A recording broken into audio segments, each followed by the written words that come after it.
Yo, what's going on, guys? Welcome back to another Flesh and Blood stream. Today, we have Talishar Tournament number 8, the third Talishar Tournament of 2025 coming at you guys. It looks like we have about 22 players today playing in our Silver Age tournament. For anybody who does not know, for future tournaments of these, we'll be doing them in 2026 as well. The Talishar tournaments are completely free to play in. They're ran in the Discord, in my Discord. And it's just a good time for everybody to hang out and get to do some things. I know that this weekend is calling Seattle weekend, but I picked this weekend because not everybody was able to go to Seattle. And I know there's a lot of people who like Silver Age or are excited about it. So everybody's going to get a chance to play Silver Age this weekend, which is awesome. I'm very excited about it. We are going to have, it looks like 5 rounds of Swiss with a cut to top 8. And then we are going to have some prizes for our first and second place player. Now, those prizes, we're going to go ahead and take a look at those so that you guys, here we go. Sorry, I got to get the prizes. I'm going to show you guys the prizes so you guys know what our players are playing for today. There are 2 prizes that first and second place will have to pick from. The first prize is going to be a young new graded at a 10. You can see it is the Marvel new graded at a 10, which is absolutely insane. Big shout out to Philip, my boy from Knoxville, for hooking us up with this. He was nice enough to just donate this to the stream, so that was really awesome of Philip. And then from there, you have a play set of cold foil blade beckoner equipment. Now, I know with Compendium of Wraith, we're expecting some more equipment, but right now, this is some of the most premium equipment you can have access to inside of Silver Age. So we got that on the line as well.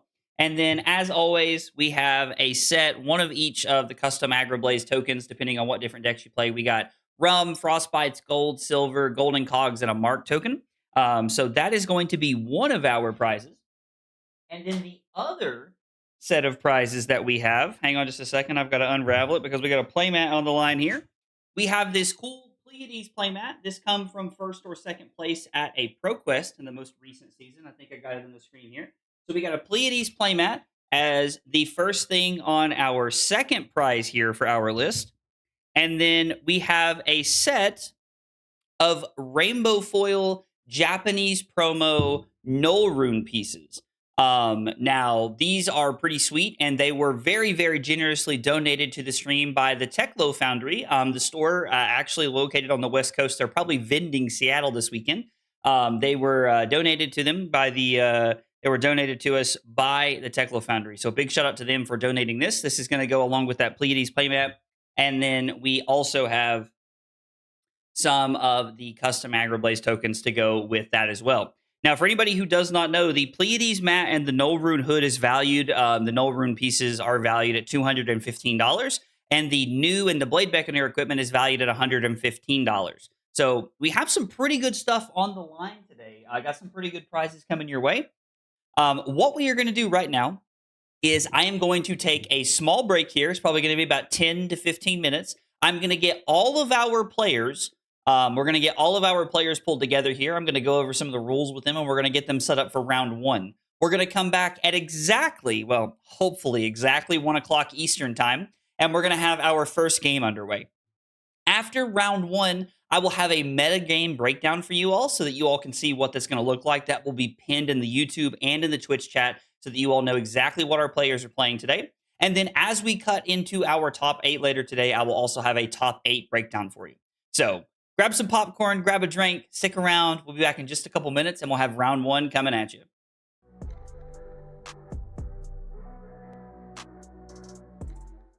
Kyle requested 5 subs of water. Fucking weeb. It was not water. That was not water. Oh, here, have some water. I was lied to. The lies. Yo, only 4 cups? Listen at this man. That is 4 full cups, Cusco.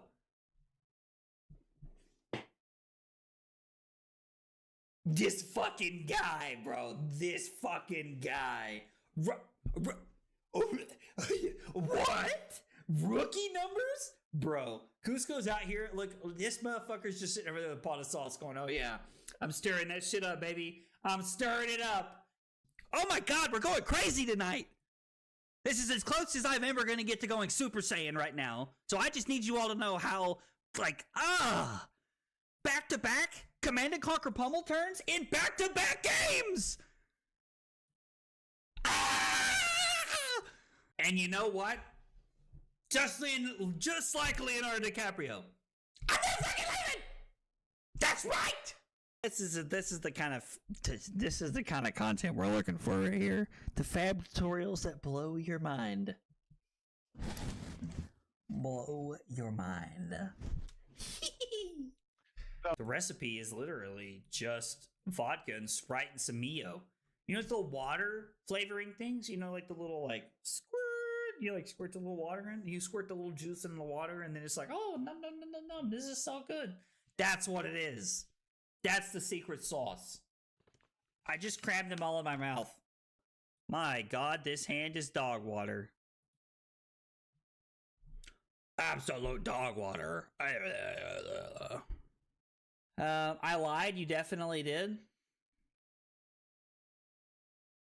It's your friends that you trust the most that hurt you. Can't even get my words out without laughing. Fuck. Dude, Call of Duty? Bro, dude, I'm good.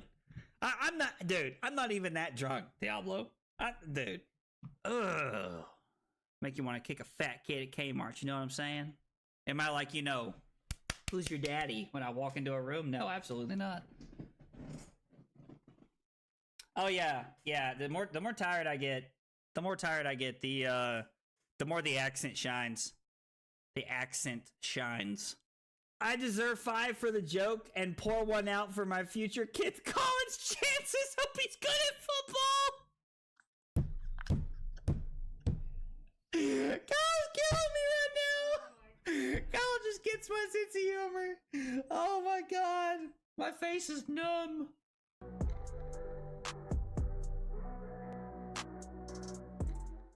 Kyle requested 5 subs of water.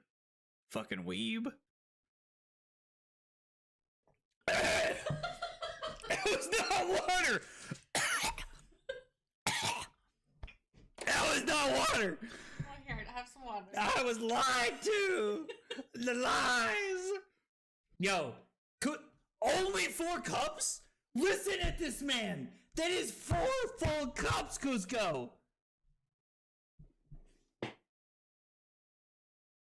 This fucking guy, bro. This fucking guy. What?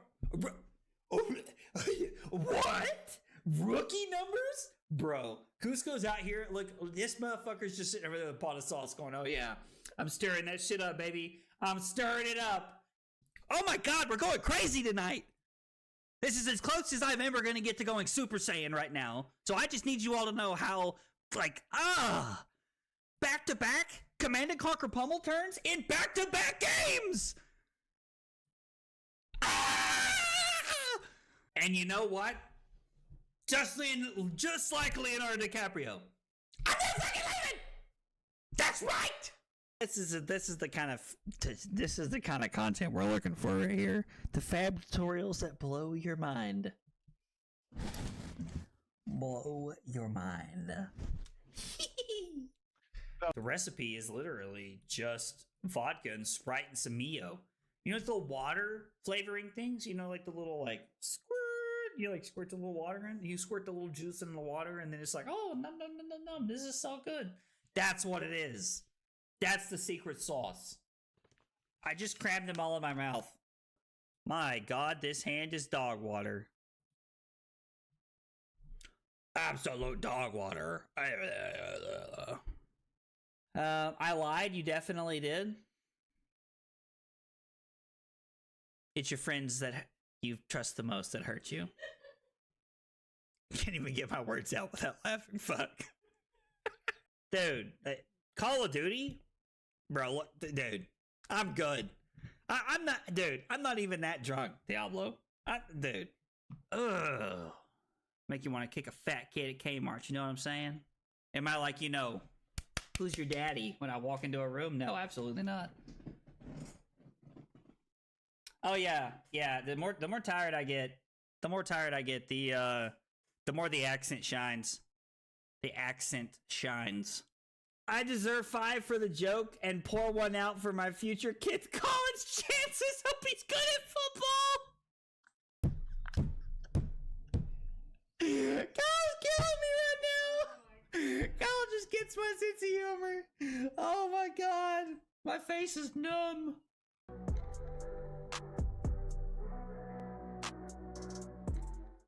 Kyle requested 5 subs of water. Fucking weeb. That was not water.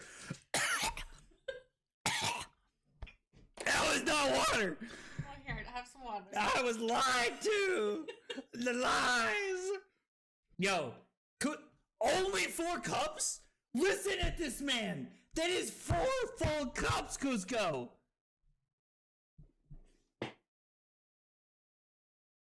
This fucking guy, bro. This fucking guy.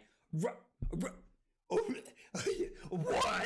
Rookie numbers? Bro, Cusco's out here. Look, this motherfucker's just sitting over there with a pot of sauce going, oh yeah, I'm stirring that shit up, baby. I'm stirring it up. Oh my god, we're going crazy tonight. This is as close as I'm ever going to get to going Super Saiyan right now. So I just need you all to know how, back-to-back Command & Conquer pummel turns in back-to-back games! And you know what?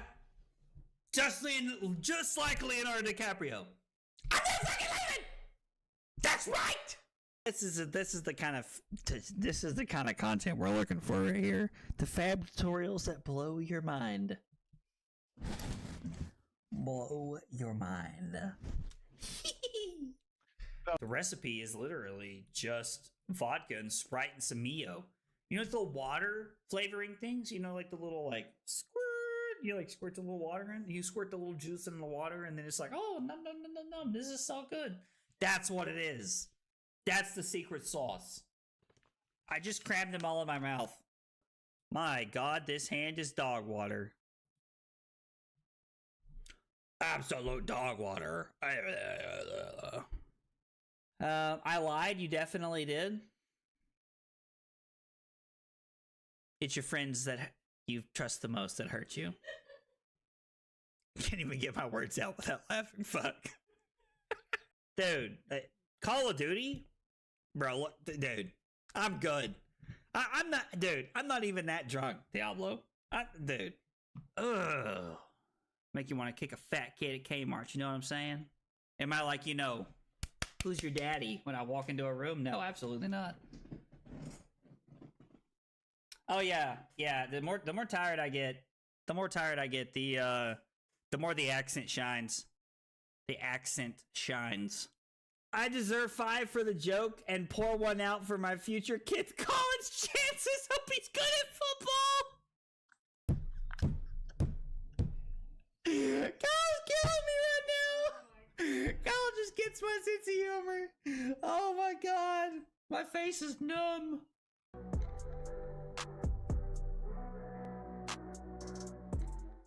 Kyle requested 5 subs of water. Fucking weeb. That was not water. That was not water. Oh, here, have some water. I was lied to. The lies. Yo, only 4 cups?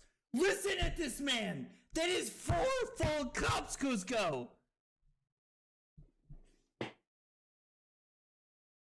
This fucking guy, bro. This fucking guy. What? Rookie numbers? Bro, Cusco's out here. Look, this motherfucker's just sitting over there with a pot of sauce going, oh yeah, I'm stirring that shit up, baby. I'm stirring it up. Oh my god, we're going crazy tonight. This is as close as I'm ever going to get to going Super Saiyan right now. So I just need you all to know how, back-to-back Command & Conquer pummel turns in back-to-back games! And you know what? Just like Leonardo DiCaprio. I'm not fucking leaving! That's right! This is the kind of content we're looking for right here. The fab tutorials that blow your mind. Blow your mind. The recipe is literally just vodka and Sprite and some Mio. You know, the water flavoring things? You know, like the little, like, squirt. You, like, squirt the little water in. You squirt the little juice in the water, and then it's like, oh, num, num, num, num, num. This is so good. That's what it is. That's the secret sauce. I just crammed them all in my mouth. My God, this hand is dog water. Absolute dog water. I lied. You definitely did. It's your friends that you trust the most that hurt you. Can't even get my words out without laughing. Fuck. Dude, Call of Duty? Bro, dude, I'm good. I'm not even that drunk, Diablo. Dude. Ugh. Make you want to kick a fat kid at Kmart, you know what I'm saying? Am I like, you know, who's your daddy when I walk into a room? No, absolutely not. Oh yeah, yeah. The more tired I get, the more the accent shines. The accent shines. I deserve 5 for the joke and pour one out for my future kid's college chances. Hope he's good at football. Kyle's killing me right now. Kyle just gets my sense of humor. Oh my God. My face is numb.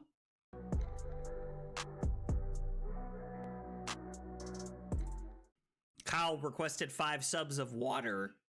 Fucking weeb. It was not water. That was not water. Oh, here, have some water. I was lied to. The lies. Yo, only 4 cups?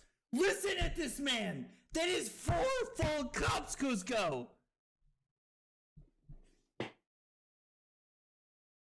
This fucking guy, bro. This fucking guy. What? Rookie numbers? Bro, Cusco's out here. Look, this motherfucker's just sitting over there with a pot of sauce going, oh yeah, I'm stirring that shit up, baby. I'm stirring it up. Oh my God, we're going crazy tonight. This is as close as I'm ever going to get to going Super Saiyan right now. So I just need you all to know how, back-to-back Command & Conquer pummel turns in back-to-back games. And you know what? Just like Leonardo DiCaprio. I'm not fucking leaving. That's right. This is the kind of content we're looking for right here. The fab tutorials that blow your mind. Blow your mind. The recipe is literally just vodka and Sprite and some Mio. You know, the water flavoring things? You know, like the little, like, squirt. You, like, squirt the little water in. You squirt the little juice in the water, and then it's like, oh, num, num, num, num, num. This is so good. That's what it is. That's the secret sauce. I just crammed them all in my mouth. My God, this hand is dog water.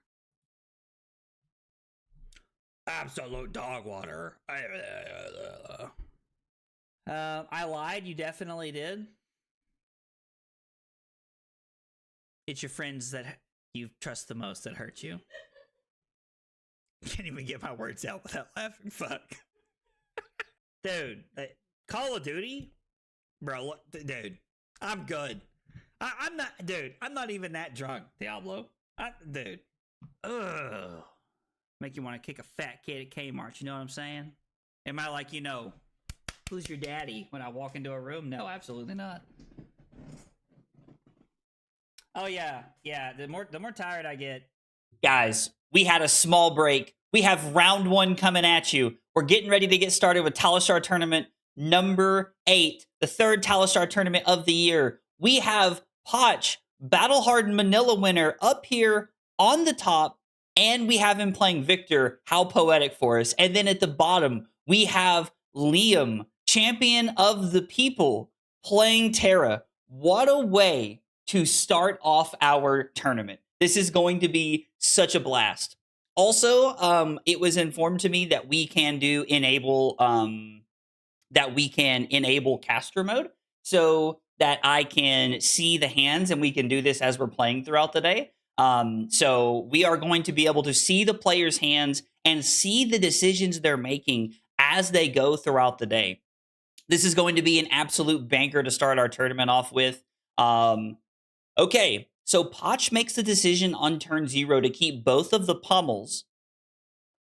And then from here, draws into a blue thunk and a crash and bash. Oh my gosh. Okay, so Clash of Arms already actually having an effect here. And then we have the Miller's Grindstone. I don't know that this Clash is going to work out too well, though. I know that Potch wanted to clear those cards out, but the Clash not looking too good because of that disenchantment of the old ones. So Miller's Grindstone's going to take up a counter on it already at the start of the turn. Liam falls down to 16 here. Okay, Liam just going to throw this blue disable here, just coming in for 8 because of the Might token from Terra. Now, you do notice there is an Earth card inside of Liam's pitch zone, so Terra looking pretty good here to make another Might. And then a blue Evergreen going into Liam's arsenal from here. This blue Evergreen could line up pretty well. Oh no, Potch loses another Clash, meaning that there are 2 Mights on the side of Liam. And now Potch just forced into throwing this Miller's Grindstone early. It feels like Terra is really snowballing with some of this advantage here early on, really starting to get aggressive here, putting Potch on the back foot, sending a Blindings of the Old Ones for 12. Their Guardian Hero cards they own lose all abilities during their next turn. Oh boy, we are off to the races here. Okay. So going back to Victor's turn, we do have a Might token on this side, which means our hammer is actually coming in for 4. And on top of it, Potch only managed to fall down to 15, so things looking pretty good. Clash of Legs. Macho Grande is going to win the Clash. Oh, I thought that Potch had the Macho Grande, and I was wrong. Oh my gosh, what a start. Now we have blue Evergreen coming in for 5, going to be put back on the bottom of the deck. These Clash of Arms, Clash of, legs and shields, starting to look really good for the Terra deck here with quite a few hits in the deck. I can't help but feel like Liam is clashing very, very well to be able to start off our tournament here. Also, blue Evergreen, just being able to loop that back into your deck goes such a long way here. Okay, Potch blocks with a Crash and Bash and reveals a red Fault Line to be able to make that Seismic Surge. And then we're going to come in with the yellow Thunk, putting that Fault Line back into the deck, deciding that 1 less point and maybe no Arsenal Disruption might be okay. And then from here, we have a Clash of Chess. Man, Potch is losing value left and right off of these Clash pieces. It is absolutely going Liam's way right now. Okay, we finally see what appears to be maybe a small turn of reprieve for Potch here. Liam just throwing Sledge of Anvilheim, not going to be able to make a Might token. We don't, will it show us what's in the, oh, it will. We have a Turn Timber. Okay, so Liam pretty insulated from anything crazy, that could happen from Potch's side here. Okay, and now we're just going to throw a blue Debilitate. I know that's been hanging out in Potch's arsenal for a few turns now. Probably happy to just get rid of that one here.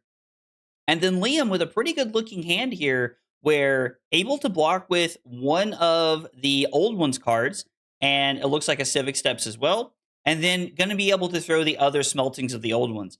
I love how Liam has built his deck here, just throwing these 3-card 10s, and in a Guardian matchup like this, they have a lot of relevance. This Terra deck is looking very, very good. You can definitely see why they call him Liam Holden, champion of the people right here today. Okay, looks like Potch just going to be blocking with 3 cards. Trying to stave off some value here. Trying to make sure staying in a good position. Keeping that life total up. Let's see, we're currently at 28 cards, plus the 2 here from Pitch Deck. So we have 30 cards in Liam's deck.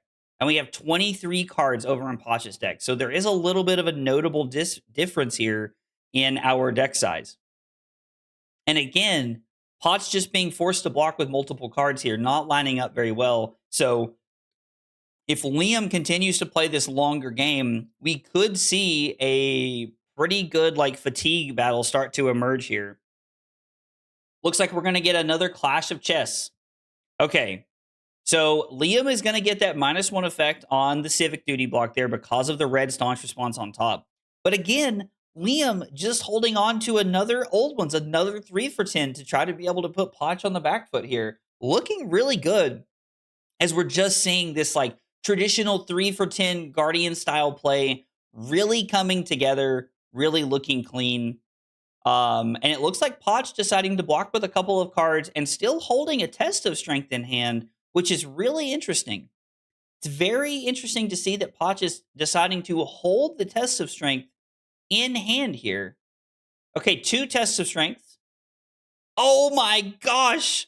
There's just staunch responses on top of the deck. Everybody has a red staunch response on top of the deck. We knew that Liam had the red staunch response from the turn before, but we did not know that Potch had the red staunch response as well, making that a really interesting clash. Can't help but feel a little bit unfortunate.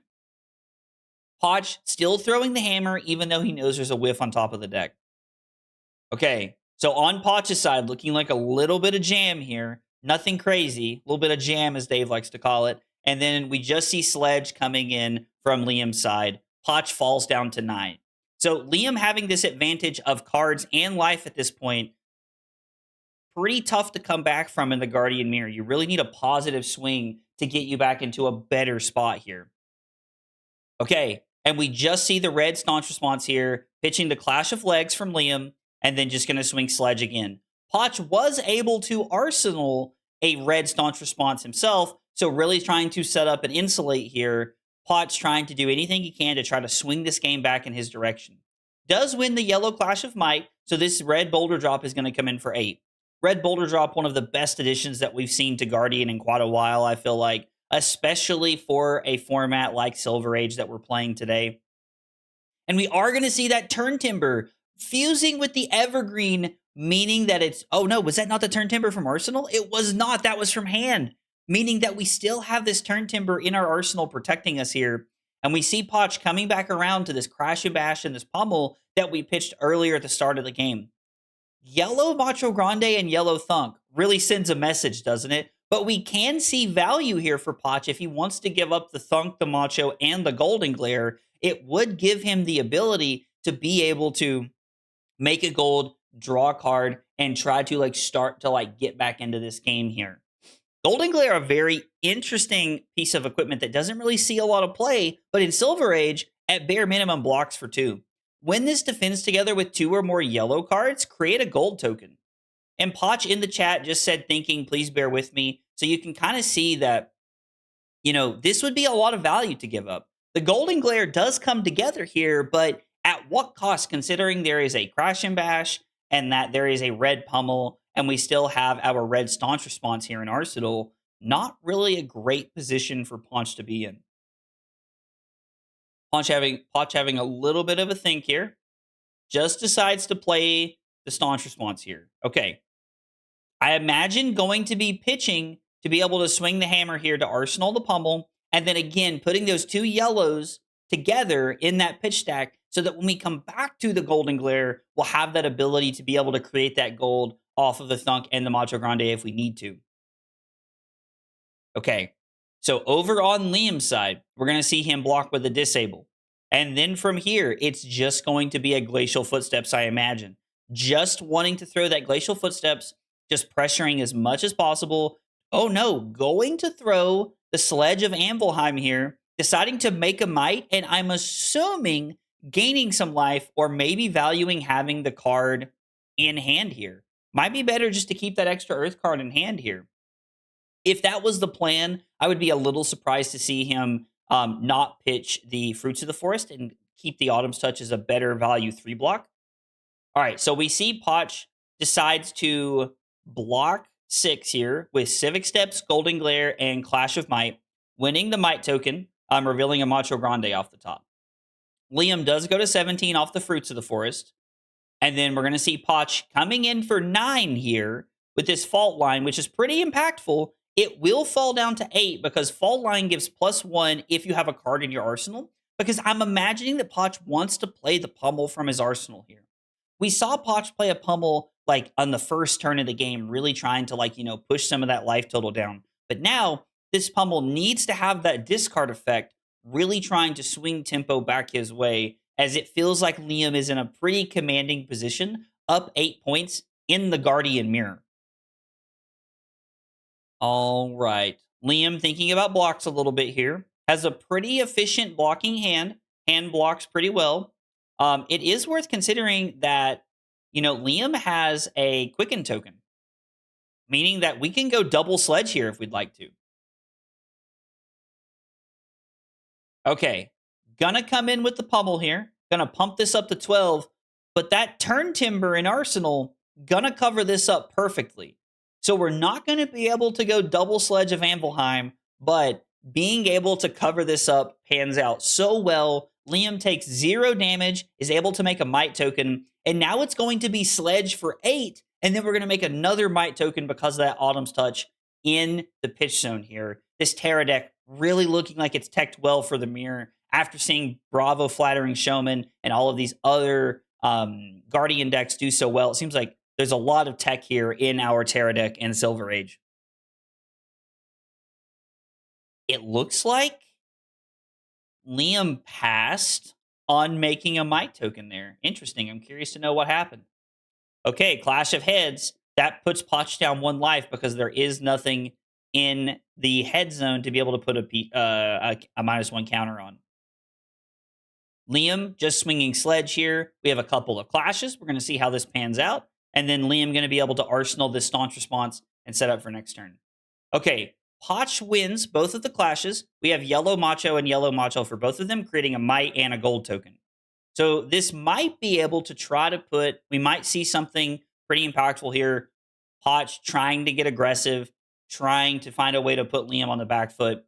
Just coming in with a blue Macho Grande. Now, to be fair, this blue Macho Grande is 9 dominate. We did not have that blue staunch response in Arsenal from Liam. Wouldn't really be in a great position to be able to defend this out or make this happen. So blue staunch response blocks for 8. Liam takes 1 down to 16. And then again, Liam just going to be able to do the Guardian, like the traditional Guardian plan here, where it's like throw the hammer, make a might. Throw the hammer, make a might. All right. And Potch already forced to block with the Golden Glare, so no double yellow on that turn. Potch also down to 4 cards, plus the 2 he just blocked with. And Liam still sitting at a solid 20. So short of a small miracle here, it really feels like we are in a solid position here for Liam to be able to close this game out. As we see the Thunk revealed off of the Clash of Legs. So Potch loses a life and creates a might token for the sledge to be able to crash the boards for 8. Crash and Bash making a surge, making it to where you can throw this Macho Grande here. Going to be able to come in for 9 dominate off that surge. And we do have another staunch response in hand. It looks like, okay, a red staunch response from Arsenal, meaning that we're able to cover 8, take 1, and now blinding of the old ones just coming in for 10 with the last 4 cards in hand. Potch can cover this up if he would like to, but it's going to leave him with 0 cards in deck and nothing to do. Looks like Liam is going to cover this game up next turn when he swings with the Sledge of Anvilheim. We saw a lot of very positive tech there coming in from Liam's side of the matchup.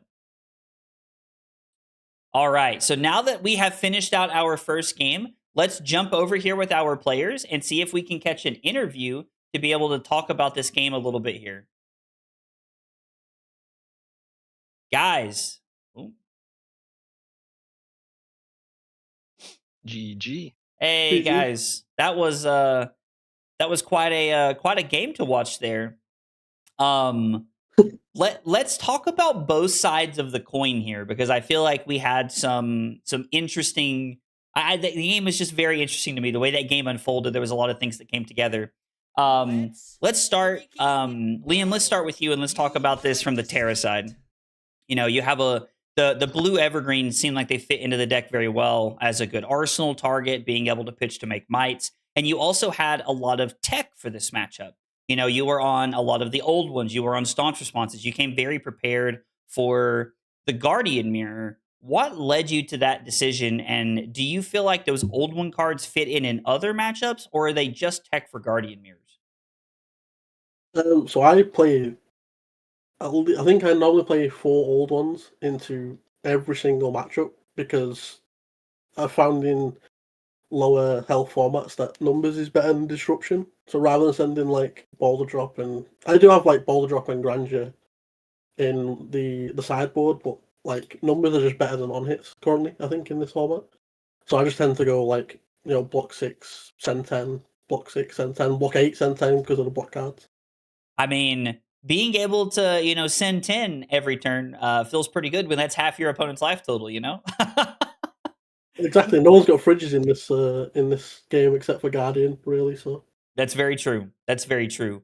Potch, taking a look at this from your side, that opening hand, it felt like you took a little bit of a gamble, keeping both of the pummels. Felt like a necessary gamble from where I was sitting. But, losing the Miller's Grindstone Clash very early on, and then it just kind of felt like you were, on the back foot. Do you feel like the Miller's Grindstone miss early on and drawing into some clunky hands just kind of put you behind earlier and it was too tough to recover? Or how does that game kind of feel from your side of the table? Yeah, so against a Guardian Mirror, I'm pretty much on the hope that Millers won't miss because most other Guardians would be on Sledge, and my only way to claw back the fatigue is through Millers eventually grinding their 4 blocks down. But yeah, the early miss on the Miller's Grindstone and it only becoming a 3 attack hammer is really rough. Then as well as the 10 attack old ones cards coming up when I have clash cards in hand. So really rough, but it do be like that. It do be like that. I like that. You do kind of sign up for that. Well, guys, it was a very fun game to watch. Appreciate you guys being on camera, and best of luck in the next rounds. thank you. Thank you.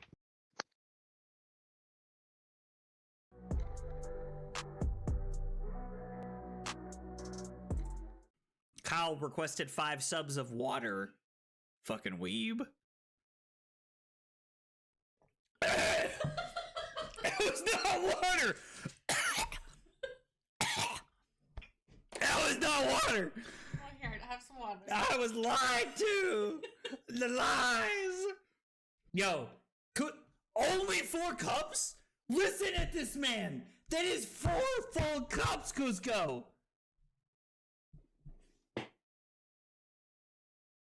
This fucking guy, bro. This fucking guy. What?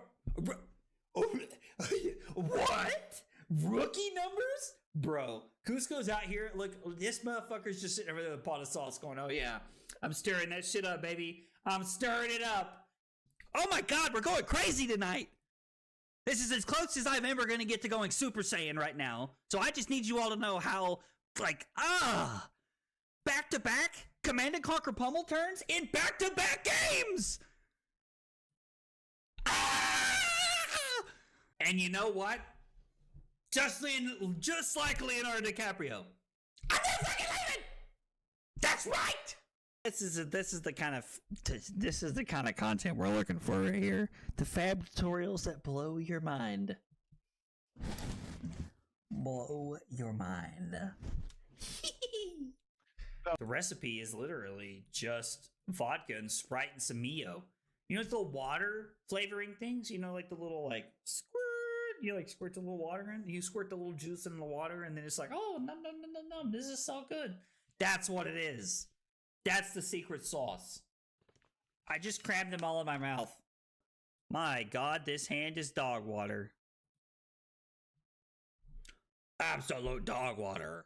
Okay, guys, we had a small break. I've got a backup match for round 1 coming at you guys. We have, down here at the bottom, we have Bravo Flattering Showman being piloted by Michael. Hangs out in Twitch chat all the time. And then up at the top playing Olympia, Decimator Great Axe Olympia, we have Pockets. Now, these guys are 9 turns into this game, and it is still 18-12. This is going to come down to the grind. It is 125. Our round ends at 137. Now, we'll probably give them an extra minute just because I had to interrupt their game to be able to get this set up and to get them going here. But this game looks like it's been a grind so far. Looks like it has been an absolute grind so far. All right, so we see red disable coming in, 2 floating, and we get 2 pieces of equipment and a yellow steel blade shunt, but there's no pummel. What do we have in our arsenal here? We have a red staunch response from Michael hanging out down here. Uh-oh, here is that red pummel. We finally see it. I'm curious to see how Michael plays this turn out, what Michael wants to do here, how he feels about just taking 4 to be able to pummel the debilitate here. Noticeably, Pockets is, out of a lot of the equipment he probably wants to spend, Ironhide Legs and Prize Gala still left over here. So we do have a little bit of equipment blocked with that arm, the arm and the chest slot both gone here. So Pockets blocking from hand a lot, but Pockets going to set up this Peace of Mind in Arsenal here, making this work. Ooh, Michael blocks with a Civic Peak, meaning that Pocket's able to draw a card, draws into a blue felling swing, still just going to Arsenal this Peace of Mind. So you see that Michael willing to utilize the equipment here to be able to play this red pummel, trying to swing the game back in his favor, get Pockets blocking, trying to get him on the back foot here. Yellow Sirens of Safe Harbor is a very interesting card. I've heard a lot of people mention that they think Sirens of Safe Harbor is one of those cards that maybe, should be banned in this format. Pocket sniffs out the pummel and is just able to cover this up with 3 cards from hand and the Peace of Mind, gain 1 life, go back to 19 here.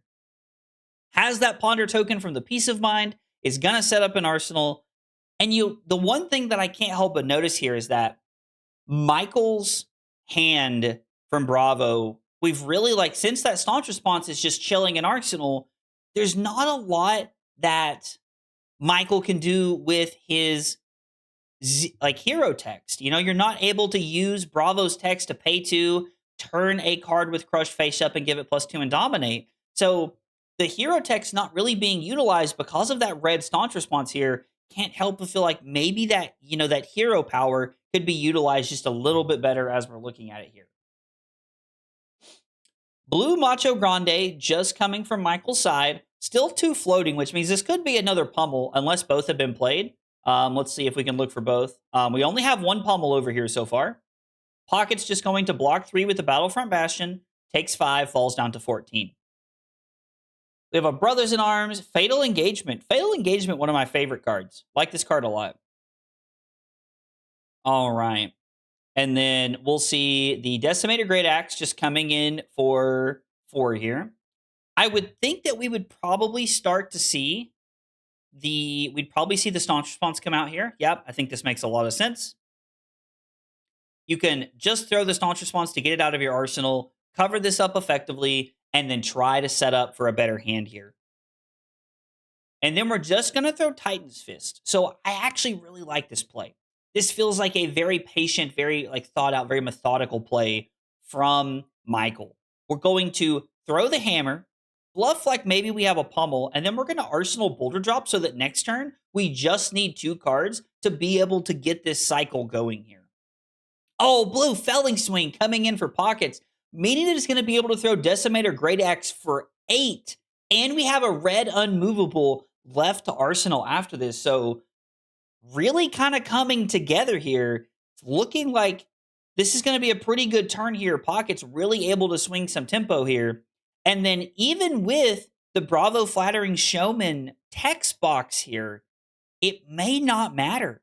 9 Dominate still almost gets covered up by the red unmovable. Almost just completely by itself covers this up.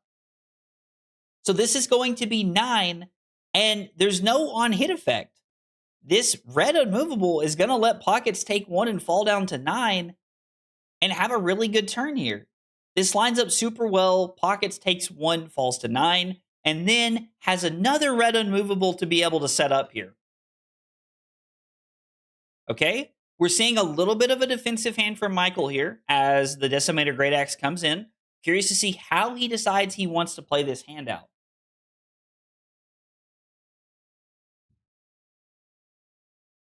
Looks like Michael having just a little bit of a think here.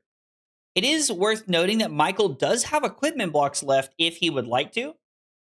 If he would like to block with them, but it'll be the last equipment blocks he gets. So let's see. Civic Steps gives a token. Civic Guide gives a Might. Civic Duty gives a Vigor token. And Civic Pete's lets them draw a card. Going to pitch 2 cards so that this is for 8 and then down to 6 because it halves the original base, which is 5 to 3. And so from there, we're just going to throw the Titan's Fist. And you notice Pocket's not a super great hand here. Wonder what the card count in our deck looks like. We have 15 cards over here for Michael, and we have 11 cards for Pockets. So it's worth noting that the fatigue plan might be coming together pretty well here for our Bravo Flattering Showman player. All about staying alive to be able to keep this game going long enough so that we can get to fatigue. Pitching a Peace of Mind and a Sirens of Safe Harbor to be able to come in with the Decimator Great Axe here. A blue Overpower and a red Unmovable left in Arsenal. The blue Overpower at hand and the red Unmovable in Arsenal. Michael's hand is blue Flatten the Field, blue Buckling Blow, Staunch Response, and Unmovable. Staunch Response at red, Unmovable in blue, making this very interesting. You kind of tell Michael taking a moment here, just thinking about this game, just thinking about this turn just a little bit here, trying to figure out what the best way to move forward is. Have to imagine that we want to try and Arsenal either the blue Unmovable or the red Staunch Response here. I'm imagining that if you play the red Staunch Response, you're able to pitch Buckling Blow, then pitch Flatten the Field on your turn for Titan's Fist to come in for 4, and then you can Arsenal that blue Unmovable and try to set up just a little bit here. Michael notably decides to take a different line, puts 2 cards in front of the Decimator Great Axe here. Interesting play line here. Valuing that Staunch Response more than I would have here with this hand. And then now, just going to come in with Titan's Fist. I wonder if our players are aware we only have 5 minutes left in the round, so getting kind of close to this time limit we may be going to on turn number 15 here. Battlefront Bastion allows Pockets to take 1. This is going to be Felling Swing into the Decimator Great Axe, which means Decimator Great Axe is going to be coming in for 8. Now, luckily for Michael, he had the foresight here to be able to Arsenal the Staunch Response to be able to cover this up. Gives up the blue Thunk, throws the Staunch Response here, pitching 1 blue, and then from there, able to cover this up pretty well. And now I'm imagining it's going to be Titan's Fist, and we want to Arsenal the Debilitate. That blue Debilitate giving Michael the ability to keep 2 cards, activate Bravo Flattering Showman, and then come in for 8, dominate next turn, trying to push the tempo a little bit here. Blue Steelblade Shunt from Pocket's going to cover up the attack and put Michael down to 9. And then it looks like it's just going to be Decimator Great Axe. So I'm imagining we'll see Michael give up a couple of cards here. Pockets has 6, 7, 8 cards. And then Michael has access to 10 cards currently, plus the 1 in his arsenal. So it looks like, again, Michael's still in a little bit of this fatigue winning position right here. Nothing crazy. The game has been very, very close. But it does feel like we are getting close to this fatigue battle where it's all about who has the damage that's left.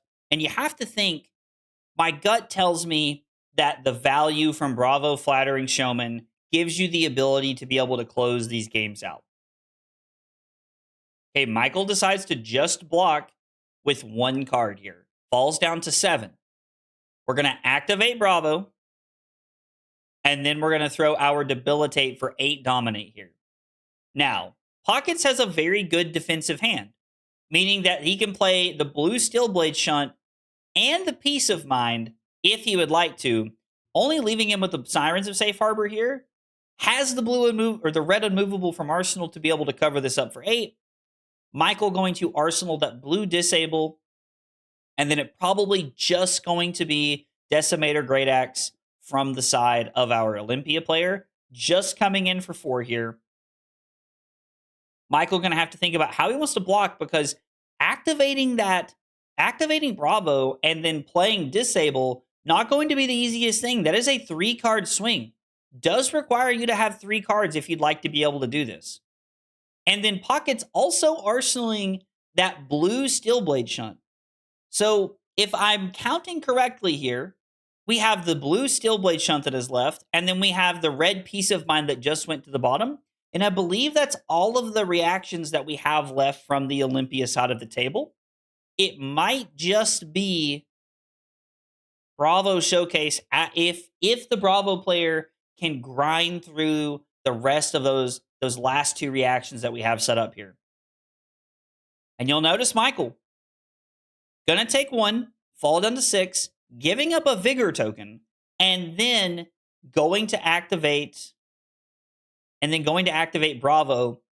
Uh-oh, did we thought about a prized gala reaction there, decided not to. Activate Bravo, coming in for 9 dominate. Crush is put your arsenal on the bottom of the deck. Don't think that's going to be very relevant here, considering that we have that blue Steelblade Shunt in arsenal. We might see the Brothers in Arms and the blue Steelblade Shunt here just covering up 8, taking 1, and then you're getting that effective, that 2-card efficiency there that you're looking for. Brothers in Arms just being 4 block lines up very, very well, especially with the Steelblade Shunt in this situation.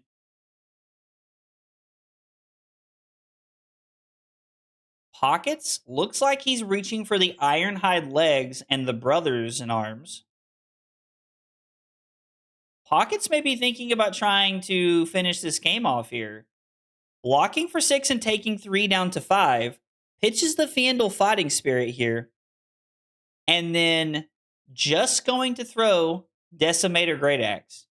So I don't think this hand allows Pockets to end the game, but being lower on life does mean that when that Fighting Spirit comes back around, there might be an opportunity for Pockets to gain a life here. Okay, we have officially reached the 137 mark, which means I'm going to give this another minute since I had to cut them off, and then we're going to jump in and we're going to tell them that they've run out of time in our round here and that they're going to need to play out the last 2 turns here to decide how they want to do it. And guys, don't forget, after round 1, we have a metagame breakdown coming to you that'll be pinned in the YouTube chat and pinned in the Twitch chat so that you guys have access to that. All right, let's go ahead and jump in here with these guys. Guys, gave you an extra minute here because I had to cut you off, but you have officially hit time in the round. Okay. All right. So it is currently Pocket's turn. So Pockets, you have the rest of your turn, and then Michael, you will have 1 more turn to finish this game out here. Okay. All right. Okay. So our players are aware of the fact. That they are now in. They are now at time, and they are trying to wrap this up. I would like to think that they're probably talking about who wins this game, even though I understand that that's not allowed in like real tournaments and stuff like that. But you know, it's a Talishar tournament. We're here to have fun. We're here to have a good time. It's all about hanging out. 35-minute round on Talishar is forever. It's quite impressive. I did not think we would have somebody go to time, to be honest. I did not think we would have a round go to time today. Okay, so we do see a block here. And then Overpower, gonna push over the top, put Michael down to 1, and Michael's gonna come in with the Thunderquake here. This has been such a good game. I kind of hate that we're not gonna get to see this whole. We're not gonna get to see this whole thing played out to the end. Blue Thunderquake coming across here. Pocket's gonna cover this up, looking like you blocking for 3. And then we have Peace of Mind coming out to be able to cover this up. And so now from here, Pockets takes 1, makes this Ponder token, and The rest of this game would have been very interesting to see how it would have played out. But that is unfortunately the end of the game as it has played out here. Guys, we are going to take a small break. Give me about, I would say about 5 minutes here. We're going to get round one reported. I'm going to get our metagame breakdown pulled together so that you guys can have that. And we'll have that metagame breakdown in the chat for you guys. And then when we come back, we will have round two action coming at you. Thanks for hanging out today, guys.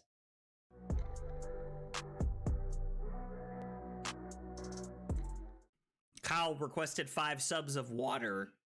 Fucking weeb. It was not water. That was not water. Oh, here, have some water. I was lied to. The lies. Yo, only 4 cups?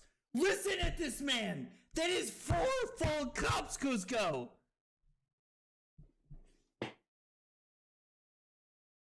This fucking guy, bro. This fucking guy. What? Rookie numbers? Bro, Cusco's out here. Look, this motherfucker's just sitting over there with a pot of sauce going, oh yeah, I'm stirring that shit up, baby. I'm stirring it up. Oh my God, we're going crazy tonight. This is as close as I'm ever going to get to going Super Saiyan right now. So I just need you all to know how, back-to-back Command and Conquer pummel turns in back-to-back games. And you know what? Just like Leonardo DiCaprio. I'm not fucking leaving. That's right. This is the kind of content we're looking for right here. The fab tutorials that blow your mind. Blow your mind. The recipe is literally just vodka and Sprite and some Mio. You know, the water flavoring things? You know, like the little, squirt. You, squirt the little water in. You squirt the little juice in the water, and then it's like, oh, num, num, num, num, num. This is so good. That's what it is. That's the secret sauce. I just crammed them all in my mouth. My God, this hand is dog water. Absolute dog water. I lied. You definitely did. It's your friends that you trust the most that hurt you. Can't even get my words out without laughing. Fuck. Dude, Call of Duty? Bro, dude, I'm good. I'm not even that drunk, Diablo. Dude. Ugh. Make you want to kick a fat kid at Kmart, you know what I'm saying? Am I like, who's your daddy when I walk into a room? No, absolutely not. Oh yeah. The more tired I get, the more the accent shines. The accent shines. I deserve 5 for the joke and pour 1 out for my future kid's college chances. Hope he's good at football. Kyle's killing me right now. Kyle just gets my sense of humor. Oh my God. My face is numb.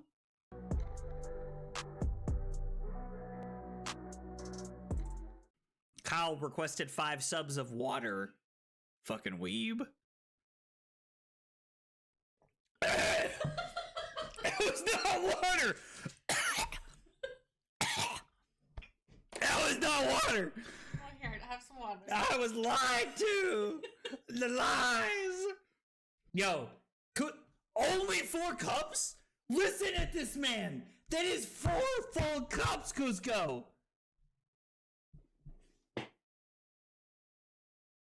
This fucking guy, bro. This fucking guy. What? Rookie numbers? Bro, Cusco's out here. Look, this motherfucker's just sitting over there with a pot of sauce going, oh yeah, I'm stirring that shit up, baby. I'm stirring it up. Oh my God, we're going crazy tonight. This is as close as I'm ever going to get to going Super Saiyan right now. So I just need you all to know how, back-to-back Command and Conquer pummel turns in back-to-back games. And you know what? just like Leonardo DiCaprio. I'm not fucking leaving. That's right. This is the kind of content we're looking for right here. The fab tutorials that blow your mind. Blow your mind. The recipe is literally just vodka and Sprite and some Mio. You know, the water flavoring things. You know, like the little like squirt. You like squirt the little water in. You squirt the little juice in the water, and then it's like, oh, num num num num num. This is so good. That's what it is. That's the secret sauce. I just crammed them all in my mouth. My God, this hand is dog water. Absolute dog water. I lied. You definitely did. It's your friends that you trust the most that hurt you. Can't even get my words out without laughing. Fuck. Dude, Call of Duty? Bro, look, dude, I'm good. I'm not even that drunk, Diablo. Dude. Ugh. Make you want to kick a fat kid at Kmart, you know what I'm saying? Am I like, who's your daddy when I walk into a room? No, absolutely not. Oh yeah. The more tired I get, the more the accent shines. The accent shines. I deserve 5 for the joke and pour 1 out for my future kid's college chances. Hope he's good at football. Kyle's killing me right now. Kyle just gets my sense of humor. Oh my God. My face is numb.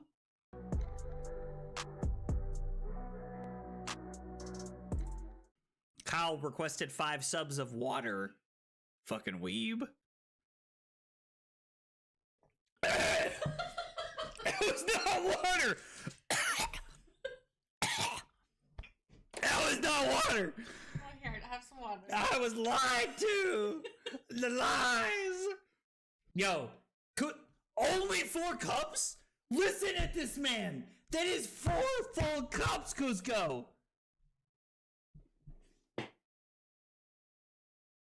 This fucking guy, bro. This fucking guy. What? Rookie numbers? Bro, Cusco's out here. Look, this motherfucker's just sitting over there with a pot of sauce going, oh yeah, I'm stirring that shit up, baby. I'm stirring it up. Oh my God, we're going crazy tonight. This is as close as I'm ever going to get to going Super Saiyan right now. So I just need you all to know how, back-to-back Command & Conquer pummel turns in back-to-back games. And you know what? Just like Leonardo DiCaprio. I'm not fucking leaving. That's right. This is the kind of content we're looking for right here. The fab tutorials that blow your mind. Blow your mind.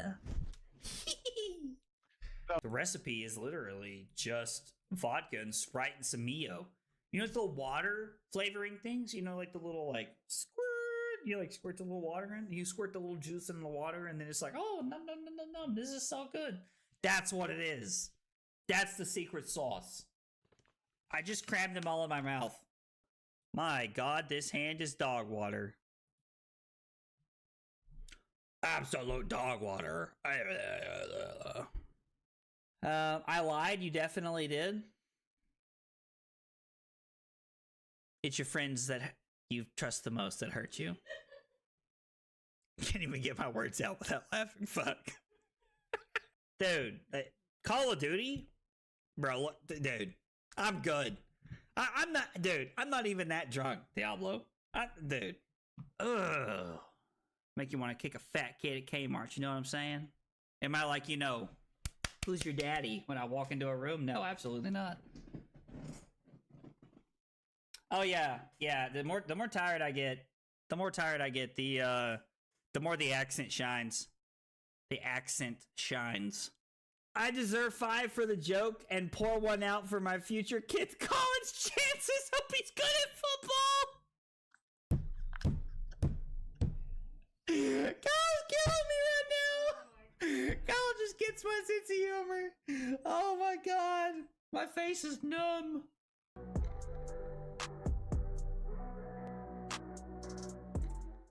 Kyle requested 5 subs of water. Fucking weeb. It was not water.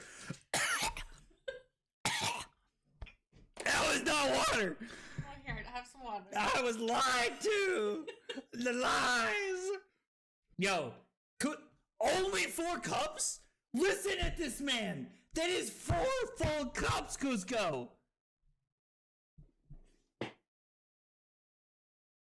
This fucking guy, bro. This fucking guy. What? Rookie numbers? Bro, Cusco's out here. Look, this motherfucker's just sitting over there with a pot of sauce going, oh yeah, I'm stirring that shit up, baby. I'm stirring it up. Oh my god, we're going crazy tonight. This is as close as I'm ever going to get to going Super Saiyan right now. So I just need you all to know how, like, back-to-back Command and Conquer pummel turns in back-to-back games. And you know what? Just like Leonardo DiCaprio. I'm not fucking leaving. That's right. This is the kind of content we're looking for right here. The fab tutorials that blow your mind. Blow your mind. The recipe is literally just vodka and Sprite and some Mio. You know, the water flavoring things? You know, like the little, like, squirt. You, like, squirt the little water in. You squirt the little juice in the water, and then it's like, oh, num, num, num, num, num. This is so good. That's what it is. That's the secret sauce. I just crammed them all in my mouth. My God, this hand is dog water. Absolute dog water. I lied. You definitely did. It's your friends that you trust the most that hurt you. Can't even get my words out without laughing. Fuck. Dude, Call of Duty? Bro, dude. Okay, guys, we had a small break. We got round 2 coming up. We have, let me see. Whoa, click back over. There we go. We have Chane. We have Chane on the bottom, and we have Azalea up top. We have our 2 players going at it. This is table 1 right here. So these are the 2 1-0 players that we've got going on right here for your all's games. This should be a very, very good match, as we have, excuse me, we have Jacob playing Chane down here on the bottom, and we have Jason up top playing Azalea. So it should be a very good game. You know, I feel like we got a lot of blocking matches going on last round. So this game, we tried to mix it up just a little bit, get some different games going for you guys. And we do have 2 of our undefeated players in our tournament right here. All right, so Azalea is starting off pretty hot with his talismanic lens here. Can't help but imagine there's probably going to be an Azalea activation here. There is an Azalea activation, and we have a Ridge Rider shot. If Ridge Rider shot is put into your arsenal face-up, opt one. And you'll notice this gets a pretty big buff here off of the 2 buffs off the 3 buffs we're gonna play, coming in for 13 dominate to start the game. Holy freaking cow. We are off to the races. This is insane. What a crazy start to this game. Man, this is quite the start. Okay, and then we're going to see Sigil of Suffering from hand from Jacob here. And then that Blood Rot Pox on hit. Jason down to 19. Jacob down to 12. And you'll notice we got a Soul Reaping, a Deathly Well, and a Pummel. Not a great opening hand here for our Chane player. Looking like things are going to be a little slow. Oh my gosh. 3 pumps and a Ravenous Rabble is not what Azalea wants to see. This game might be just a little bit more interesting than everybody thought it was going to be. All right, so we activate Chane. We come in with Soul Reaping to be able to gain a resource. And I imagine we're going to be looking at playing this Pummel here. Just trying to get aggressive and just trying to like start some disruption here. Even though the Azalea doesn't have a great hand here to follow up with, I'm curious to see how they decide to block. We could see a couple of cards that are blocked with. No, we're going to go. Are we going to aim to try and flip Azalea somehow? I have no idea how we can even flip Azalea from here. It'd be very interesting to see. Into the Reaping Blade. All right, so we have Soul Reaping for 10 with the pummel and a disruption effect.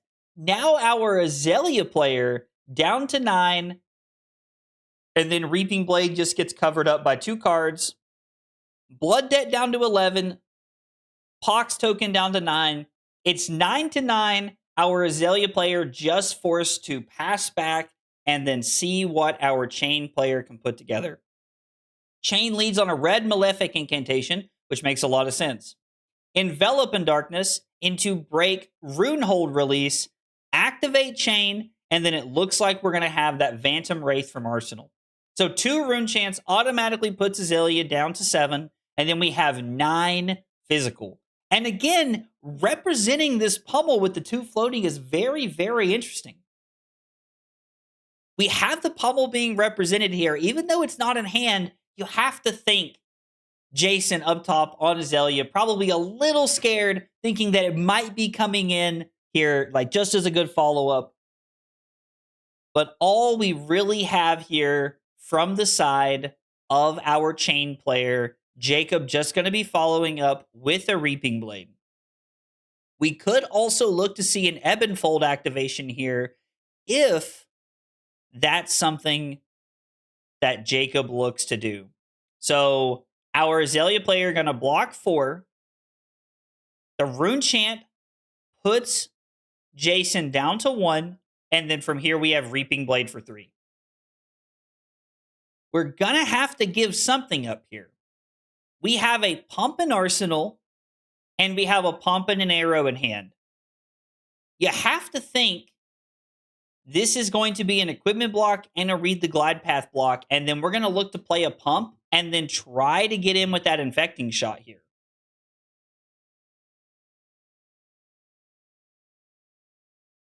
It's worth noting Jacob on Chane falls down to 8 here.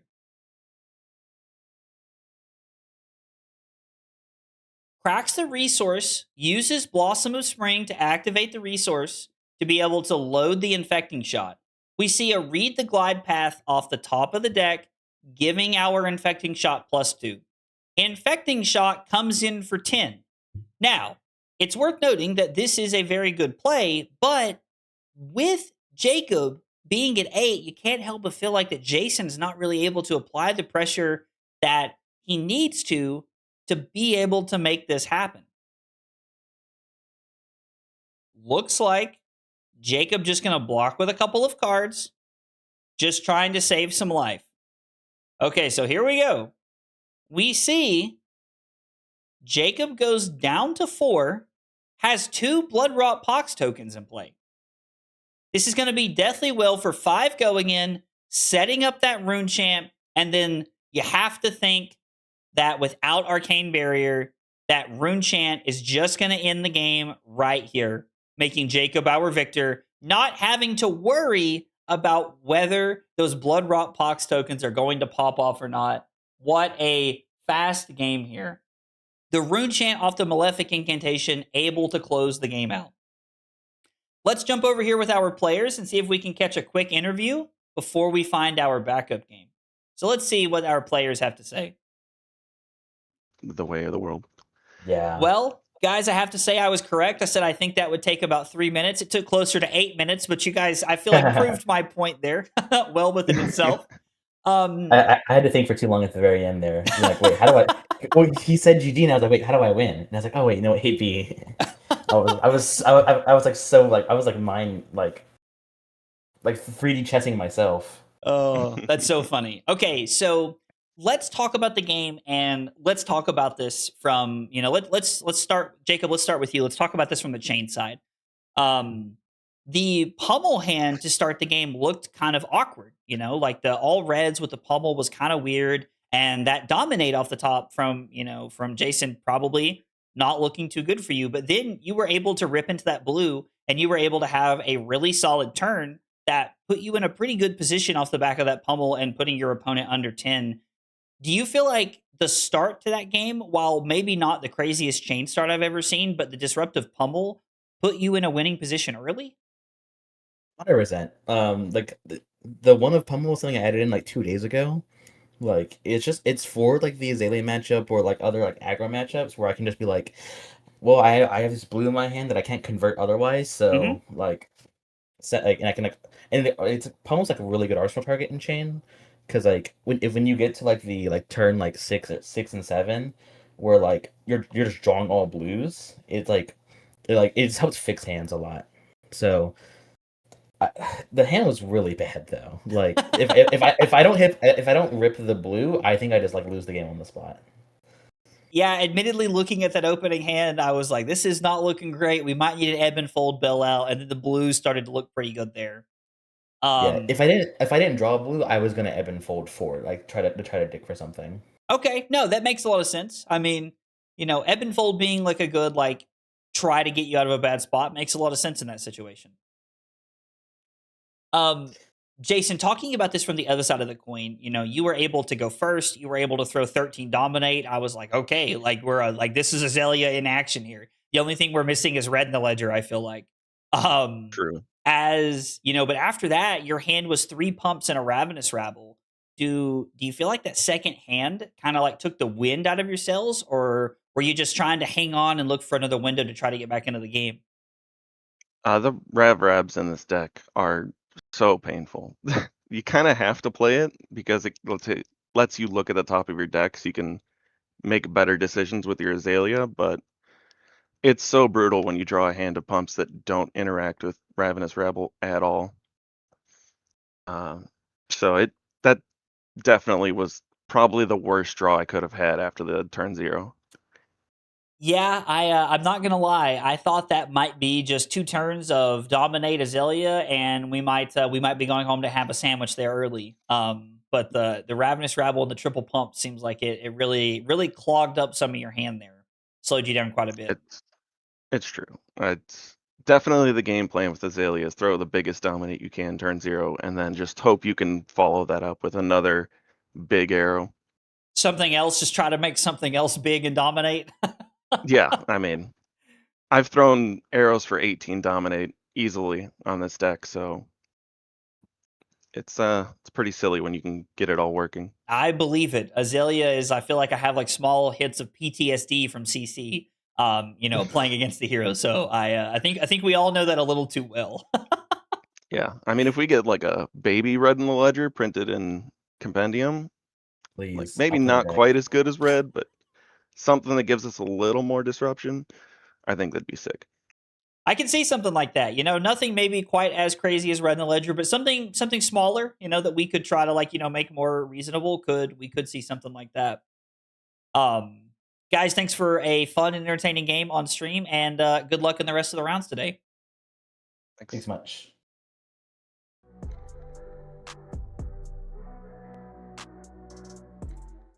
Kyle requested 5 subs of water. Fucking weeb. It was not water. That was not water. Oh, here, have some water. I was lied to. The lies. Yo, only 4 cups? Listen at this man. That is 4 full cups, Cusco.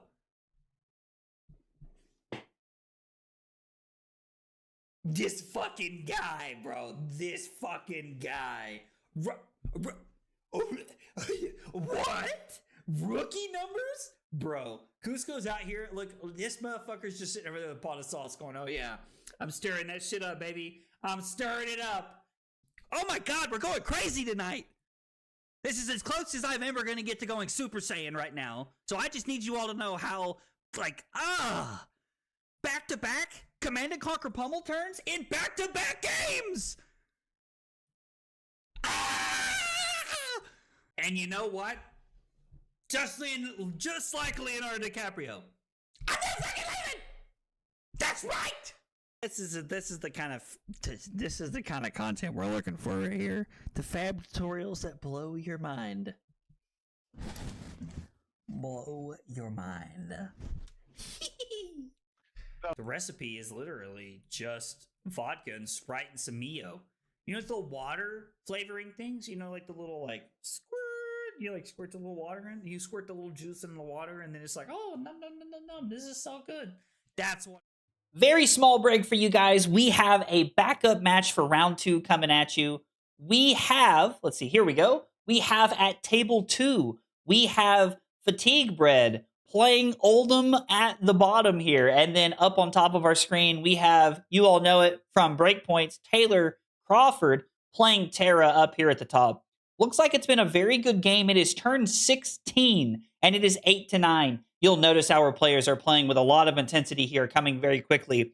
Taylor throwing this Thunderquake for 9 with 1 floating, meaning that we still have our Earth cards over here. We have some Earth cards over here in our pitch zone so that we'll be able to get that extra Might token going. And still quite a bit of equipment on both sides here. Ooh, Turn Timber. Going to block this up very efficiently. And we have an Oldhim reaction to be able to cover this up. Man, I got to tell you guys, I've missed seeing Oldhim on the table, guys. I've missed seeing Oldhim on the table. It makes me happy. Okay, so we're coming in with a Sledge here. Taylor looking like a pretty good hand here. Probably going to give the Clash of Arms and our Headpiece here to just try and cover this up. The Clash of Headpiece was won by, let's see, it looks like it was won by our Oldhim player here. And now we're coming in with a Glacial Footsteps for 9. And Taylor looking to try and set up the Disable and Arsenal, or maybe making a Might token here. You'll notice that we have Fatigue Bread down here, thinking a little bit about how do we want to block this? How are we looking to play this out? Taylor falls down to 6 off of the Clash of Shields. And then after the Oldhim reaction from Fatigue Bread, we'll notice that it is now 6-6. Taylor does decide to pitch his blue Disable to make that Might token, just trying to set up here. And now we have Bread coming in, Sledge for 6, as classic as it gets. This is Guardian at its finest, folks. And then from here, we have a Staunch response from Taylor, blocking 5. Taylor going to take 1 down to 5. Bread up by 1. Here we go. Taylor, we're in this Sledge battle, back and forth. We now have that extra Might token from where Taylor pitched to play the Staunch response last turn. Sledge coming in for 8. This looking pretty good here. This is going to be, it looks like 2 cards from Bread's hand, and then I'm going to assume an Oldhim reaction to be able to block with that Fruits of the Forest, not losing cards out of deck. And then without the extra resource here, we might just see the Thunderquake hit the Arsenal, or we could see Bread go for the Gold Crack, but no damage prevention on the Fruits of the Forest decides that throwing the Sledge of Anvilheim is just more important here.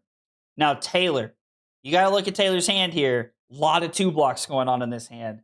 We have a lot of 2 blocks just lining up very poorly in this hand. If you were Oldhim from the Terra side right now, you'd be able to pitch one of your Earth cards to be able to block just a little bit more. Taylor goes down to 1, back to 2 off of the Sirens of Safe Harbor. And then from here, we're going to see Sledge for 6. And we're not keeping the Fruits. I kind of thought we would see the Fruits of the Forest stay in hand so that Taylor could gain some life. But Taylor would much rather make the Might token and Arsenal that Flourish to try to set up to maybe have a more impactful turn here. Cracking the gold is Bread, and then just swinging Sledge for 6. So from here, we have to see how Taylor wants to play this out. Just blocking 6, making sure the life total stays up, not willing to give up that Civic Steps yet. Now we're coming in with the Sledge for 7. Not wanting to use that Flourish here, just willing to attack for 7, make that new Might token. And from here, we actually see Taylor wins this clash, puts Bread down to 3. Coming back in with that Sledge, you're just seeing the classic Guardian game plan here, 6, 6, 6. Except for Terra, we're making Mights every turn cycle, so you're actually able to attack for just a little bit more, which is really neat.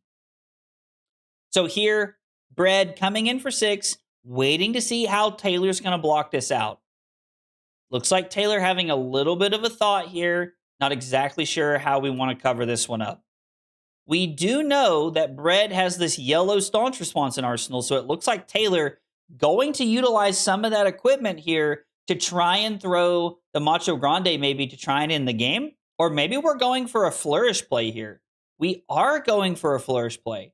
So it's going to be Flourish into Sledge, I'm pretty sure here. And Sledge is going to come in for 9, looking pretty solid. If the Sledge can come in for 9, meaning that we're going to take at least 2 cards from hand here. Minimum 2 cards here. Arsenaling the Macho Grande and setting up for next turn. Taylor trying to utilize this turn to get him enough time to be able to win with the Macho Grande on the following turn. But that staunch response in Bread's arsenal may have something to say about this. Blocking with the Civic Steps. Bread willing to go to 1 here. Okay. We've got a haymaker of a game back and forth here as this continues to just be an absolute throwdown of a matchup. This has been so much fun to watch. We're loving this. This is 6 go again, and it does not appear that there is a way to make this another 6 go again. You'll also notice that Bread has 9 cards in deck and Taylor down to just the 2 cards left in his hand. I don't know that Taylor's going to be able to close this out with the Macho Grande. Not enough resources left in hand here. And then the 7s back and forth. It looks like Bread might win the game on the next turn here with Bread going to be able to win the game here, getting those last 2 cards out of Taylor's hand and just closing it out. So even though this does feel like it's a little bit of a Terra favor, which is how I would have felt coming into this matchup, you see that Oldhim just able to hang on, play this game out, and make sure that they're able to close this game out as it goes on throughout the course of the game. Let's jump over here with our players and see if we can catch a little bit of a little post-game interview here. Well, guys, that was quite the match to catch the into there. So let's walk through the end of that game there, and let's talk about this because I missed the first 15 turns or so. we just got the end there. Taylor, from your side, coming in late there, saw that you were trying to arsenal that Macho Grande. Looked like you were looking for a way to try to close the game out with the Flourish. I'm assuming that you kind of realized you were down on cards and realized that you were probably just going to have to try and use some dominate cheese to end the game. Yes. What do you feel like led you to that position later in the game? Earth React. Just being able to put maybe throughout the game, put 4 or 5 cards back in his deck while blocking 2 was just super powerful throughout the game. I think Earth React is what won the game, in my opinion. We can hear from his side what he thinks, but we did see the Earth React a couple of times over those last couple of turns there. Saving some life and keeping cards in the deck. Bread, from your side, I feel like you're a pretty well-known fatigue player. I think a lot of people have seen you playing games against me on stream when you're playing random fatigue nonsense into me when I'm playing games. You even had that yellow staunch response in your arsenal to try to protect yourself from any of the dominate nonsense at the end of the game. Was this game just another fatigue game for you, or were there moments where you felt like maybe your back was against the wall and you were trying to dig your way out or make sure you had enough life to stay in it? I mean, if it wasn't for the large amount of D-Rex I have, he would probably won the game in terms of value. Because yes, I do have my Earth React, which prevents 2, but then he has Might that also creates 2 a turn, almost every turn. So it kind of equal it out basically, but he could manage it a lot better than I do. So, but with the amount of D-Rex I have, I was able to close out the game and protect myself from any shenanigans that he was trying to pull last turn. No, that makes a lot of sense. Yellow staunch response really sends one message, and that's you're there to block. Oh, Taylor, were you gonna say something, buddy? Oh, as soon as I saw the yellow staunch, I knew my win rate dropped by like 15%. I was like, oh, okay, we're here. Okay. Oh, that's too funny. Gosh diddly darn. That's too good. Oh, well, guys, thanks for the game. I'm glad I got to catch a part of that as a Guardian lover. I always enjoy watching it. And good luck in the rest of the rounds. Thank you.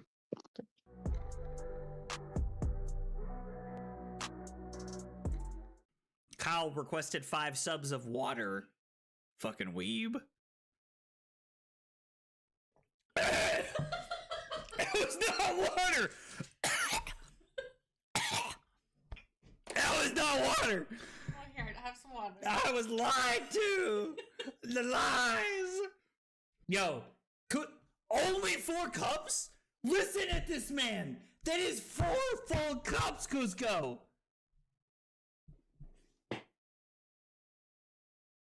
This fucking guy, bro. This fucking guy. What? Rookie numbers? Bro, Cusco's out here. Look, this motherfucker's just sitting over there with a pot of sauce going, oh yeah, I'm stirring that shit up, baby. I'm stirring it up. Oh my God, we're going crazy tonight. This is as close as I'm ever going to get to going Super Saiyan right now. So I just need you all to know how, back-to-back Command & Conquer Pummel turns in back-to-back games.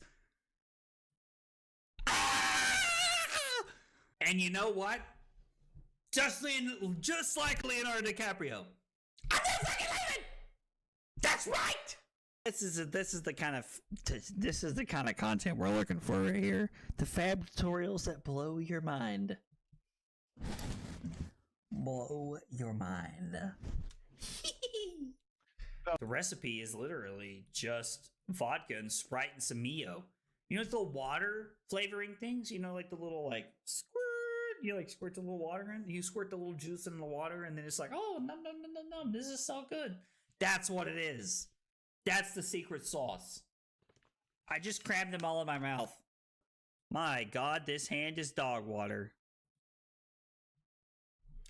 Absolute dog water. I lied. You definitely did.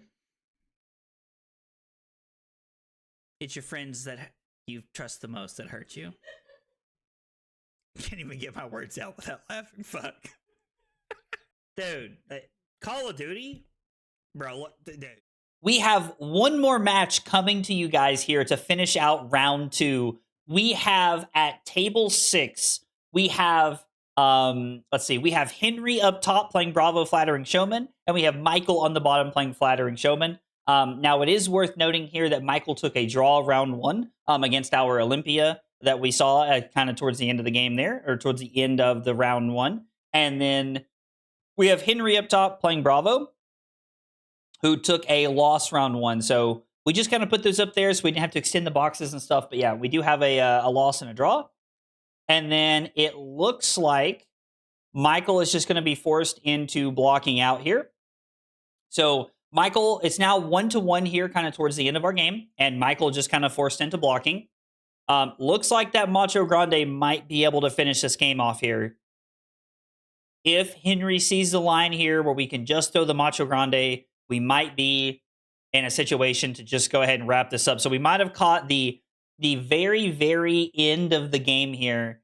And we'll try to jump over with our players here and make sure that we get their sides of things and we want to see what they have to say. And then Michael just declaring no blocks and just passing, just kind of realizing that the game is over here. Let's catch up with our players for 2 seconds here. We'll catch their game and talk about it a little bit here, and then we will jump back up. Well, guys, it looks like I joined at the very, very end of that game there. Yeah. Yeah. So, Henry, let's start with you, taking a look at that game, talk to me. I just caught the last turn there. What do you feel like led to that point in the game where you were able to, draw into a hand, have full tempo to be able to play that Macho Grande out? So, what happened, I think, is that, my opponent went first, so already it's not that good for me, but and at the beginning I got some awkward hands, but I luckily drew my red staunch responses.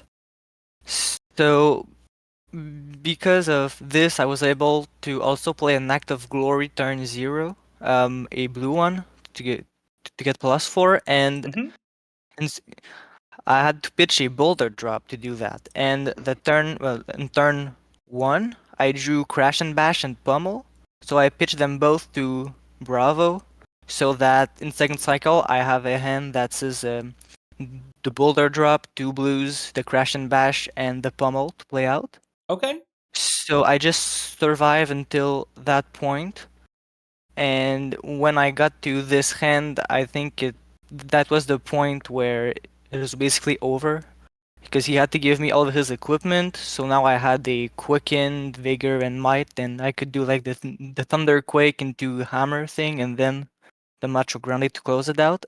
But another thing that helped me is that I was able to get the space to play on edge of their seat a couple turns well, like turn 3 or 4, I think. Mhm. So I was able to throw a debilitate for 13 to get the tempo back to be able to play the boulder drop pummel hand. So yeah. I mean, hey, being able to pitch stack and having the patience to wait on that hand to come back around, even though you have some awkward hands, it's a very good thing to have. Being able to wait and set that up is very important. Michael, let's talk about it from your side. You sounded like Henry had a little bit of an awkward start. Did you feel like you were able to capitalize on that, or were your hands just as awkward and you guys were just kind of in this like back and forth battling state early on in the game? I don't think my hands were awkward. I just think that my plan was more like mid-rangey, and I was more like focused on like blocking efficiently and sending like numbers, and he just brought auras into all of this, and I couldn't manage to have an answer into the auras.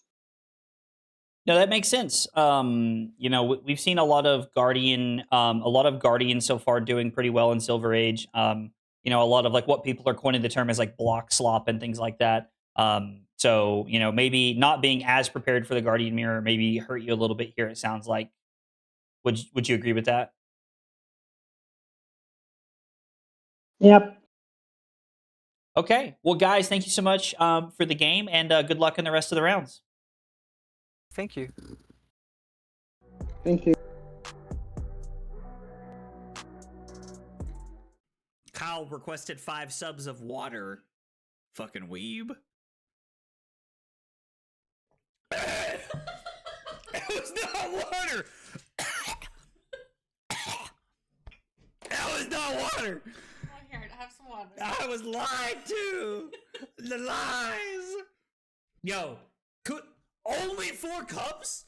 Listen at this man. That is 4 full cups, Cusco.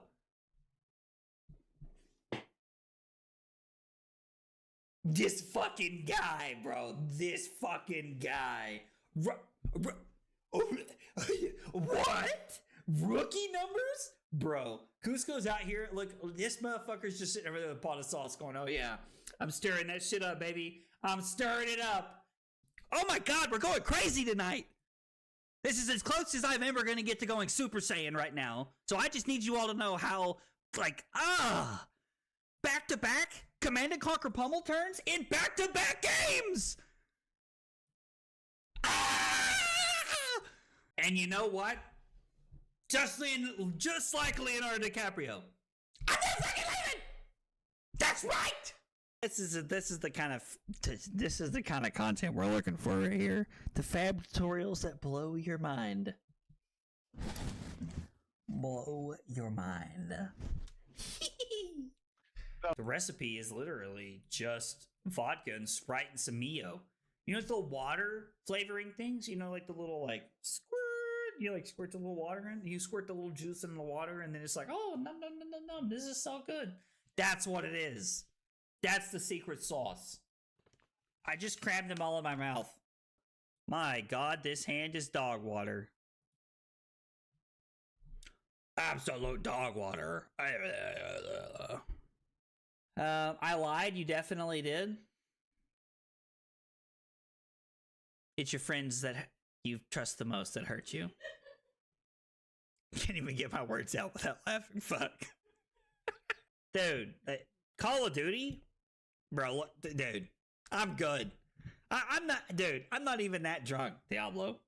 Dude. Ugh. Make you want to kick a fat kid at Kmart, you know what I'm saying? Am I like, who's your daddy when I walk into a room? No, absolutely not. Oh yeah, the more tired I get, the more the accent shines. The accent shines. I deserve 5 for the joke and pour 1 out for my future kid's college chances. Hope he's good at football. Kyle's killing me right now. Kyle just gets my sense of humor. Oh my god. My face is numb.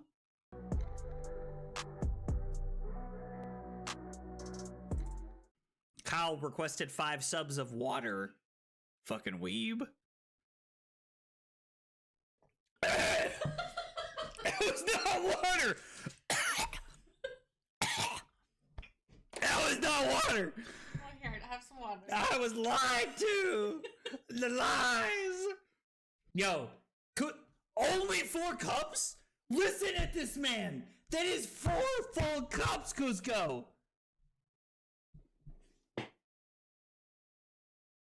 This fucking guy, bro. This fucking guy. What? Rookie numbers? Bro, Cusco's out here. Look, this motherfucker's just sitting over there with a pot of sauce going, oh yeah, I'm stirring that shit up, baby. I'm stirring it up.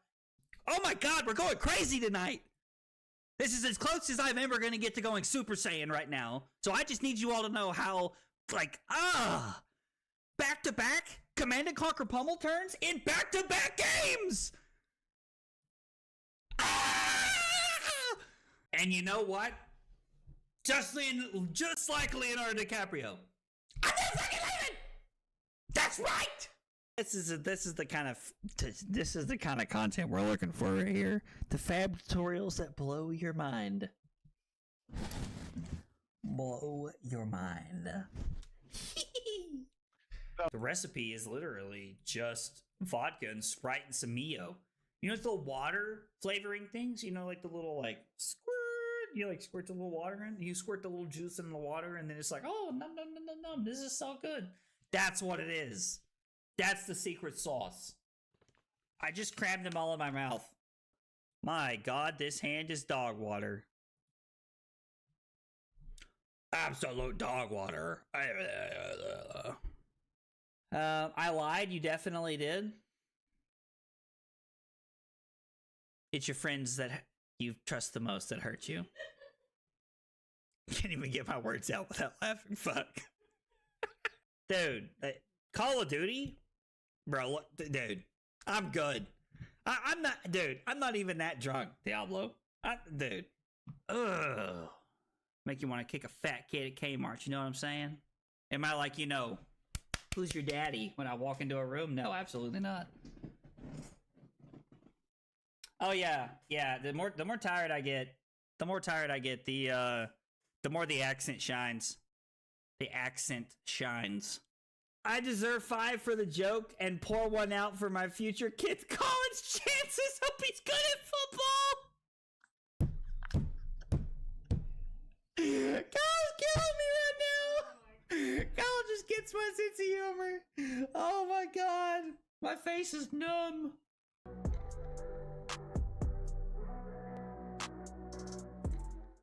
Kyle requested 5 subs of water. Fucking weeb.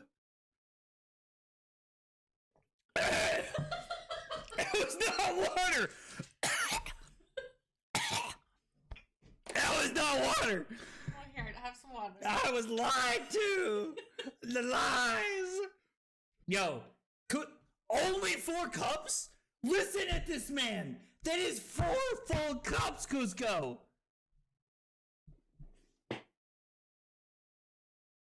This fucking guy, bro. This fucking guy. Okay, guys, we got round 3 action coming at you guys. We got it going on. This one's gonna be a fun one. We got Red on the bottom playing Chane, and we got Mel up top playing Iyslander. Now, I gotta tell you guys, Iyslander, I want Iyslander to be good in Silver Age so bad. So we have what I would say at 2 very interesting decks here. Red on Chane going first. Only playing AB1 and Spell Void 2 here to start, which is worth noting. And our Chane player Red is going to start with a Soul Shackle into Read the Runes for a pretty good start here, and then just gonna pass. Starting the turn off with 3 Soul Shackles, with 3 Rune Chants and a Soul Shackle, gonna be pretty good. Putting Red in a pretty good position to be able to probably arsenal this Putrid Strings, if I had to guess. That's what I would think we're going to arsenal. It might be the Phantom Wraith. Looks like we did get the Putrid Strings in arsenal, and you do notice that Red draws into another Putrid Strings and a Pummel here. All right, Mel up top, pitching a Sirens of Safe Harbor to activate Crucible of Aetherweave, and then it's going to be 6 arcane damage from a Voltic Bolt coming in here at our Chane player. Chane simply takes 6 down to 14 and then passes back. We see that blue Emeritus Scolding getting put into arsenal here. We have 2 Absorbent Ethers in hand and a red Voltic Bolt for our Iyslander player. Things not looking great to start here. The 1 Soul Shackle hits a yellow Deathly Wail. What a great hit for our Chane player here. So noticing here, we have our Deathly Wail coming in for, I believe, red Putrid Strings is +5.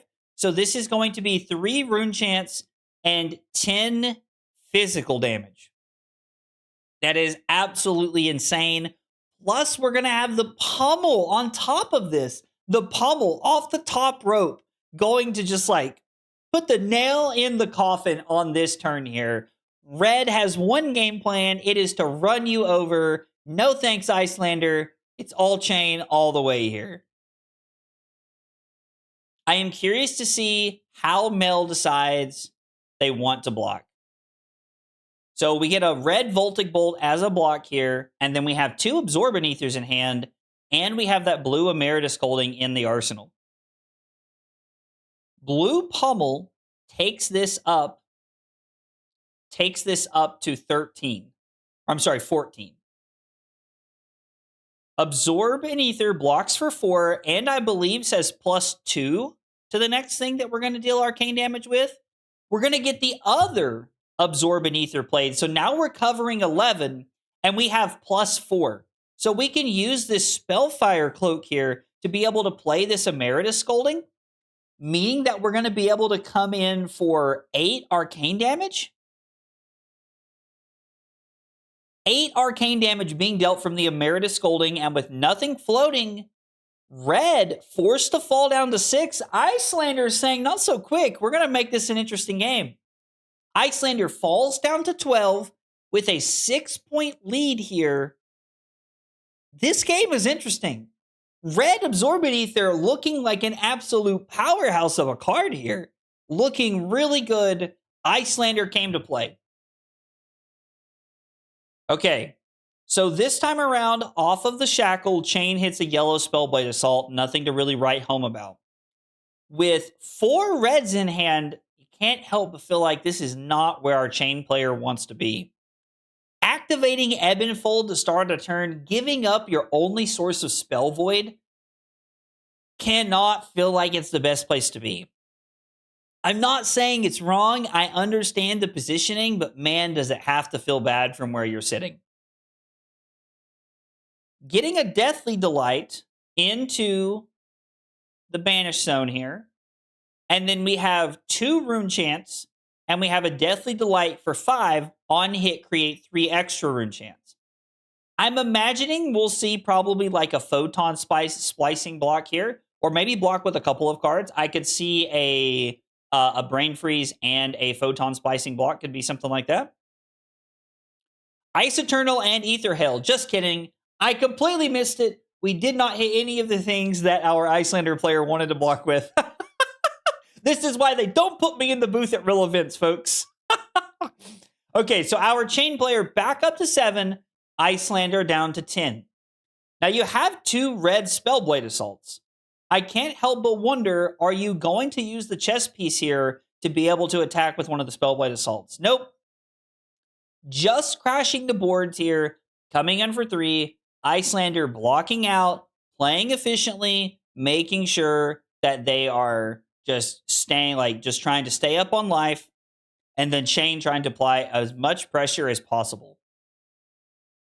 I wonder if we'll see a Glacial Horns activation here. Destroy Glacial Horns, choose a hero, freeze up to 1 card in their arsenal and 1 ally they control until the start of your next turn, and this has go again. We decide not to activate this. We're just going to see that Brain Freeze put into Arsenal. There are currently 0 cards with cost 0 in Red's hand, our Chane player. We hit a Time Snap Potion and another yellow Spellblade Assault. So nothing really impactful that our Chane player can really use here to try and get things going. Just trying to hang on a little bit here. All right, here we go. Our Chane player, Red, starts with a Chane activation, and our Iyslander player responds with a Brain Freeze, but there is nothing to take here. I understand the disruption piece, and maybe it's just because we can see the hands, but man, the Brain Freeze just not doing a lot here. Such like a small blowout play, nothing really going on here. It's going to be Red Deathly Well for 6 go again. These 2 blues really allow our Chane player to just try and get aggressive here. 3 Soul Shackles on the board. We still have our Blood Torn Bodice and our Rune Hold Release, meaning that we still have some things we can do whenever we need to. We're going to see an Ironhide Gauntlet block. I wonder if that means we're going to be pitching our Ether Hail, and then we might also see the Oasis Respite here. Oasis Respite covers this up, meaning no rune chance just yet, but the turn's not over. We could have an interesting turn coming in here. Then just Spellblade Assault. Maybe kind of wishing we had given up the other card, and then from there we would have this Oasis Respite to try and cover this up. Looks like we're going to see an Ironhide Legs block, and we're also going to see this Voltic Bolt block. So we are going to cover this up, and we're going to set up the Emeritus Scolding in Arsenal. Now, Emeritus Scolding not going to be enough to end the game by itself, but if Iyslander is ever able to get back on the board, try to set up an Arsenal, and then try to get some pressure going, might be able to make something happen. But you do notice there is an Arcane Polarity draw here from our Chane player, meaning that if that Emeritus Scolding is fired off, 0 damage going to come through. 0 damage going to come through. Red Ether Ice Vein, double red Ice Bolt, and a blue Frosting in hand for our Iyslander player. So I'm imagining we're going to see a little bit of blocking here, and then we'll see that red Ether Ice Vein. Now, obviously, it depends on what our Chane player can put together. We see a Rune Hold Release, and we have a red Deathly Well over here in our Banish Zone that they can play. Red Malefic Incantation hits the board. And we do have the 3 Rune Chant requirement to get that Deathly Well out of our Banish Zone and onto the combat chain to be able to pressure with here. Excuse me. Red here, having a little bit of a thought, just kind of thinking about how to play this turn out. We're creating a 4th Soul Shackle here from Red. And then it's going to be 3 Rune Chants up front, which Iyslander not able to block. That Spellfire Cloak was forced into being used earlier to be able to play out that Emeritus Scolding for 8. we are going to see a block for 6. We see the block for 6, giving up that red Ether Ice Vein. Maybe Mel just realizes not enough breathing room for us to be able to try to make this happen. Maybe there's not enough breathing room here for me to be able to keep 3 cards to be able to play this out. Now, Deathly Will, from the start of the turn, is a pretty good place to start if you are a Chane player. Deathly Will is one of the best RuneGate cards that the Runeblade class has access to be able to generate further value, keep the train going, and make things happen here.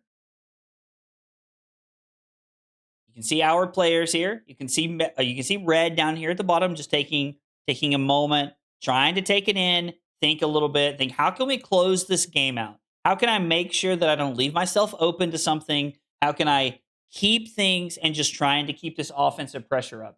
Because even though I wouldn't say this has been like a dominant game from either side, it has been a very interesting game so far. So we see 1 Rune Chant, and then we just see the Reaping Blade come in. The Reaping Blade comes in for 3. And you just notice that Mel just willing to fall down to 3 and pass here, trying to find a window of opportunity to close this game out. Now, with the Crucible of Aetherweave, this red Ice Bolt's going to come in for 6. So, if we don't block any Arcane Barrier here, this is going to be 6 down to 1, and then it's going to be gain 4 back up to 5. We could also see a pitch for that Arcane Barrier 1 through the Null Rune Boots here that our Chane player has. Red trying to make sure, not going to make a silly mistake, not lose to anything randomly at instant speed. 6 arcane damage on the stack here. Okay, Red takes 1. Arcane Polarity puts us back up to 6. Our 4 shackles do not hit anything of note. Oh no, our second Arcane Polarity. We hit a red Mauvrian Skies Arcane Polarity and double Mauvrian Skies off the 4 Rune Chants. This turn not going to be that impressive. We're going to see at least 1 Rune Chant put our Iyslander player down to 2 here. And then we're going to see 2 Rune Chants on the back end. So we're going to have to see that Fiendl's Fighting Spirit actually hit the board on blocking duty, because if not, we are just going to be dead to the Rune Chants that are in play when we can come in with our Reaping Blade here. I think this is going to require all the cards from your hand here, unfortunately. This is just going to require you to have everything here to make sure that you can stay alive. Because blocking 5 is not going to get the job done. Let's see, our Chane player, 17 cards plus our pitch here, so 18 cards still in deck, not really going to worry of getting fatigued yet. Still staying at a pretty healthy deck count here. Blocking 7 goes back to 3 off the Fighting Spirit. And then Reaping Blade not going to attack. You can tell. Red thinking here, do I want to save these Rune Chants? What if we hit off of 5 shackles here? These Rune Chants might be very important for the next turn. And to be honest, it would put Mel in a little bit of an awkward position. Mel probably looking to use this Emeritus Scolding as a way to close the game out here. Like, this like one-shot kill towards the end of the game. Mel has to make a decision. Do I go for this now or not? Mel activates Crucible of Aetherweave and passes. Now, our 5 shackles hit a red Deathly Delight and a yellow Deathly Well. And then we have a Read the Runes, a Soul Reaping, and an Oath of the Arknight. So a couple of playable cards, and you notice this red Pummel. Again, just hanging out, just waiting, just trying to find its way to close the game out here. Now, the interesting part about this is that we've already seen a Pummel. And we heard earlier from one of our Chane players that they were on 1 Pummel and not 2. meaning that the second pummel could be a surprise if one pummel becomes kind of standard in Chane. All right, so we put red Malefic Incantation into play, and then it's going to be activate Chane, 5 go again off of the Deathly Delight. The 2 Rune Chants are going to put Mel down to 1 here. Gonna play Oasis Respite on the Deathly Delight here.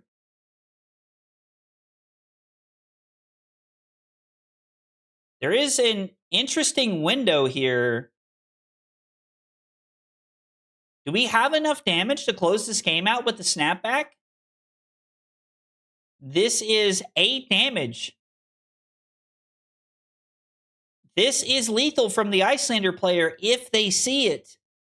I believe, unless I'm miscounting, activate Crucible of Aetherweave, play the Emeritus Scolding, come in for 5 arcane damage,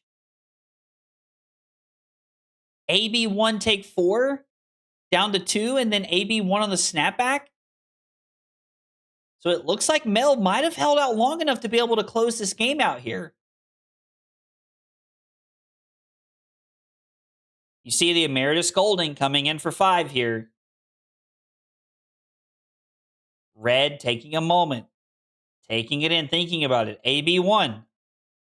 Snapback should put Mel across the finish line. And the snapback for 3 arcane after they go for the pummel is going to close this game out. And you see Mel able to close this out. We had a 6-turn back and forth here between our 2 players. Let's jump over and see if we can catch an interview with them, as that was such an interesting game. Hello, gentlemen. What a game that was to watch. I thoroughly enjoyed it. Mel, let's start with you from the Iyslander side. You know, how do you feel about, that game was very interesting. You were forced into giving up your Arcane Barrier piece very early on in the matchup and the Spellfire Cloak to play both the Absorbent Ethers. And then the snapback, able to close that game out. Walk me through your thought process and how you were feeling during that game. Yeah, that having to give up the cloak that early really sucked. I was hoping to have a bit more 2 blue hands and less 3 red hands. Sure. But it was just it was getting basically 8 value out of using the cloak there. It was a lot. So it was like I had to do it. And then I knew I had 2 snapbacks. I have 2 snapbacks on the list, and I knew I was due for one soon. So I was just trying to fish towards the end with that Emeritus in Arsenal for either a snapback or photon splicing for the amp. Okay. To close it out. Yeah, no, I mean, it makes a lot of sense playing to your outs there. It was a very, very patient game, very well played. Enjoyed watching that down to the end. Red, I notice you're on mute. Red, do you have a mic, buddy, or are you just through text?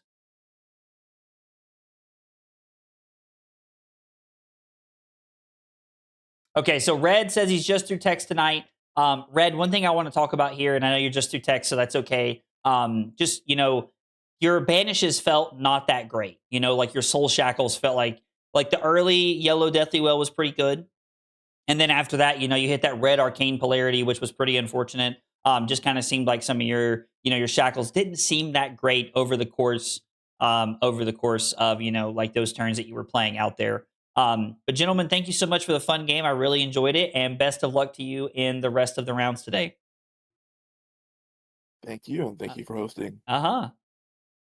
Okay, guys, we're gonna look for a backup match here, but I'm reading chat, and I just want to take this moment to soak it in, because I know that there's so many of you that probably feel this way.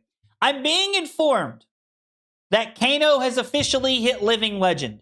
I believe there is a Battle Hardened today. I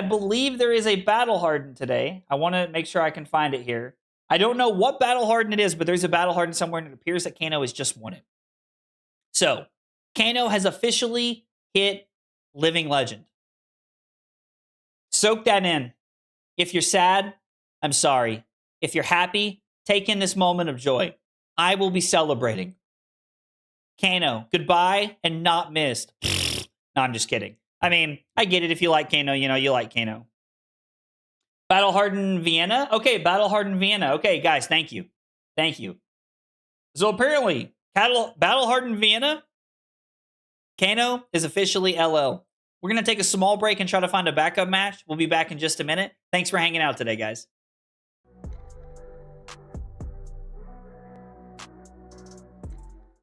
Kyle requested 5 subs of water. Fucking weeb. It was not water. That was not water. Oh, here, have some water. I was lied to. The lies. Yo, only 4 cups? Listen at this man. That is 4 full cups, Cusco.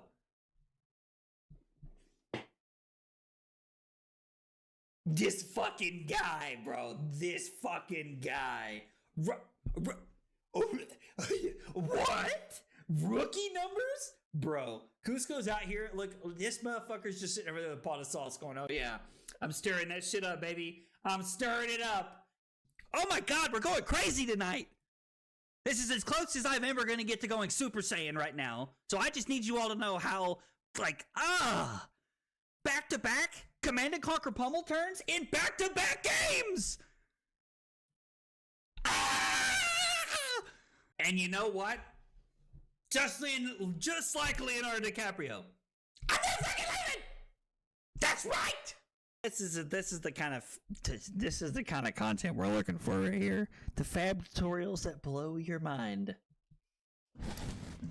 Blow your mind. The recipe is literally just vodka and Sprite and some Mio. You know, the water flavoring things? You know, like the little, squirt. You, squirt the little water in. You squirt the little juice in the water, and then it's like, oh, num, num, num, num, num. This is so good. That's what it is. That's the secret sauce. I just crammed them all in my mouth. My God, this hand is dog water. Absolute dog water. I lied. You definitely did. It's your friends that... Backup match coming your way. Here we go. We got some more round 3 action coming for you guys. We got Rose up top playing your all's favorite dead hero, Gravy Bones. And then down here at the bottom, we have Sam, our boy from Breakpoints, playing Terra. They are playing what looks like it has been a battle. Currently 13 minutes left in the round, and it looks like it has been one for the ages. It's worth noting that Rose, 5 cards left in deck here, 4 cards left in deck here.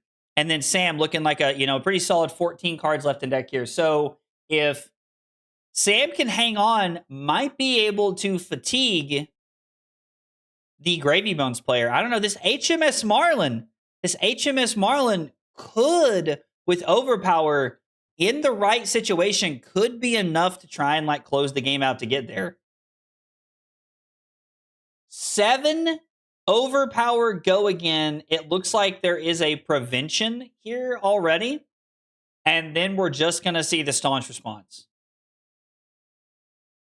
Okay, so the Marlin connects. Sam falls down to 6. Cuddy Shark requires a resource. Yep, requires a resource to attack. So no Cuddy Shark resource attack there.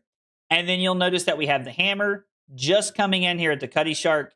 This might be the final nail in the coffin here as Sam looks to try and fatigue our Gravy Bones player. Restless Bones coming in for 4. Rose not going down without a fight. She knows she's on camera. She's giving it her all till the very end. Sam blocks with the Oasis Respite. Makes sense. Just covering it up here. And then it looks like Sam may just start getting in with the Boulder Drops. May get in with the hammer here. Yep. Getting in with Boulder Drop for 8. Just taking some extra cards out of the hand. Really forcing Rose to, block and not have access to all 4 cards in her hand. Although with all the cards out of the deck, we might not be looking at a pretty good spot. 2, no go again. This is the last attack that Rose has. And then just for extra measure, we're just looking at blocking with the Canopy Shelter to make that might. Looks like it all might be over with the crying here, folks. Coming in for 7 with that Humble. Rose having nothing left in her deck to attack with. Just going to block 6, and we're going to wrap this one up here. 13 turns. Sam hangs on to Fatigue Gravy Bones. The first time we've seen Gravy Bones played today, losing to a Guardian. How weird is that? No, I'm just kidding. Sam's a very good player. Sam's a very skilled player. So I do enjoy that Rose is making him go through the motions here. Rose is actually making him finish the game out to get there to actually close it out at the end. Just coming in for 8. That's going to do it for us here at the end of round number 3. Let's jump back over and interview our players here and see what they have to say. I'll be honest, I kind of hope he doesn't get anything, because then he'll be more of a problem, and I hate when people complain about him, because then that means that I feel bad when I play him. So guys, now that I've jumped in on the end of Rose hopes that Gravy Bones doesn't get anything in Sage, which we're going to come back to that. We're not just going to let that slide. We're coming back to this. Let's talk about this game. I can count on, with probably 2 hands at this point, the amount of times I've seen a Guardian successfully fatigue a Gravy Bones player, and it normally involves Compass being destroyed. Sam, what do you feel like went your way? What gave you the ability to really lean into this fatigue aspect this game? The fact that this format has banned Prismatic Leyline, Conqueror of the High Seas, Chum, and Sawbones.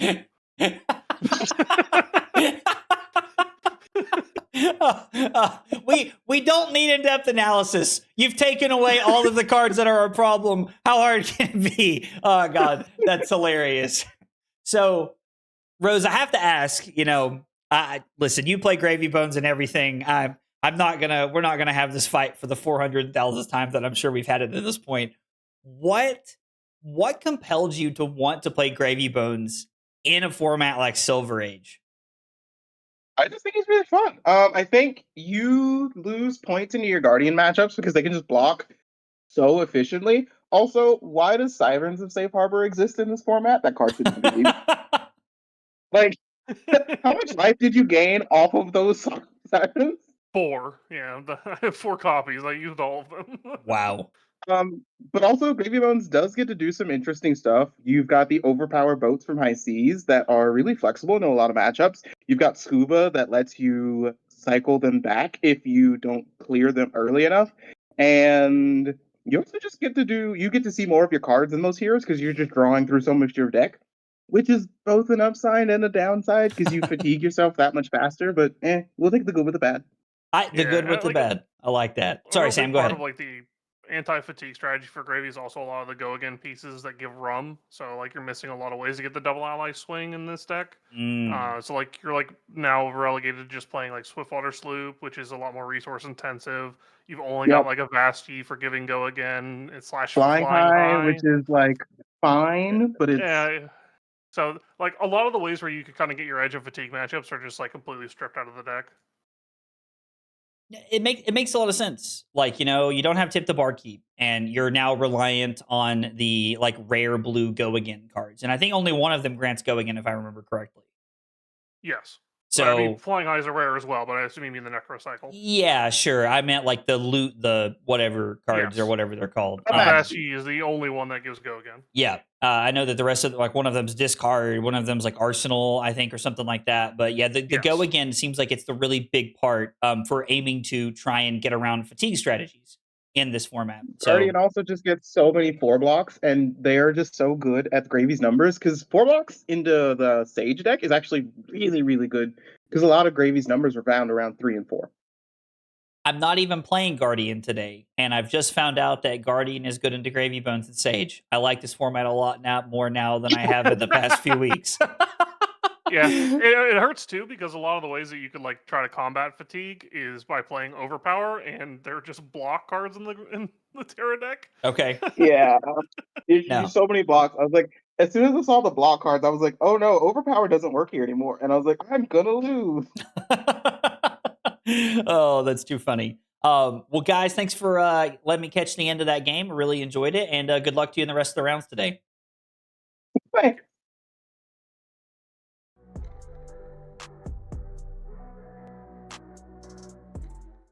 Kyle requested 5 subs of water. Fucking weeb. It was not water. That was not water. Oh, here, have some water. I was lied to. The lies. Yo, only 4 cups? Listen at this man. That is 4 full cups, Cusco.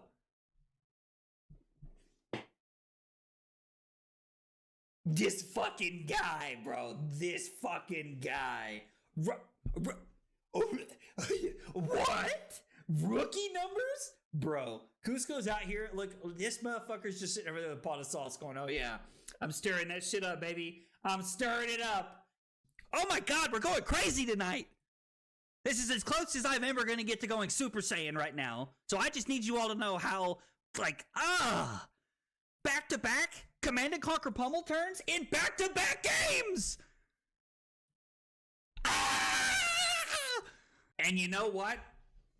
Just like Leonardo DiCaprio. I'm not fucking leaving. That's right. This is the kind of content we're looking for right here. The fab tutorials that blow your mind. Blow your mind. The recipe is literally just vodka and Sprite and some Mio. You know, the water flavoring things. You know, like the little squirt. You squirt the little water in. You squirt the little juice in the water, and then it's like, oh, no, this is so good. That's what it is. That's the secret sauce. I just crammed them all in my mouth. My God, this hand is dog water. Absolute dog water. I lied. You definitely did. It's your friends that you trust the most that hurt you. Can't even get my words out without laughing. Fuck. Dude, Call of Duty? Bro, dude, I'm good. I'm not even that drunk, Diablo. Dude.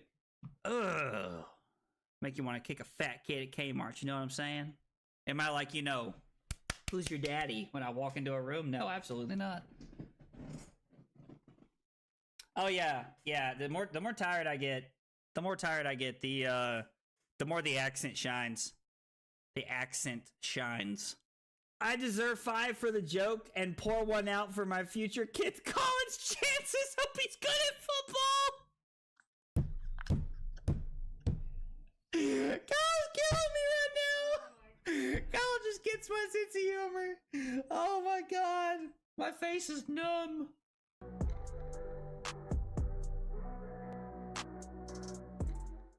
Kyle requested 5 subs of water. Fucking weeb. It was not water. That was not water. Oh, here, have some water. I was lied to. The lies. Yo, only 4 cups? Listen at this man. That is 4 full cups, Cusco.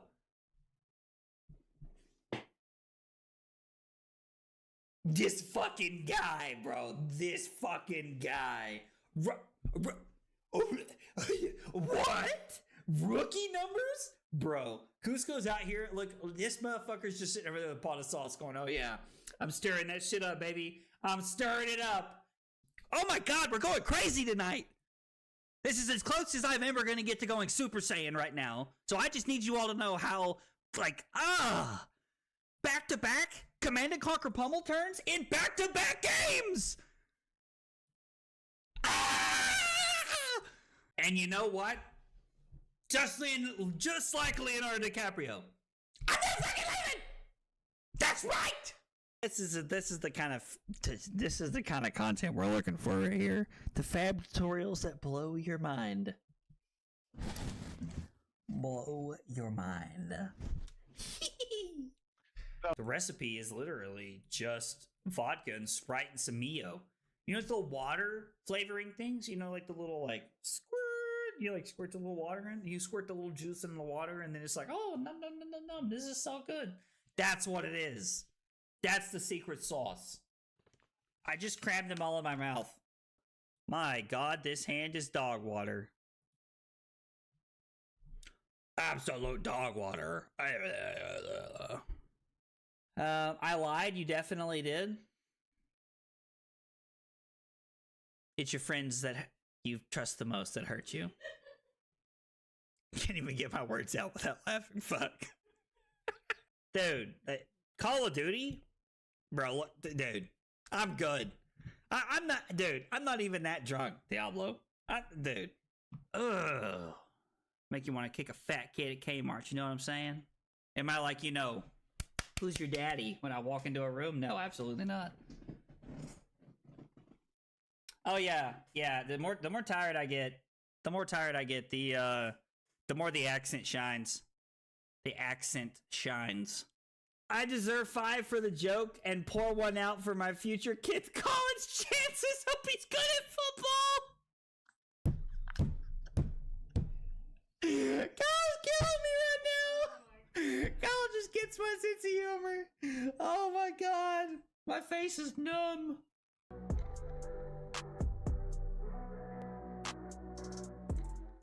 Kyle requested 5 subs of water. Fucking weeb. It was not water. That was not water. Oh, here, have some water. I was lied to. The lies. Yo, only 4 cups? Listen at this man. That is 4 full cups, Cusco.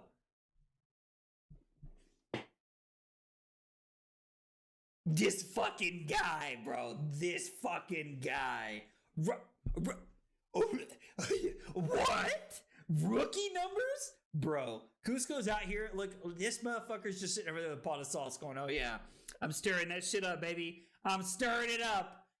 Oh my God, we're going crazy tonight. This is as close as I'm ever going to get to going Super Saiyan right now. So I just need you all to know how, back-to-back Command and Conquer pummel turns in back-to-back games. And you know what? Just like Leonardo DiCaprio. I'm not fucking leaving. That's right. This is the kind of content we're looking for right here. The fab tutorials that blow your mind. Blow your mind. The recipe is literally just vodka and Sprite and some Mio. You know, it's the water flavoring things. You know, like the little squirt. You squirt the little water in. You squirt the little juice in the water, and then it's like, oh, num num num num num. This is so good. That's what it is. That's the secret sauce. Okay, guys, here we go. Round 4 action coming at you. We have Fatigue Bread down on the bottom playing Oldhim. We have Dallos playing Chane from earlier in our tournament. We got Jacob versus Jonathan. Let's get it on. Okay, so to start off our game here, we are seeing that it looks like Jonathan just came in with the Thunderquake there. And then we see that Jacob is setting up the Rune Blood incantation, making a Soul Shackle, and then coming in for 6 off the Phantom Wraith. I'm imagining that we're going to see a lot of fatigue here from our Oldhim player is what it's going to be happening. Okay, after that we pass. We get a blue Oath of the Arknight into the arsenal. And then we see Titan's Fist coming in for 3. On the horizon and Clash of Chess being pitched. And then we have that red Staunch Response into the arsenal. Rune Blood incantation gets banished off of our Soul Shackle. We see an Ebb and Fold activation to start our turn. We get a red Deathly Well into the Banished Zone. Oath of the Arknight being played for +1. Our Arm Piece being broken for another Rune Chant. And now we're coming in for what is, I believe, 7 and 3 Rune Chants here. The 3 Rune Chants get covered up pretty quickly here by pitching pitching our blue Thunk. And now we're going to see our 7 covered up pretty quickly here. We're just going to see a couple of the Clash cards jammed in front. The turn is very quickly passed back over, and then we're going to see another Titan's Fist activation. You are truly seeing Oldhim in its truest form, folks. This is Oldhim in its truest form. This game is coming to you from table number 1. These are both of our undefeated players after 3 rounds. They are more than likely locked for top 8 at this point, but we like to see the games that are winning. We see Rune Rager Swarm and Arcane Cussing banished, and then we see our Rune Blood activation happen. We're now going to come in for 2 Rune Chants, it looks like. Or maybe we're going to get 3 Rune Chants. Nope, we're going to get 3 Rune Chants, and then we're going to have 4 go again here. So again, this is just going to be covered up very well by our Oldhim player, and then we're going to have a Titan's Fist for 3, pitching Staunch Response and Clash of Legs. So you can tell that Jonathan, our Oldhim player, has really come to play this longer fatigue game. We get red and yellow Read the Runes and a Deathly Well banished off the top for Jacob, our Chane player. Red Putrid Strings from Arsenal looks to be a pretty good start to the turn. Activate Chane, yellow Deathly Well. This is going to be 4 Rune Chants or 5 Rune Chants. I believe we have 4 Rune Chants here. Maybe some more. We're going to see what happens here. You can tell that we have Jonathan just taking a little bit of a thinking about how he wants to block this. How can we protect ourselves the most here? And then we have our 5th Rune Chant coming across the board. So the 5th Rune Chant does get covered up. This is going to be for 10. So we have 10 go again, and we've covered up all of the Rune Chants. So Jonathan's still staying at a healthy 20 here. Our Chane player looking to try and swap that up if we can. This red pummel looks like it could do some work here, depending on how we see Jonathan block. So 10 go again. It looks like Jonathan reaches for the shield here, just blocking 2 off of Bastion of Duty. Again, taking his time, going through the blocks, thinking, what are we playing around? What have we seen so far? Like, how are we thinking about how we can get through the rest of this game? We see Bastion of Duty is the only block, and then we see the Phantom Wraith is pitched to be able to play the pummel.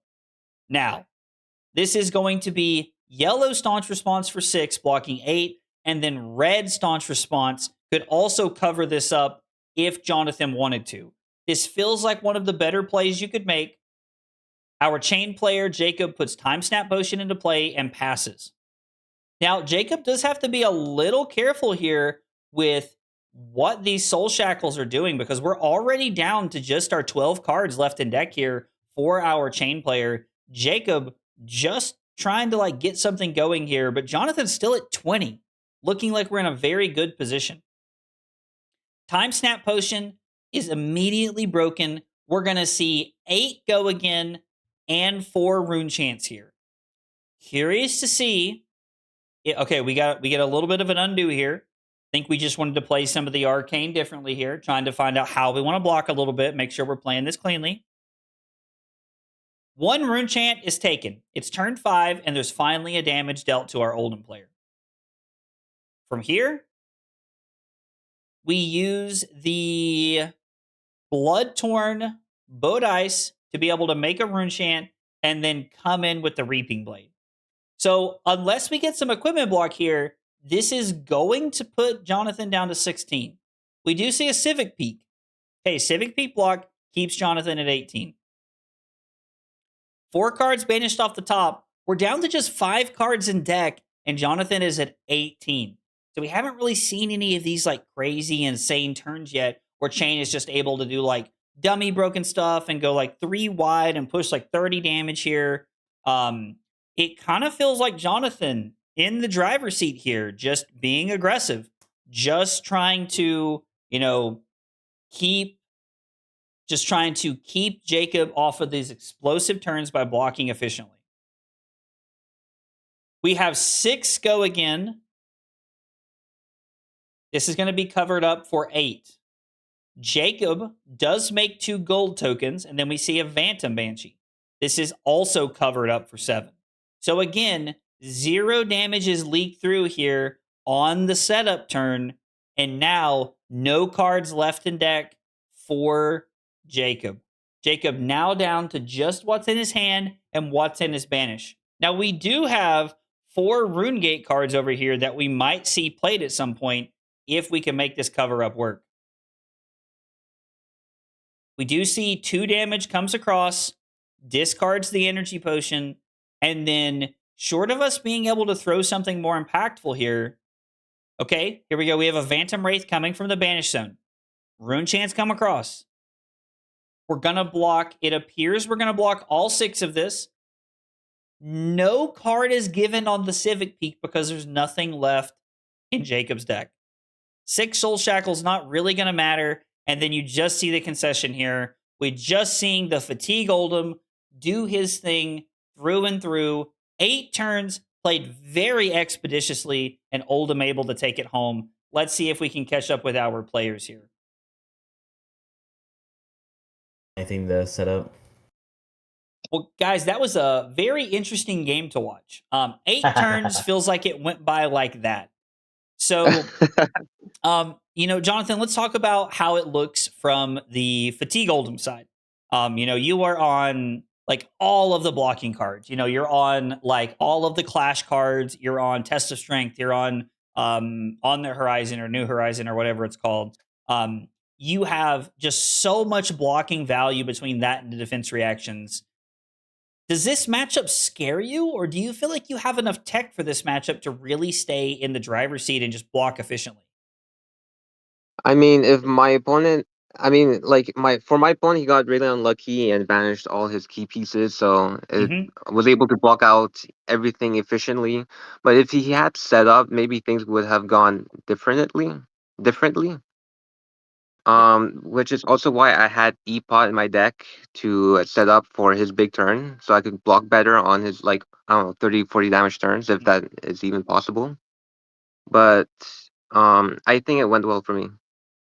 No, that makes a Really lot of well. sense. Seeing a lot of the key, what I would call quote unquote like combo pieces for Chane, getting hit off Soul Shackles is pretty unfortunate for the Chane players. So that makes a lot of sense.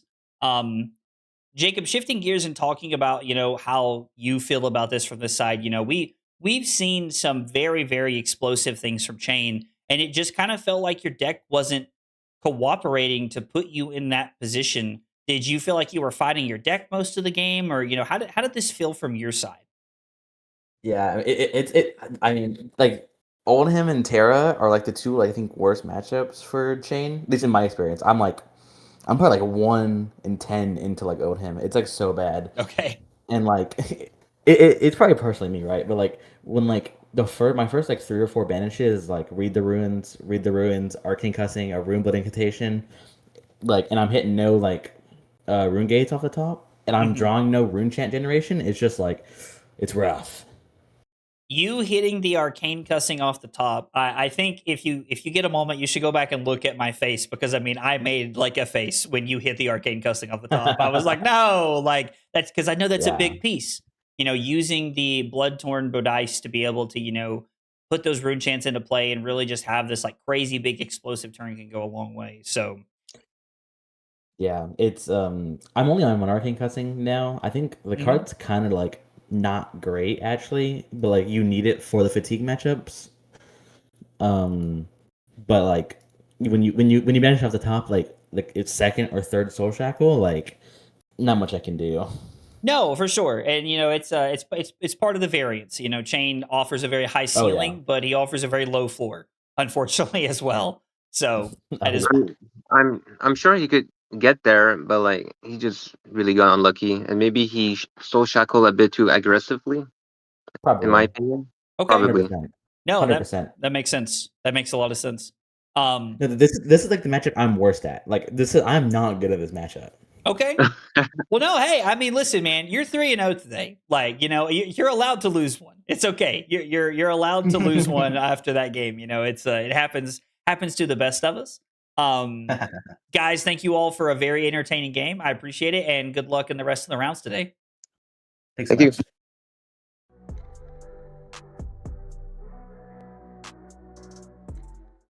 Kyle requested 5 subs of water. Fucking weeb. It was not water. not water. Oh, here, have some water. I was lied to. The lies. Yo, only 4 cups? Listen at this man. That is 4 full cups, Cusco.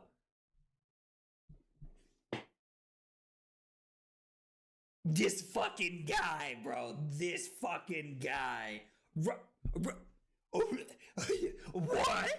Rookie numbers? Bro, Cusco's out here. Look, this motherfucker's just sitting over there with a pot of sauce going, oh yeah, I'm stirring that shit up, baby. I'm stirring it up.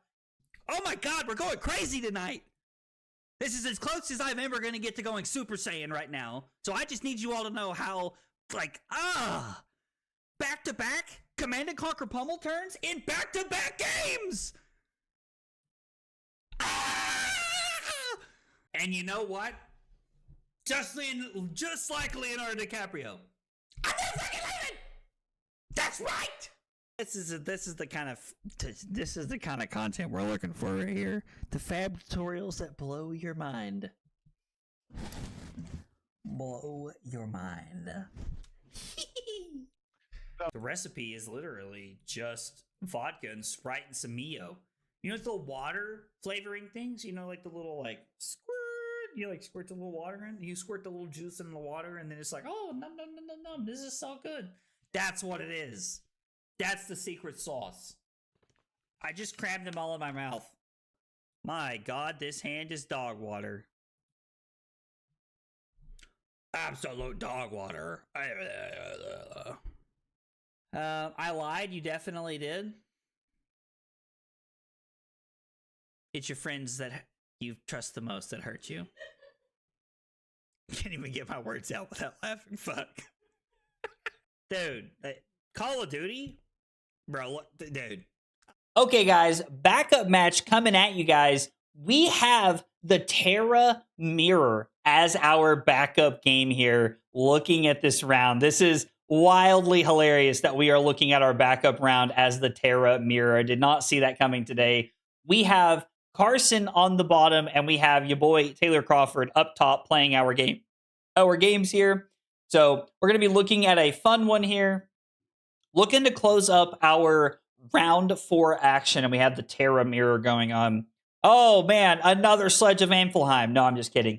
I actually really, really like the Guardian Mirrors. I think it's a lot of fun. There are some interesting decision points.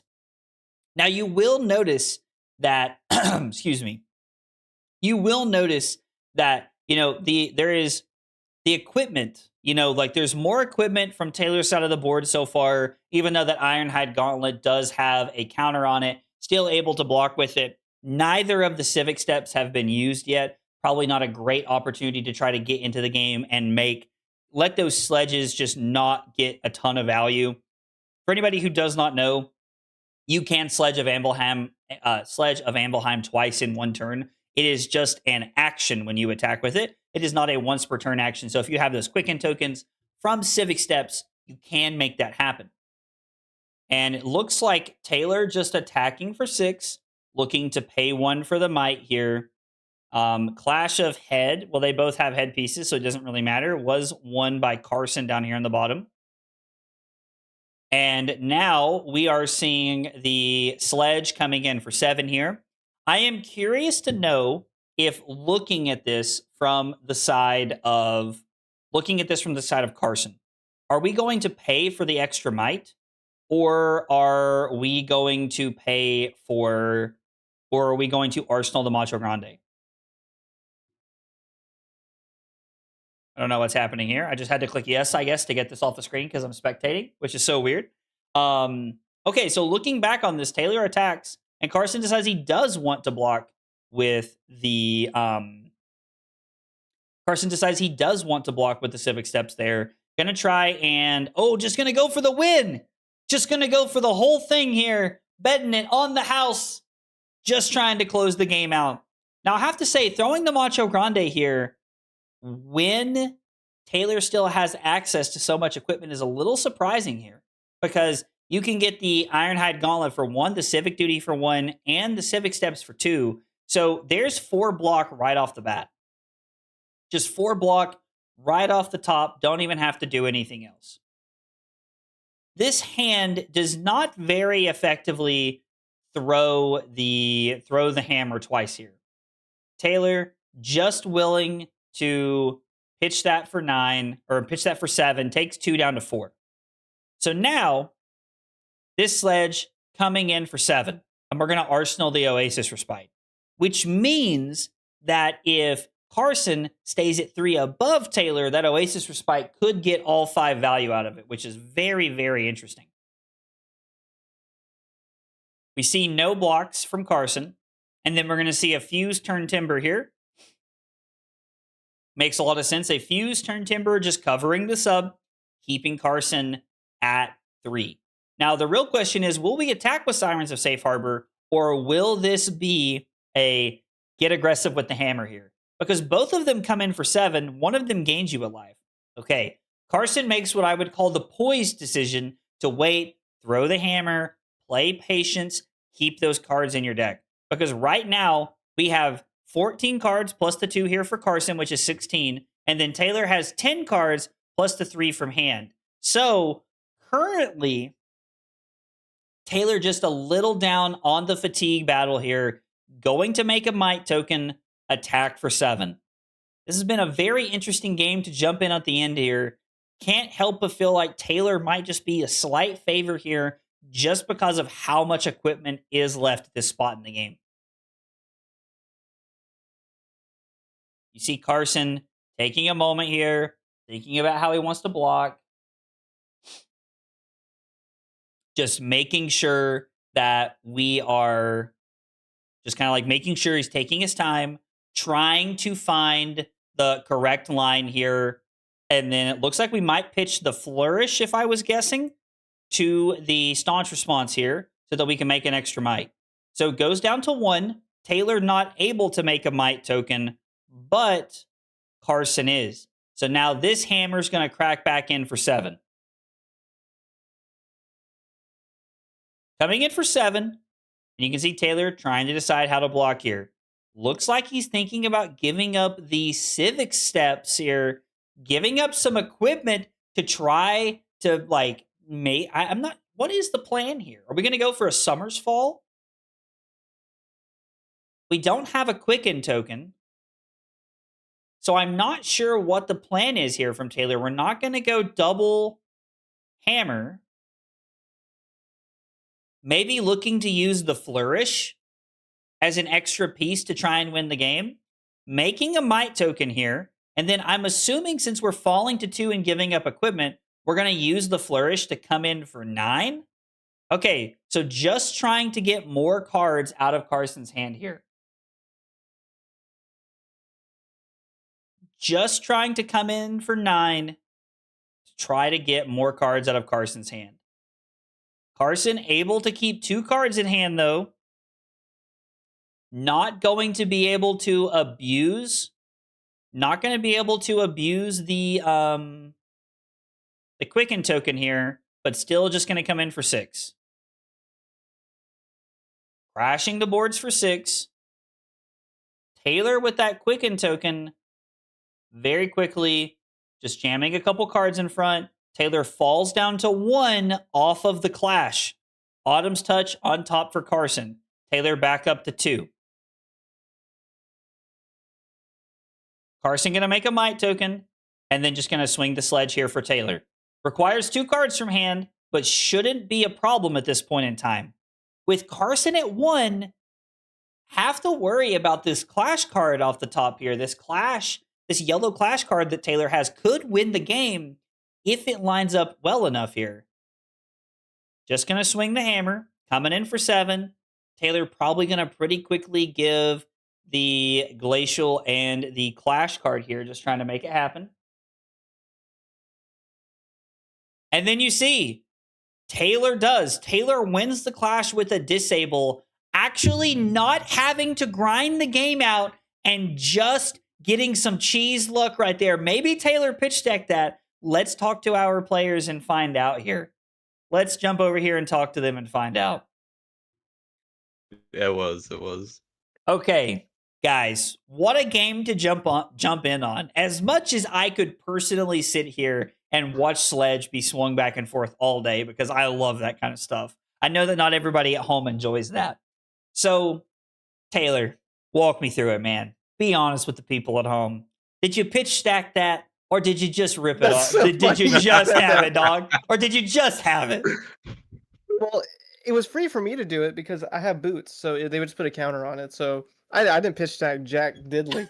I was just like, worst thing that happens is I just get like another counter and he dies. So it's like, whatever. I will say though, Yeah, it was actually the flourish turn was like my favorite turn of that game by a mile. I was like, oh wait, I have a vigor. I can flourish. I can 2-card 9. Oh snap, dude! Throwing Sledge for 9. I've watched you do that twice today now. That has been like one of my favorite plays that I've got to see you make so far today. It's super interesting. Whenever someone asks you, hey, is Silver Age good? And be like, I saw a dude throw Sledge for 9 and I got excited. I don't know if that's a good litmus test for a format or not. You don't know if that's probably not a good selling point. I should probably save that within the Guardian community specifically. Also, he had 2 arsenals at one point. All right. So Carson, what happened with his 2 arsenals here? Walk me through this. Well, so I had a card in Arsenal, and then at the end of my next turn, I had another card, and I really wanted to keep it, so I just threw it in there and hoping he wouldn't notice. I see. So we're breaking down the code on Talishar, huh? We're just actively cheating the code on Talishar. You know what? I didn't see it. I'm here for it. I love it. It didn't even work. He's too good, though. He beat me through the double Arsenal. I was like, wait, hold on a minute. You don't have New Horizons. What are you doing? He's like, oh, you got me. You got me. Well, it sounds like you guys had a fun one, if nothing else. That's for sure. Oh, that was great. Oh, man, that's so good. Well, Absolutely. Guys, thank you for the entertaining game, and good luck in the rest of the rounds today. Thank you. Thanks. Kyle requested 5 subs of water. Fucking weeb. It was not water. That was not water. Oh, here, have some water. I was lied to. The lies. Yo, only 4 cups? Listen at this man. That is 4 full cups, Cusco.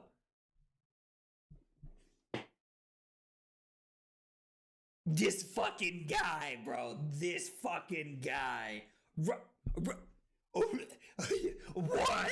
Rookie numbers? Bro, Cusco's out here. Look, this motherfucker's just sitting over there with a pot of sauce going, oh yeah, I'm stirring that shit up, baby. I'm stirring it up. Oh my God, we're going crazy tonight. This is as close as I'm ever going to get to going Super Saiyan right now. So I just need you all to know how,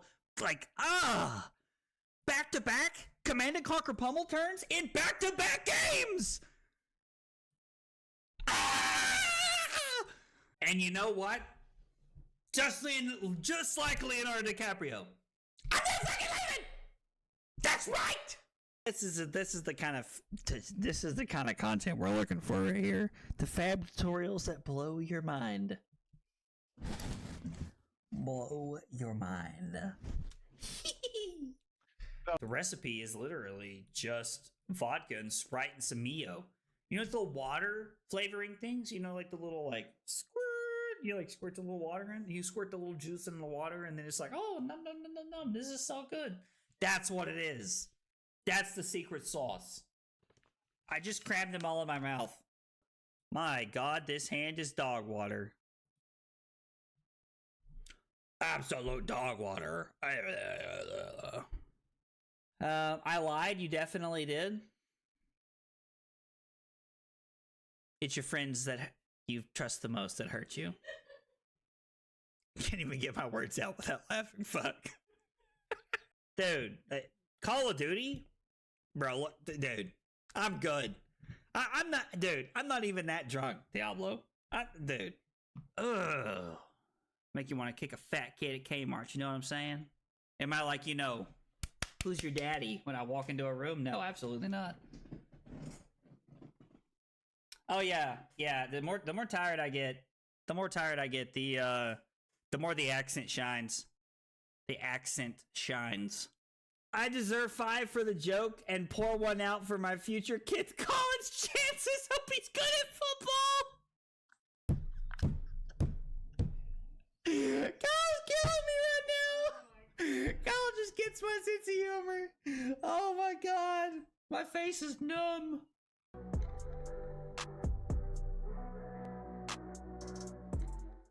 Kyle requested 5 subs of water.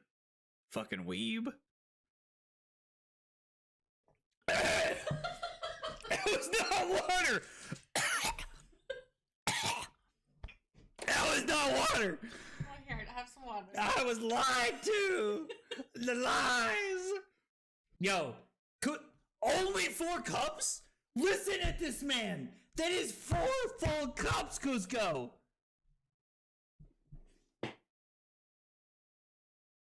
This fucking guy, bro. This fucking guy. What? Rookie numbers? Bro, Cusco's out here. Look, this motherfucker's just sitting over there with a pot of sauce going, oh yeah, I'm stirring that shit up, baby. I'm stirring it up. Oh my god, we're going crazy tonight. This is as close as I'm ever going to get to going Super Saiyan right now. So I just need you all to know how, back-to-back Command & Conquer pummel turns in back-to-back games! And you know what? Just like Leonardo DiCaprio. I'm not fucking leaving! That's right! This is the kind of content we're looking for right here. The fab tutorials that blow your mind. Blow your mind. The recipe is literally just vodka and Sprite and some Mio. You know, the water flavoring things? You know, like the little, squirt. You, squirt the little water in. You squirt the little juice in the water, and then it's like, oh, num, num, num, num, num. This is so good. That's what it is. That's the secret sauce. I just crammed them all in my mouth. My God, this hand is dog water. Absolute dog water. I lied. You definitely did.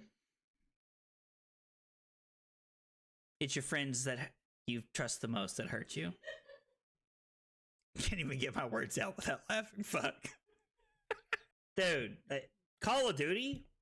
Bro, dude, I'm good. I'm not even that drunk, Diablo. Dude. Ugh. Make you want to kick a fat kid at Kmart, you know what I'm saying? Am I like, who's your daddy when I walk into a room? No, absolutely not. Oh yeah. The more tired I get, the more the accent shines. The accent shines. I deserve 5 for the joke and pour 1 out for my future kid's college chances. Hope he's good at football. Kyle's killing me right now. Kyle just gets my sense of humor. Oh my god. My face is numb.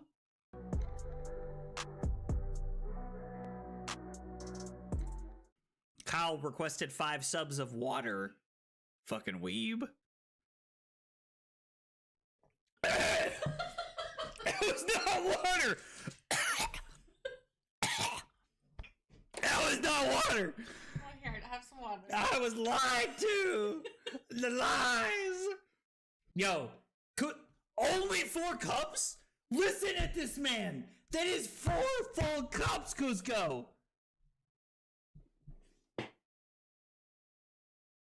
This fucking guy, bro. This fucking guy.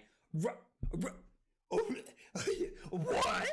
Rookie numbers? Bro, Cusco's out here. Look, this motherfucker's just sitting over there with a pot of sauce going, oh yeah, I'm stirring that shit up, baby. I'm stirring it up. Oh my god, we're going crazy tonight. This is as close as I'm ever going to get to going Super Saiyan right now. So I just need...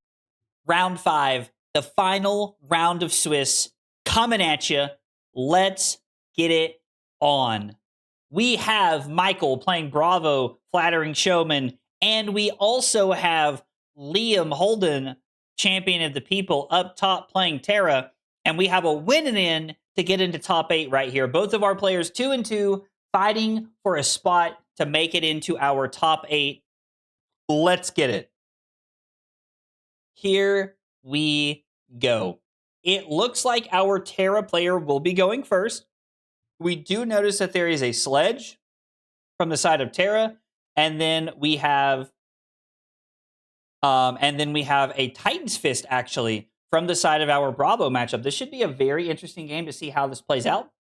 It was also requested last round that we put deck counters on the decks to be able to see how many cards are left in decks and things like that. So I have updated that for this round to make sure that we have that up to date so that you guys can see everything that we're looking at here. Okay, so we see Michael opting to keep 2... excuse me. We see Michael opting to keep 2 red cards in his hand, and then Liam going to arsenal that staunch response. Now, you will notice here that we draw into a blue and a red, so it's just going to be that boulder drop here, getting aggressive here for Michael, trying to force some blocks out of Liam and maybe make things a little bit awkward. Excuse me. Also, this red unmovable being able to be placed in the arsenal for Michael could be a very good place to be at. But also, let's not forget, we have a red staunch response in arsenal for our Terra player here. Now, we just have some blocks. It does look like Liam loses the clash, so we get a -1 counter on the Blade Beckoner Helm here. We move that red unmovable into our arsenal, and we draw a clunker. We draw a handful of reds right here. Nothing too impressive to get started with. I'll be curious to see how Michael wants to play this one out and how he decides to block. Sledge coming in for 6. No extra resources and no earth cards, so we're not going to be creating might tokens off of this. This is going to be run straight through, just a normal sledge, no Terra effect here. We see just the test of vigor, and the vigor is won by that blue disable on top of the deck. Now, that vigor token not really doing a ton here, as we're going to have to see an overpitch here from our Bravo player, just trying to set up that staunch response for second cycle, making sure that we have some good blocking pieces later on in the game here. Okay, so we have 2 sets of Clash of Arms. Oh, no! And it looks like our Civic Guide is going to be taken off the table already because we have that Smelting of the Old Ones on top of the deck for Liam. Now, Liam, again, just going to pitch to swing sledge here. We're seeing a little bit of jam coming in.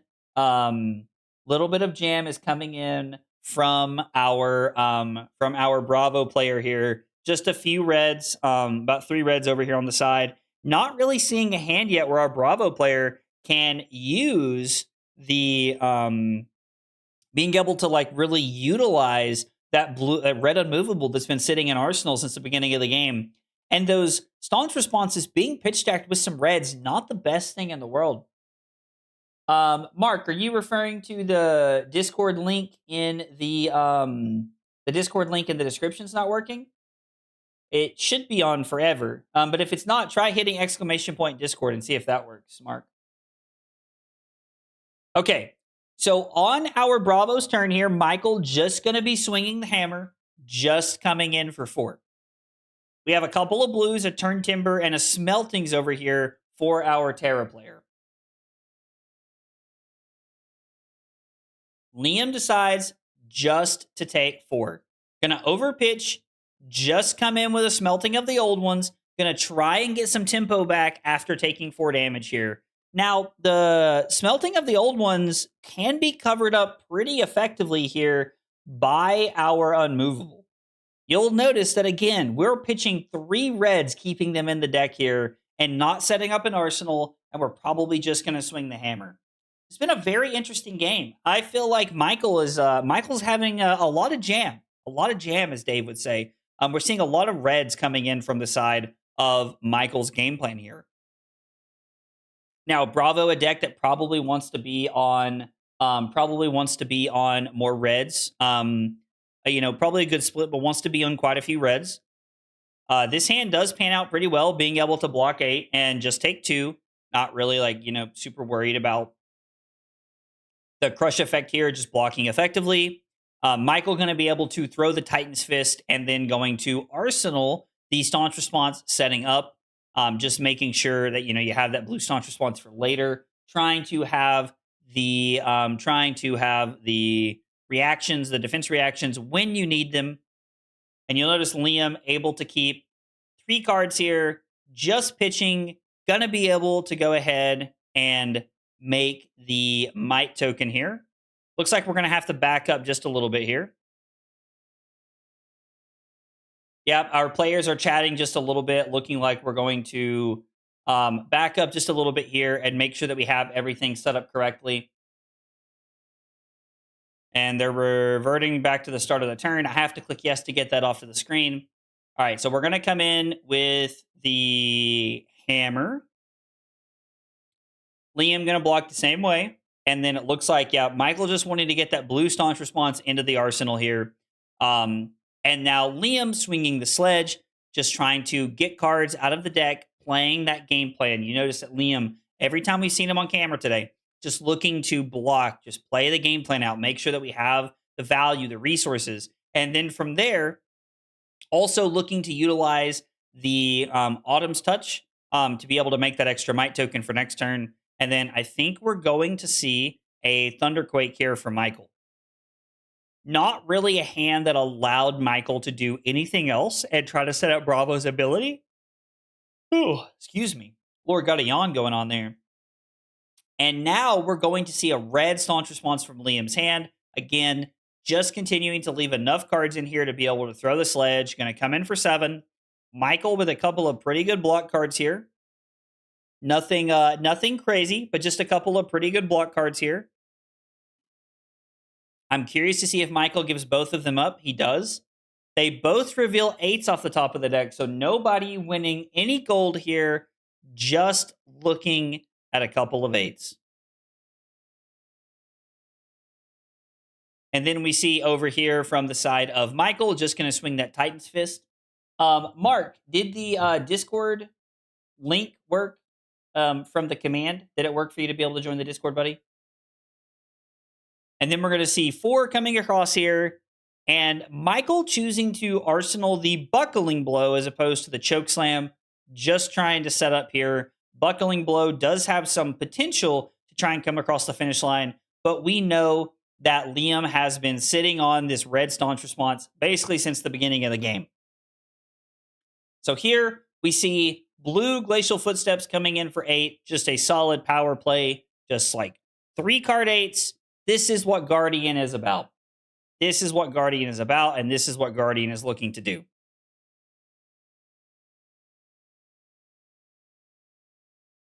Okay, so we see a Civic Duty block and a card from hand to be able to block 5. Take 3.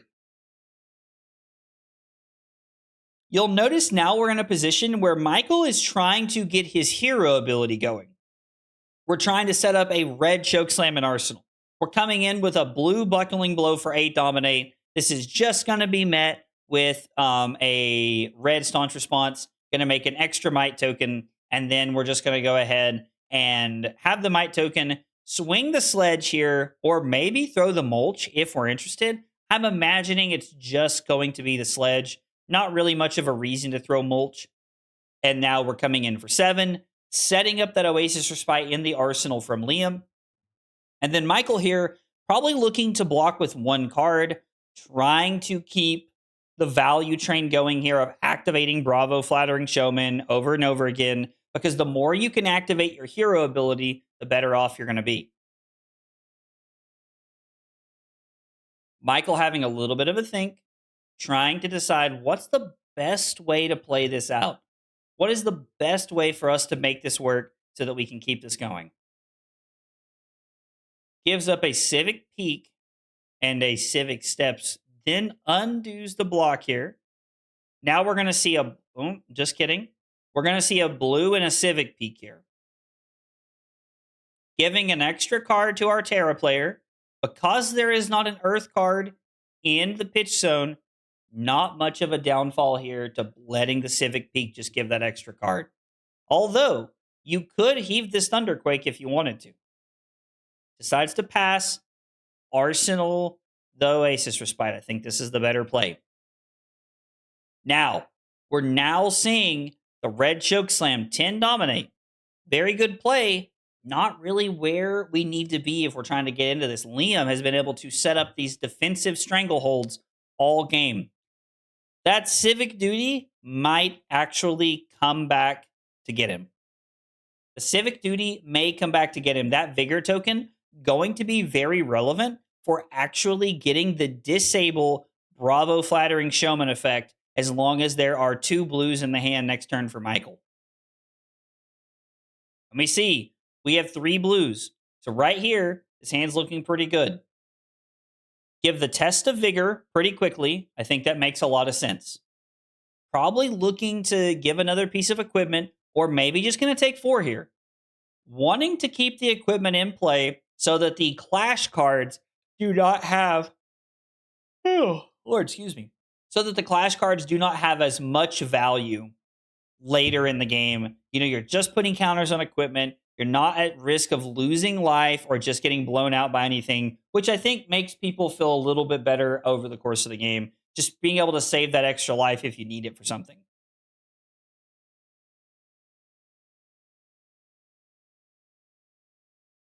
We see Michael having a little bit of a think here. I personally think Michael should give up the flat in the field or the boulder drop here. Just block 7. We are down on cards, but you have that vigor token to make it work with the red disable for next turn. And I don't think blue crush cards are going to get you there. Okay, test of vigor hits a thunk, meaning that we get a vigor and a might token. So because of that, we might be able to actually set up the staunch response in Arsenal here, looking for a powerful turn. Activate Bravo Flattering Showman. Red disable. Coming in for 12 dominate.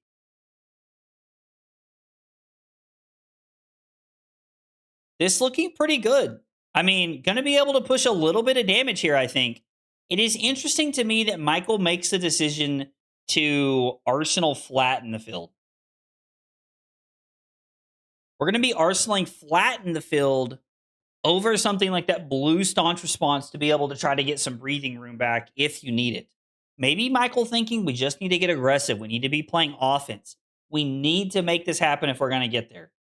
That Oasis Respite does come out for value. Loses 2, Liam down to 7. Just going to throw the sledge. Michael drawing into a bit of jam here. Just looking at a little bit of an awkward hand. Those reds were going to come back to get him at some point, unfortunately. Not many great plays here that don't involve blocking with a couple of cards.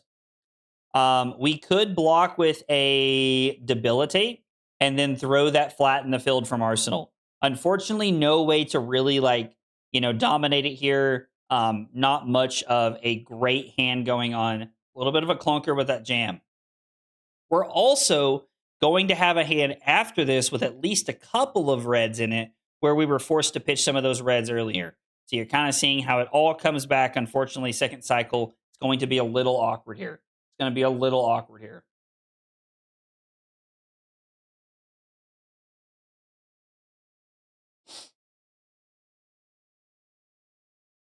Just going to block 1, okay? I think that makes a lot of sense. Michael falls down to 6. Do we go for the Debilitate or do we go for the blue? Going for the Debilitate here, just using the efficient attacks, the red attacks from the hand, makes a lot of sense here. So we're seeing this Debilitate come in for 8. And then we're going to see a 3-card block from Liam. Liam willing to take the turn off, going to set up that blue staunch response in Arsenal, making sure you have some protection. And then you'll see, again, another clunker here. Not the best hand in the world. Nothing really impressive going on. So we're going to throw red disable. Red disable coming in for 9. The blue staunch response looking okay, but not great here. Liam also with a little bit of a clunker. And then I think we're going to see, a pitch to be able to come in with our Turn Timber. There is no fuse, but we are going to cover up 9. Saving the blue Staunch Response and the Turn Timber for next turn if it's needed. If it's needed. Activate Bravo, Flattering, Showman. We're going to flip up a blue that comes in for 8 Dominate. Now, the 8 Dominate is pretty good here, but it's not the best thing in the world.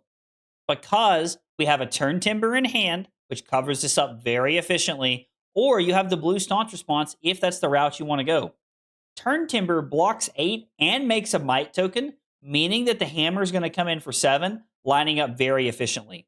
Now that you can see that coming here from the Terra player, it's not bad to arsenal that blue unmovable and just being willing to take 1 here. And again, another Earth card for Liam, meaning that when he has that extra Earth card, he's going to be able to make another Might token, setting up for next turn. So Terra's hero ability, just generating Might tokens on both sides of the turn cycle, really getting a lot of value going.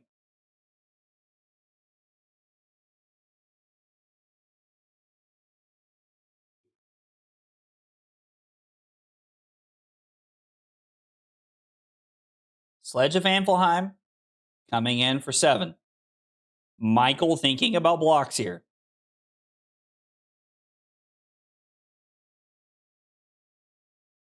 Michael taking a moment, thinking about some of the best play patterns they could have, trying to decide how he wants to play the rest of this game.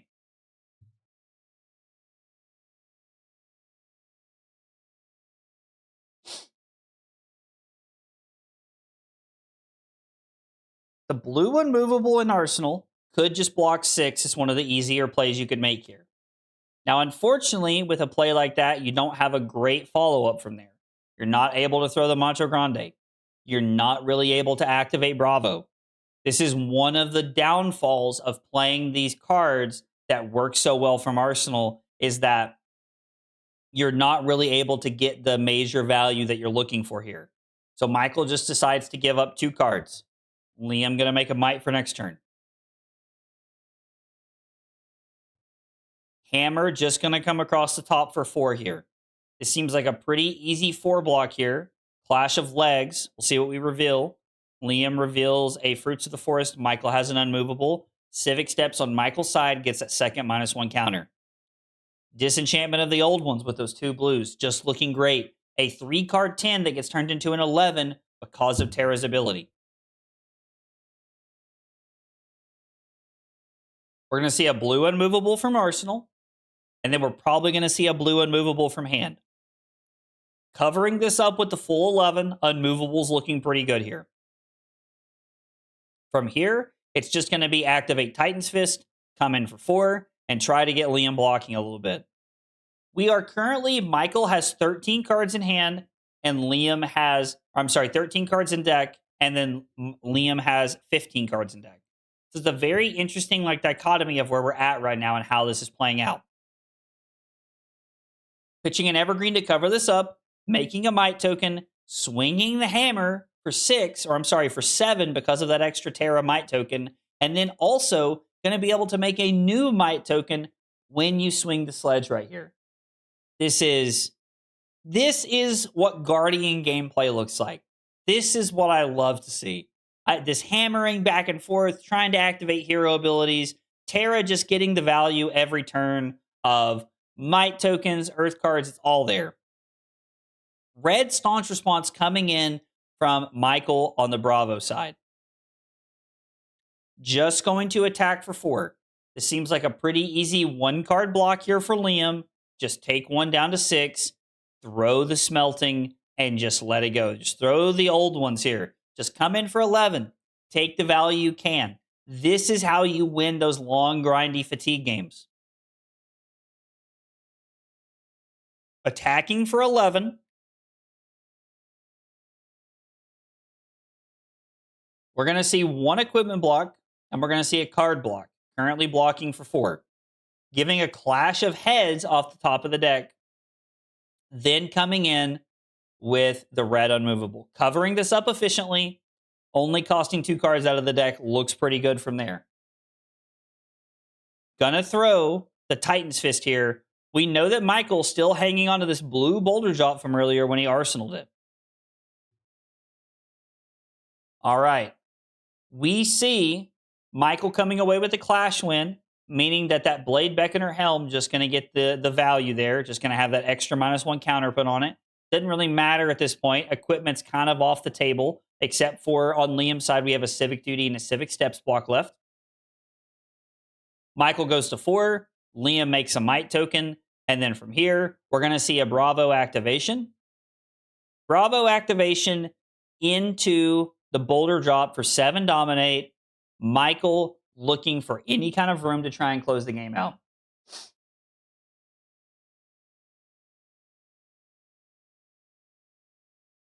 That blue staunch response coming in from the arsenal, just covering this up, taking no damage from Liam's side, staying at 6, and then we're going to see Sledge for 7 here, make an extra might on the back end because of Terra's ability and that Fruits of the Forest Earth card that we have pitched here.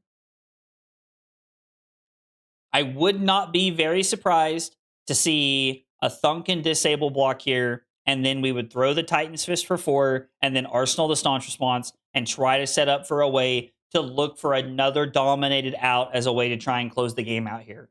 I think if you're Michael, you're looking for ways to try to close the game out, and right now, you don't have a lot of great ways. Something like a Macho Grande, or something like, being able to use a blue Staunch Response to flip a good hand and make something happen could be very impactful here.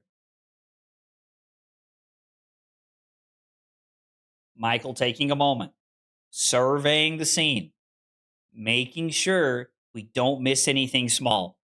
It's been a long game, and it's been a good game. You don't want to make a silly mistake late in the game that just hurts you. You'll also notice Michael has 3 cards in his deck, plus the 4 in his hand. Liam has the 8 cards in his deck, plus the 2 in his pitch stack. Liam is up on cards. He has been up about 3 to 4 cards for most of the game that we've been watching here, and you're just kind of seeing how that slow advantage of being up on deck size really goes a long way.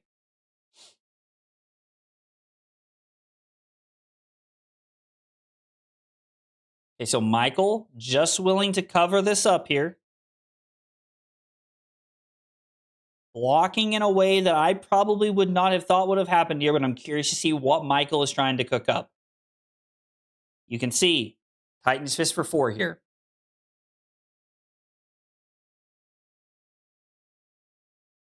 Gonna see how Liam wants to block this. Nothing really fancy here, but I think Liam's thinking about closing the game out. Liam is thinking, I'm going to go to 2. I'm going to use this Macho Grande to end the game. And we might just be able to just finish it here. No defense reactions. This coming in for 9.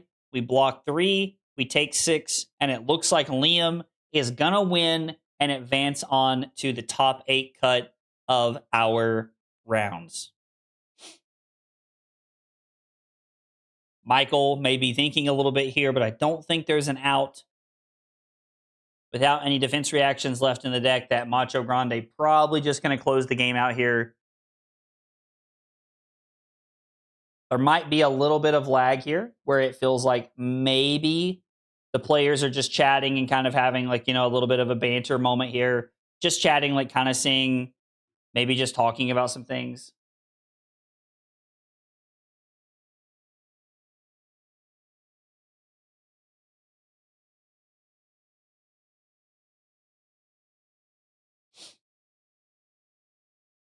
Not sure if I need to refresh here. Might be me on my end. Nope. It looks like the game is still going on. We're going to wait. I'm not sure what could happen from here, but it looks like the players maybe just bantering and having a moment here. Maybe they're chatting before I come over there. They know I'm coming over to interview them the moment the game's over, so maybe they're just maybe they're waiting here. Maybe they're just waiting.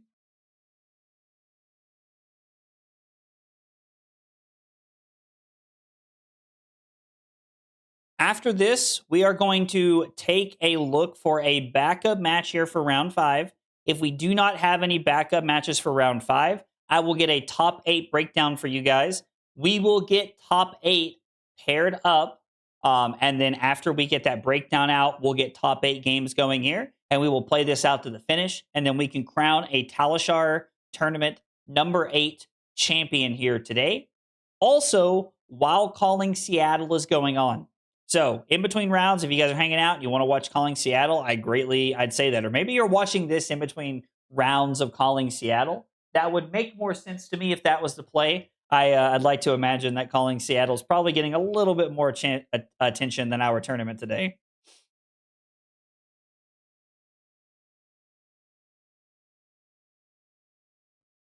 Hey guys, everything okay? Yeah, mine's oh, it's disappeared. Oh. Michael might have just left. That's a possibility. Huh, okay. Regardless, well, with Michael leaving, Liam, it looks like you were about to close that game out there. Let's talk about this game. This is the second time that we've seen you play, the Guardian matchup today. And both games have seemed very methodical. Seem like a lot of blocking, a lot of waiting for opportunities, using Terra's ability to make those extra might tokens there. When you were thinking about deck building for this event, what made you think, we need to be prepared for the Guardian Mirror? Yeah, I think the Guardian Mirror is quite important to prepare for. Oldhim's a big part of the metagame, I think, in Sage. So is Flavo. So is Terra, I think, in the Mirror. Mm-hmm. So I think the 6 or 10s really give you an advantage. The only way they don't is if you, I think, build like the Oldhim has in this tournament and play extra D-Reacts. That's the only way you can leverage the 6 or 10s back in your favour, basically. So I think they are doing a lot of work. But this matchup's quite straightforward. You just sit on a D-React in your arsenal and just, when it activates Flavo, you D-React them and then the Sledge, so eventually you just fatigue them through having the bigger hammer. There was definitely a few turns there where I saw you block 8 or 9 and then just Arsenal D-React. And I could see the patience, like the game plan, just kind of like letting it work for you and letting Terra's hero ability and Sledge just kind of do the work over the course of the game. Yeah, it's big. I think the longer the game goes on, the more value you get out of Terra. And I think the additional +1s I've probably got about 7 or 8 mites over the course of that game. And that's with me only playing 6 Earth cards, so I think it's the longer the game goes on, the more it favours Terra. I think it's hard to beat this deck with a big hammer in the long game. No, it makes a lot of sense. Watching you get value off of mites on both sides, off of like being able to pitch an Earth card and play a Staunch Response and then make a mite at the end of the turn. And being able to do it with Sledge, you're accumulating so much value over the course of the game that in the Guardian Mirror, those small points add up a ton over the course of a game. Yeah, really, they really do. All right, well, awesome, Liam. Thank you so much for the fun, entertaining game, and good luck and top 8 to you, buddy. Thank you very much.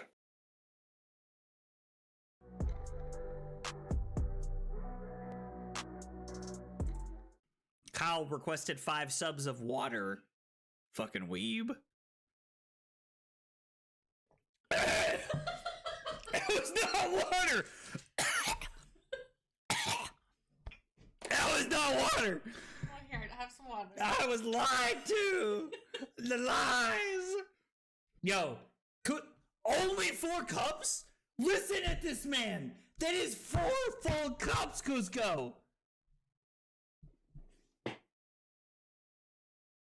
This fucking guy, bro. This fucking guy.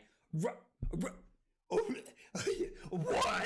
Rookie numbers? Bro, Cusco's out here. Look, this motherfucker's just sitting over there with a pot of sauce going, oh yeah, I'm stirring that shit up, baby. I'm stirring it up. Oh my God, we're going crazy tonight. This is as close as I'm ever going to get to going Super Saiyan right now. So I just need you all to know how, back-to-back Command and Conquer pummel turns in back-to-back games. And you know what? Just like Leonardo DiCaprio. I'm not fucking leaving. That's right. This is the kind of content we're looking for right here. The fab tutorials that blow your mind. Blow your mind. The recipe is literally just vodka and Sprite and some Mio. You know the water flavoring things? You know, like the little like squirt. You like squirt the little water in. You squirt the little juice in the water, and then it's like, oh, num num num num num. This is so good. That's what it is. That's the secret sauce. I just crammed them all in my mouth. My God, this hand is dog water. Absolute dog water. I lied. You definitely did. It's your friends that you trust the most that hurt you. Can't even get my words out without laughing. Fuck. Dude, Call of Duty? Bro, look, dude, I'm good. I'm not, dude, I'm not even that drunk, Diablo. Dude. Ugh. Make you want to kick a fat kid at Kmart, you know what I'm saying? Am I like, you know, who's your daddy when I walk into a room? No, absolutely not. Oh yeah, yeah. The more tired I get, the more the accent shines. The accent shines. I deserve 5 for the joke and pour 1 out for my future kid's college chances. Hope he's good at football. Kyle's killing me right now. Kyle just gets my sense of humor. Oh my God. My face is numb.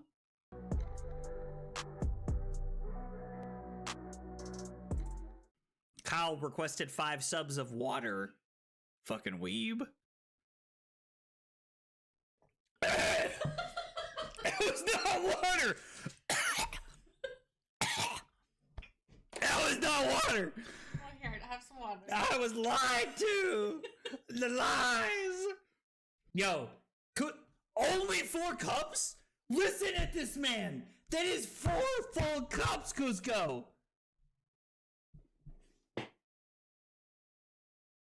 This fucking guy, bro. This fucking guy.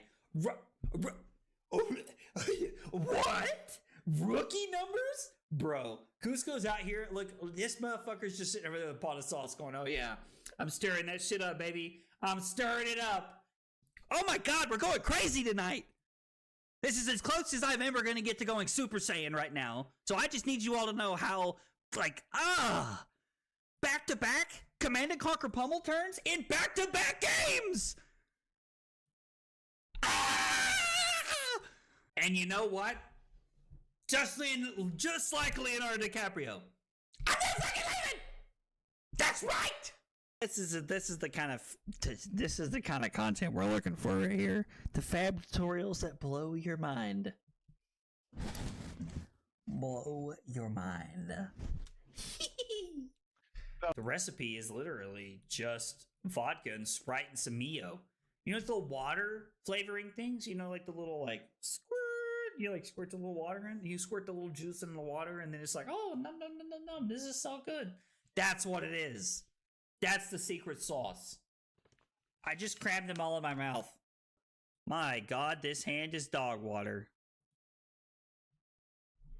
Absolute dog water. I lied. You definitely did. It's your friends that you trust the most that hurt you. Can't even get my words out without laughing. Fuck. Dude, Call of Duty? Bro, look, dude, I'm good. I'm not even that drunk, Diablo. Dude. Ugh. Make you want to kick a fat kid at Kmart, you know what I'm saying? Am I like, you know, who's your daddy when I walk into a room? No, absolutely not. Oh yeah, yeah. The more tired I get, the more the accent shines. The accent shines. I deserve 5 for the joke and pour 1 out for my future kid's college chances. Hope he's good at football. Kyle's killing me right now. Kyle just gets my sense of humor. Oh my God, my face is numb.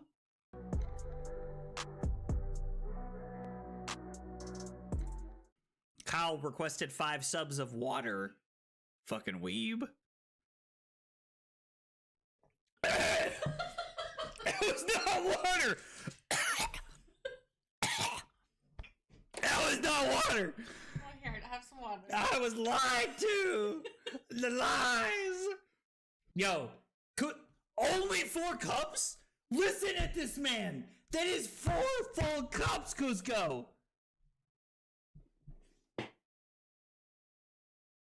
This fucking guy, bro. This fucking guy. What? Rookie numbers? Bro, Cusco's out here. Look, this motherfucker's just sitting over there with a pot of sauce going, oh yeah, I'm stirring that shit up, baby. I'm stirring it up. Oh my God, we're going crazy tonight. This is as close as I'm ever going to get to going Super Saiyan right now. So I just need you all to know how, back-to-back Command & Conquer Pummel turns in back-to-back games. And you know what? Just like Leonardo DiCaprio. I'm not fucking leaving! That's right! This is the kind of content we're looking for right here. The fab tutorials that blow your mind. Blow your mind. The recipe is literally just vodka and Sprite and some Mio. You know, it's the water flavoring things. You know, like the little squirt. You squirt the little water in. You squirt the little juice in the water, and then it's like, oh, nom. This is so good. That's what it is. That's the secret sauce. I just crammed them all in my mouth. My God, this hand is dog water. Absolute dog water. I lied. You definitely did. It's your friends that you trust the most that hurt you. Can't even get my words out without laughing. Fuck. Dude, Call of Duty? Bro, look, dude, I'm good.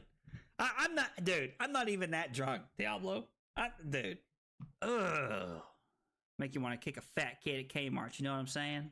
Am I like, who's your daddy when I walk into a room? No, absolutely not. Oh yeah. The more tired I get, the more the accent shines.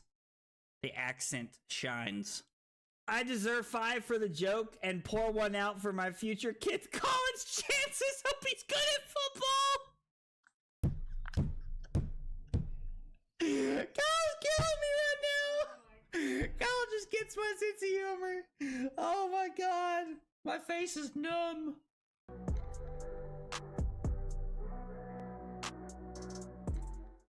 Kyle requested 5 subs of water.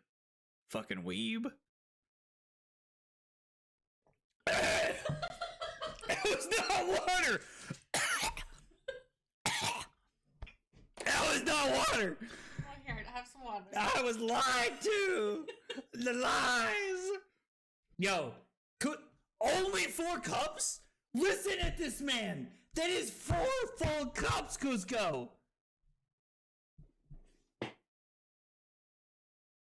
This fucking guy, bro. This fucking guy. What? Here we go, guys. Top 8 coming at you. We have our 1 seed versus our 8 seed. We have Mel up top, 5-0, playing Iyslander. Mel, 5-0 at Iyslander. And then we have Liam, Holden, champion of the people, playing Terra down here at the bottom. We have our 1 seed versus our 8 seed. Iyslander chose to go first. I am very excited to see how this plays out. We're starting off with a Wounded Bull. We are kicking things off the right way, getting started with a bang. All right, we're going to see Liam able to cover this up. And then Absorb an Ether, gonna get pitched into Crucible of Aetherweave. And also going to be able to make a Might for Holden, for Liam here on his turn. Oh my gosh, there's so much jam. There's so much jam. All reds all the way for Liam. Wow, gonna have to pitch 3 reds here just to be able to come in and attack for 8 here. Off the back of that Might token, making it just a little bit better here though. Might token helping just a little bit to be able to come in for 8. We're going to see a 2-card block from our Iyslander player, and then it looks like it's going to be that red Ether Ice Vein fusing with the Ice Bolt, meaning that we're going to take at minimum 1 card from hand from our Terra player, only playing AB1. Terra only on AB1, meaning that it is crazy. Like, this is just crazy. Takes 5, discards a card, just going to try and throw 10 back here, just trying to make this happen. So Liam just trying to get as aggressive as possible, coming in for 10. No crush effect here, just the 10 that's actually going to be coming in here. And then it looks like we're seeing a block for 6 to start with here. Looks like we see Mel kind of taking a moment, just like thinking it over a little bit, making sure we block correctly. Going to block 5 here is going to be the play. Block 5, gain a life off the Sirens of Safe Harbor. Okay, so going back up to 11. And then we see a couple of Clash cards here. Not going to help a lot here on the side of trying to block arcane damage. We're going to see 6 arcane damage coming at the face of Terra. No blocks. Just going to throw the Macho Grande back. Nothing floating. We do see a lot of jam here. We do see a couple of reds here from our Iyslander player. Photon Splicing, just going to be 2 arcane damage. Nothing super crazy here. I feel like taking 8 and just pushing a lot of damage might be a pretty cool play here for our Iyslander player. I'm curious to see what they pull together here. Gonna block with 2 pieces of Ironhide equipment. We're gonna block 4 at minimum. Gonna take 4 down to 7, it looks like. No D-Reacts in hand or arsenal for our Iyslander player here. It's just going to be Photon Splicing for 2 arcane. Just going to put Liam down to 7. Now we have Mel and Liam both at 7. Pretty interesting looking hand here. Scar for Scar, blue Voltic Bolt, and a red snapback here for Mel on the turn. Curious to see how we play this one out. Looking to see what Mel wants to do and how we're trying to make this happen. Scar for Scar does not have go again because both players are at 7. So this is just going to be 4 physical damage. And then maybe we're looking to Arsenal the Voltic Bolt, trying to find that finishing touch here. Gonna Arsenal the Voltic Bolt here. And actually, you know what? Maybe we're just going to end up blocking 6 here. Blocking 6, not a bad idea. Because if you block 6, if you block with Snapback and Ice Eternal, we then have the ability to just throw that red Voltic Bolt on our turn. Just kidding. It looks like we're going to make a different play here. Not really interested in making this happen. Disable hits. Putting Mel down to 3. Plays the Voltic Bolt in response for 3 arcane damage. Liam falls down to 5.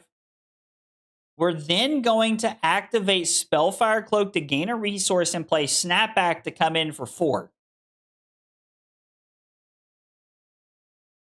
Now, we're in a situation where there's 1 floating. That Voltic Bolt not going to be able to come across the red zone here. We could see a world where Macho Grande closes this game out. Is this going to be a miracle for Liam? Is he going to make this happen? The Fighting Spirit, not enough. This is coming in for 9. A 3 block means take 6. With no instant speed way to deal arcane damage, this is going to be it. And we see it. Not having a blue, Terra is able to close the game out. After being 5-0, just falling short, just a little bit of damage missing there to be able to close that game out. Let's jump over and let's chat with some of our players here. GG. Guys, I have to say, that was quite a game to watch there. I thought that was going to be an Iyslander showcase, and there's a lot of back and forth there. So Liam, let's start from your side. Before the match, just to give those at home watching, you said maybe we do believe in miracles. What happened there? Like, what do you feel like went right for you to be able to get you across the finish line there? I mean, after turn 1, I didn't think anything was going to go right because I took the play to make a might to bowler drop him to draw blue. Turns out drew all red hand with a polarity, which was kind of sad. Yep. But, when you play Hippie 1 into Wizard, you just have to go fast, tall, present as much damage as possible. It helps when your opponent doesn't read disable. That's always a bonus. That did in fact happen. Drawing all 3 reds there, I'm going to be honest, I thought the game was over before it started. Mel, let's talk about it from your side of the table. This was a game that I feel like started out pretty well. You had a couple, the red Ether Ice Vein taking cards out of hand, and then the red Ice Bolt.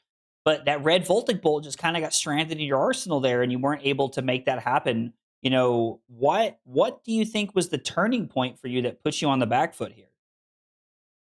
Oh, it was entirely me not reading disable. And not reading the crush effect to get rid of my arsenal. Okay. That definitely, I think, cost. I just would have blocked differently there. Okay. And then played out 2 more turns instead of trying to go play out the whatever red spell I would draw into with and then lethal in the next turn with the spell and arsenal. But it happens. I just gotta read. No, I mean, listen, it happens to all of us. Trust me. I think we've all been there at some point. The disable did seem like it cost you a little bit of issues there, with wanting to play the blue Voltic Bolt and then getting into a weird spot. So, I mean, yeah, the blue disable there caused a little bit of mayhem there. Guys, thank you so much for a fun and interesting match. That might be the most interesting game I've got to see today. So I appreciate that. And Liam, best of luck in top 4. And Mel, thanks for playing today, man. Appreciate it. Thank you very much. Yeah, thanks for hosting.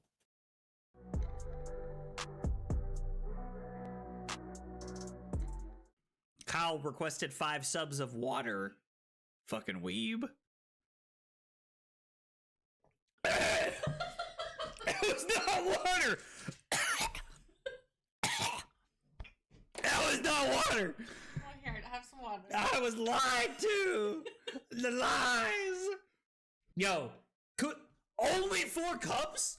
Listen at this man. That is 4 full cups, Cusco.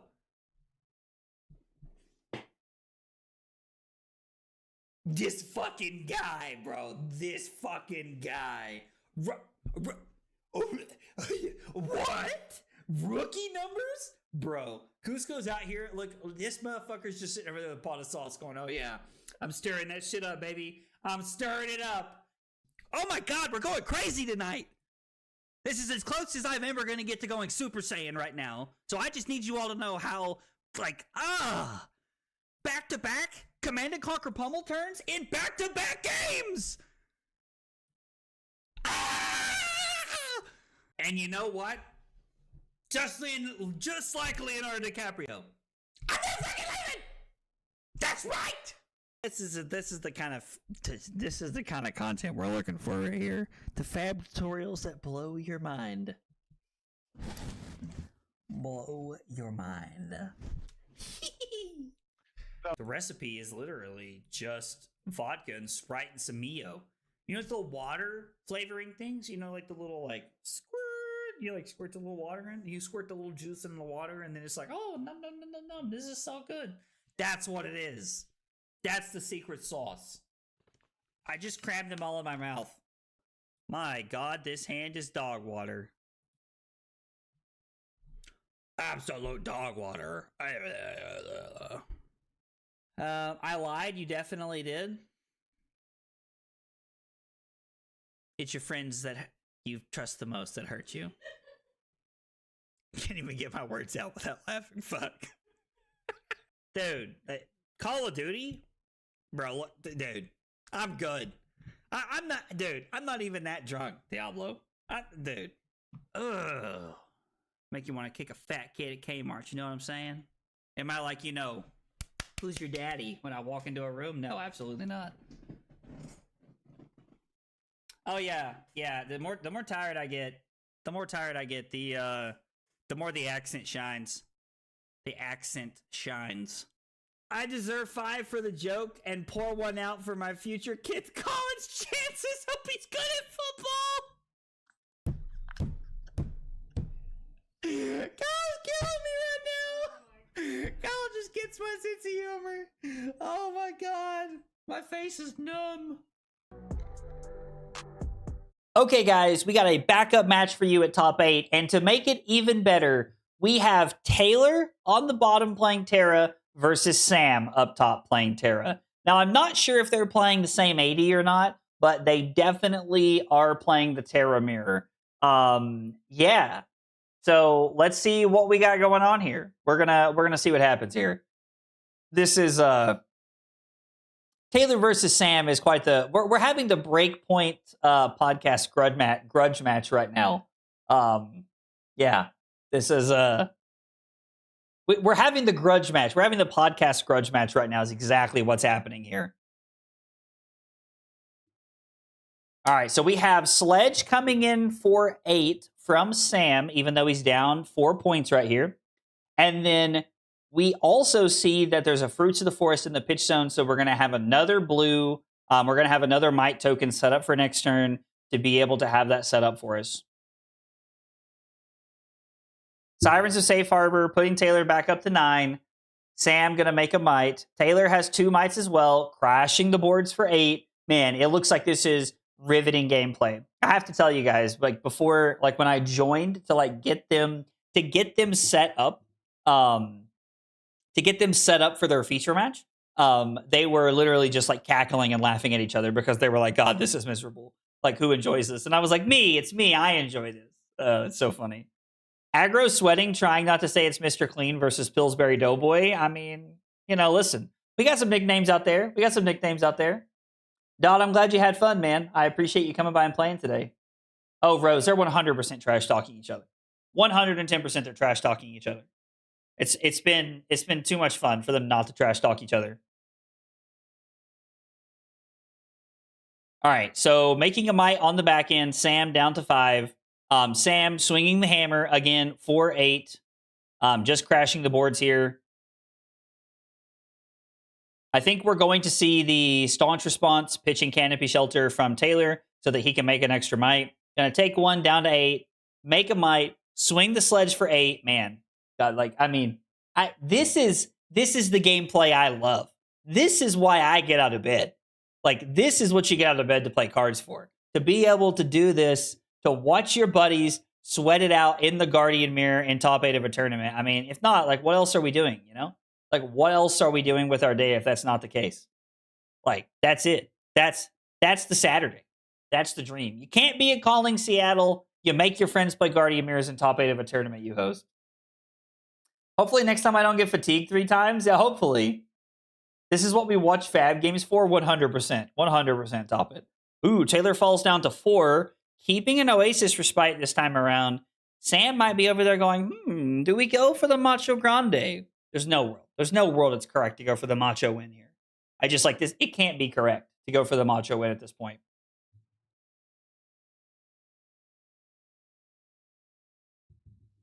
We've had a lot of really good games today.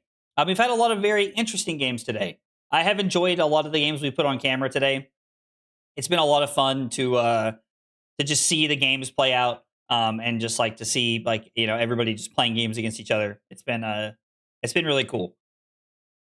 The Talishar tournaments never disappoint. It's always such a nice break for me to like quote unquote get in the booth, if you will, instead of like actually playing games. I feel like I spend so much of my time playing games that sitting here and just chatting with you guys and hanging out and watching these fun games is just such a, I don't know, it's a really cool It's just a fun experience. I know you enjoyed watching Sam kill me. I mean, I have to admit, watching Gravy get fatigued, it's a little fun. It's a little fun, Rose. It was a little fun. All right, there's a lot of thinking going on here. I'm going to refresh, even though I don't know why it could possibly be me at this point.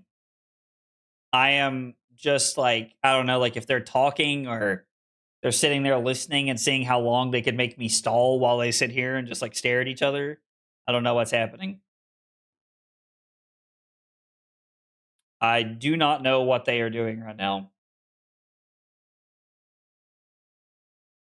Sam and Taylor trying to make my life miserable every moment they can. Listen at these clowns. Listen at these clowns.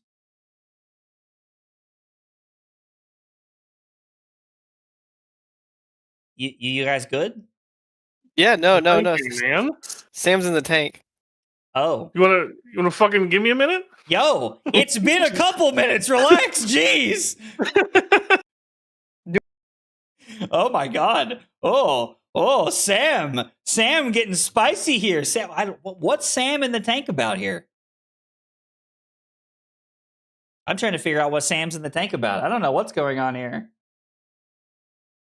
I thought if round 1 Azalea, turn 0 dominate, and turn 1 dominate isn't fun. Yeah, I agree, Dot. I feel like that's one of the feels bad of the formats is Azalea just like doing Azalea nonsense. Okay, well, apparently Sam is in the tank here. So we're just kind of big chilling while Sam is in the tank with what's going on. I wonder if Sam's worried about dying to a pummel or some nonsense. I mean, I would think that they would know if they were on pummels. I mean, they are teammates, for God's sakes. They are teammates, for God's sakes. I don't think you could ever play around pummel at this point. I mean, yeah, Sam is clearly in the tank. Jeez. Maybe there is a one of pummel in each of their decks and I've just not seen it or something. I mean, I haven't seen every round they've played today, so. Uh-oh, Sam blocking 8, giving up the Vigor token. Just gonna throw 7 back on his turn. Taylor looking like he might go for the Flourish play. He has said multiple times today that that was one of his favorite things. He did say that he thoroughly enjoyed playing Flourish today. Was something he actively said. I mean, 2 mites and a Vigor token? Does Flourish say the next time? Yeah, so it's going to come in for 10? Oh my gosh. Taylor just with the juice here. With the juice.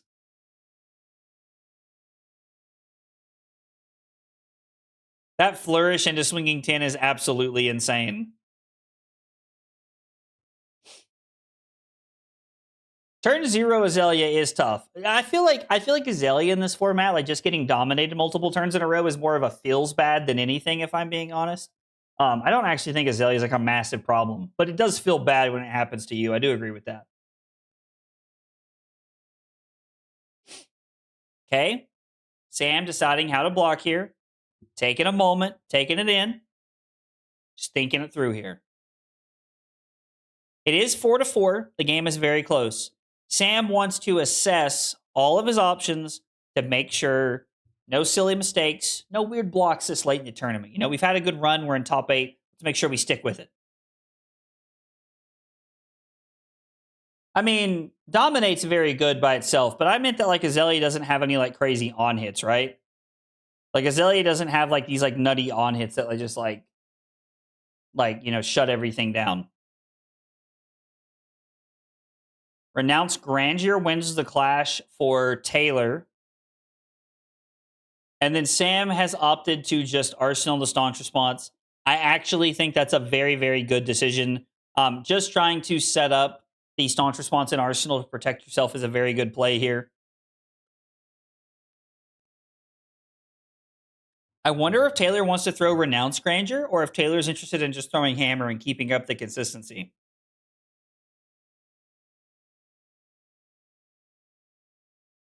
Okay. Taylor, gonna throw Hammer, Arsenal Renounce Grandeur, and then just sit on that Clash of Shields to block next turn.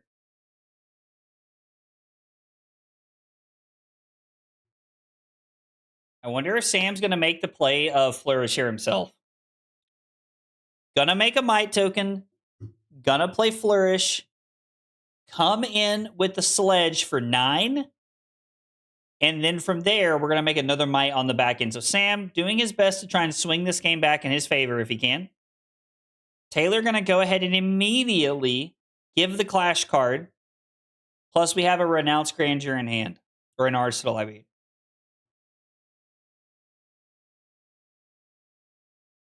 Taylor thinking about blocks a little bit here.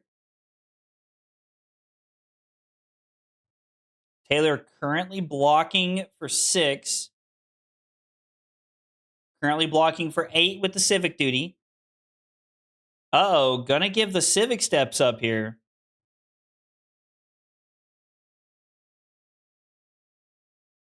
Okay, block 7. This is definitely a breakpoints exhibition match. 100% Trent. In top 8 nonetheless. Sam gonna make a Might.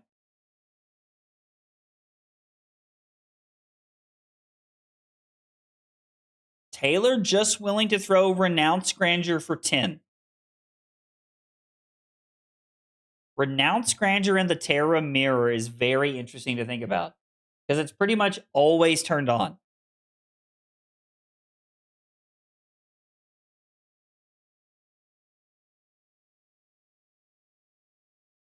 We're seeing Sam. Okay, Sam is playing a pummel.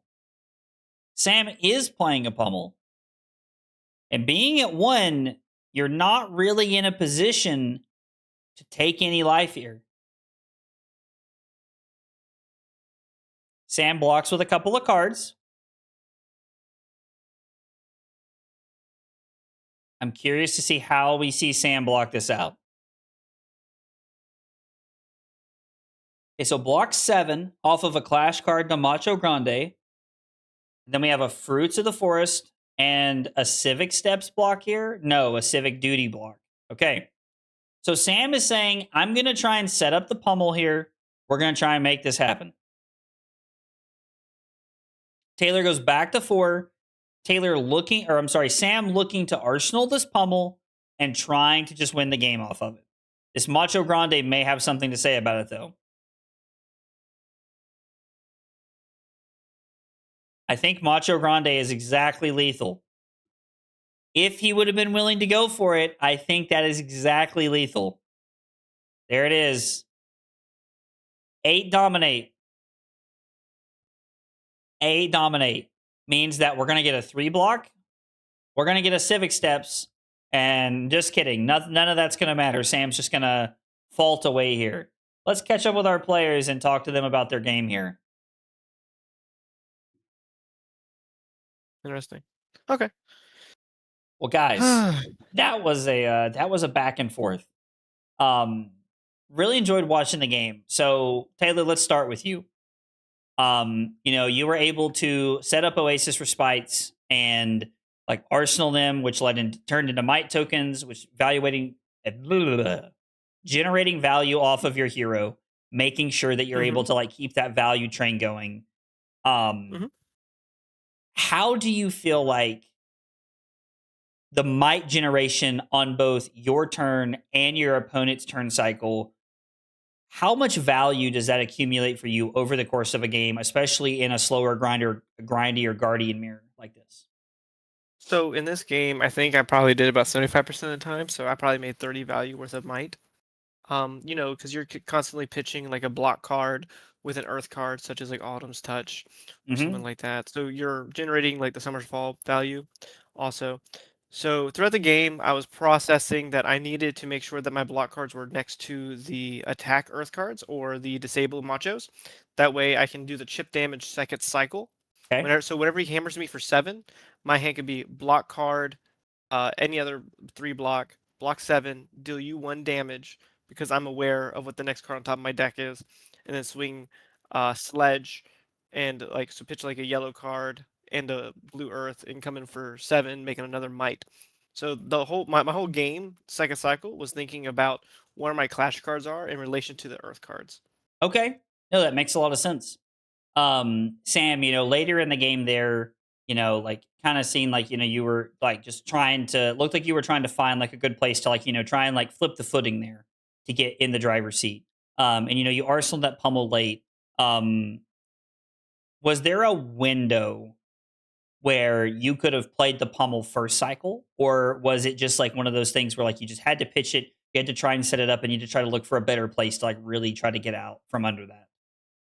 There was no good spot for the first cycle, Mhm. and part of the problem was that I knew my pitch deck was a lot of these 2 blocks, these Earth 2 blocks / the Battlefront Bastion and the Sirens late. So Mhm. trying to figure out like what I was going to do when he was presenting the big turn with the 2 floating, if it was the final pummel, because our lists are the same, and you can opt to bring in the 2 pummels or the 2 oasises, and I wanted to play around the the pummel Okay. earlier, so I had to map out like how much damage I could take here, and then how much I would have to block on the future turns, and then getting back to this pummel. I think I've kind of mapped out the only way I thought I could get back into it is doing the exact same thing back, where I hold 2 cards with the pummel in the arsenal to try and cheese him for 4.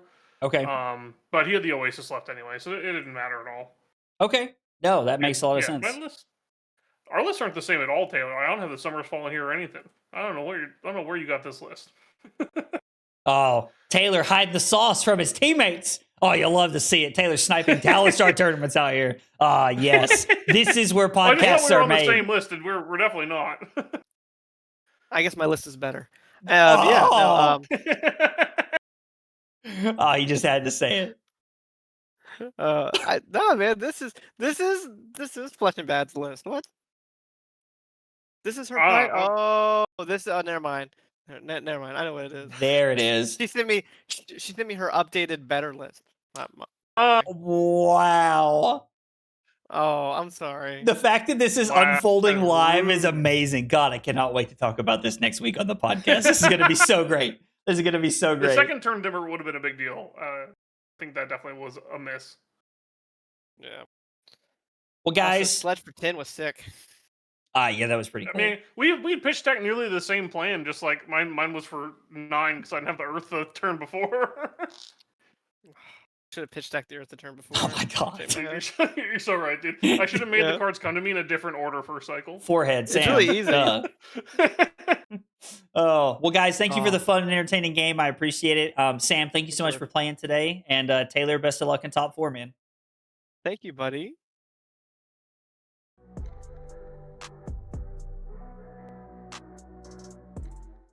Kyle requested 5 subs of water.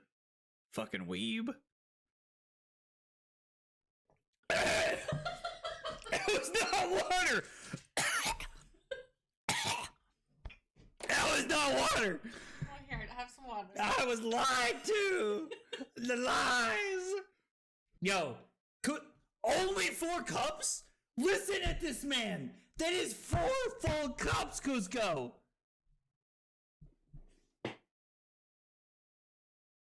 This fucking guy, bro. This fucking guy.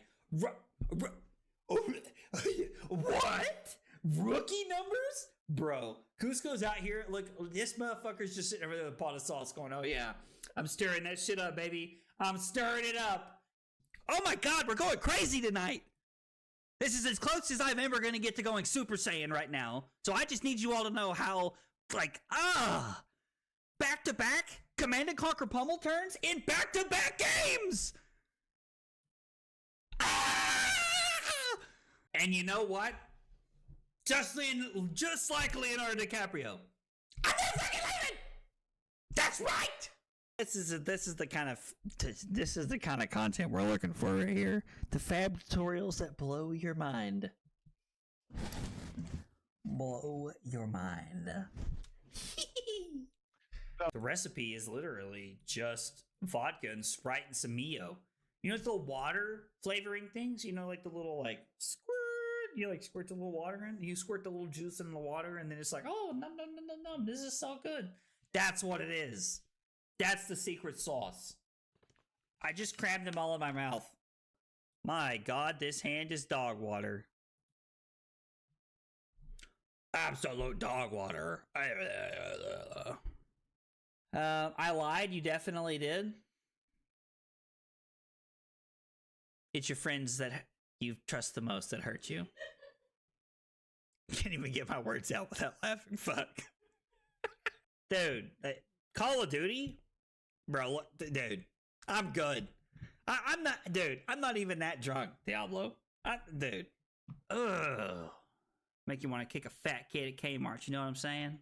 Am I like, who's your daddy when I walk into a room? No, absolutely not.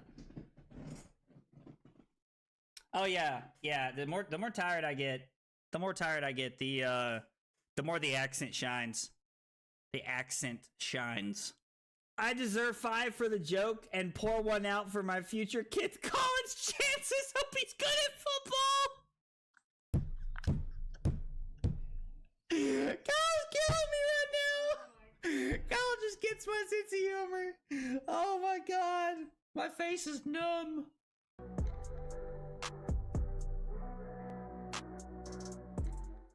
Kyle requested 5 subs of water. Fucking weeb. It was not water. That was not water. Oh, here, have some water. I was lied to. The lies. Yo, only 4 cups? Listen at this man. That is 4 full cups, Cusco.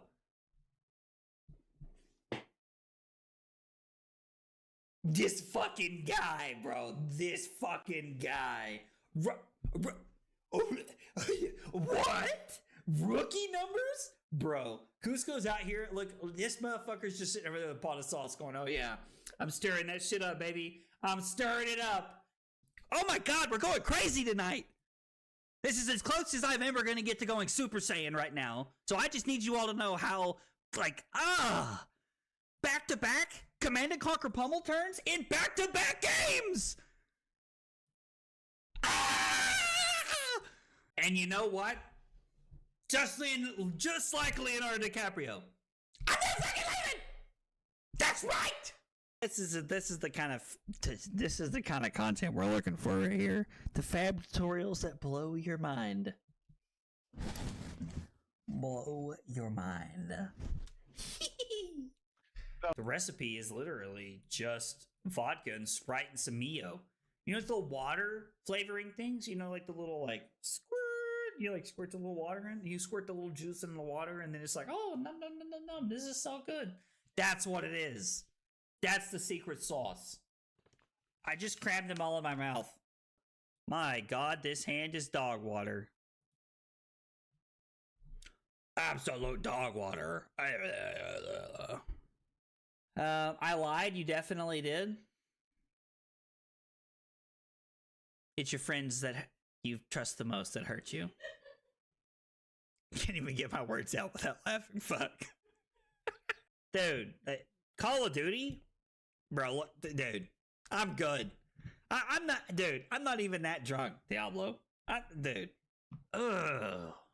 Make you want to kick a fat kid at Kmart, you know what I'm saying? Am I like, who's your daddy when I walk into a room? No, absolutely not. Oh yeah, the more tired I get, the more the accent shines. The accent shines. I deserve 5 for the joke and pour 1 out for my future kid's college chances. Hope he's good at football. Kyle's killing me right now. Kyle just gets my sense of humor. Oh my god, my face is numb.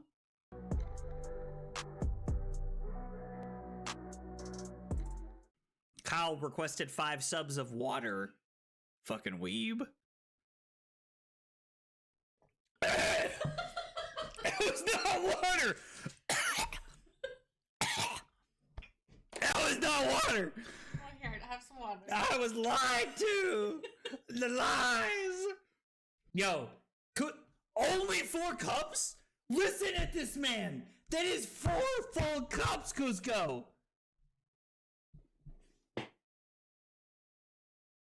This fucking guy, bro. This fucking guy. What? Rookie numbers? Bro, Cusco's out here. Look, this motherfucker's... Here we go, guys. Top 4 coming at you. we have 5-1 Taylor Crawford up top, aka Agroblaze69. Apparently, he made sure to log in for this game. And we have Jacob 4-2 playing Chane on the bottom here. Taylor was the higher seed at seed 4. He picked to go first, and we're leading off with a humble, which is a very good start to this game. Leading off with that humble, looking really, really good here. Oh my gosh, was Jacob just about to dump the hand here? That would have been very interesting. Maybe not incorrect if he thinks he's playing around the pummel here, but it would have been very interesting. Okay, Jacob just makes a decision to block 6 here, and then we have, all right, going into Jacob's turn. We have a read the runes set up here pretty early, looking pretty good. We don't really have any banishes. No shackles have been set up yet, so we're still like in the early turns of our game here. But this read the runes could be very, very impactful depending on how this turn shapes up. Also, you'll notice that we do have Taylor on the Titan's Fist this match, which I think makes a lot of sense. We have Jacob leading his turn with a Soul Shackle. And then we're going to go Phantom Wraith for 6. Okay. Just trying to get in the red zone here. Just trying to get a little aggressive. Seeing what kind of blocks you can force from the opponent early here.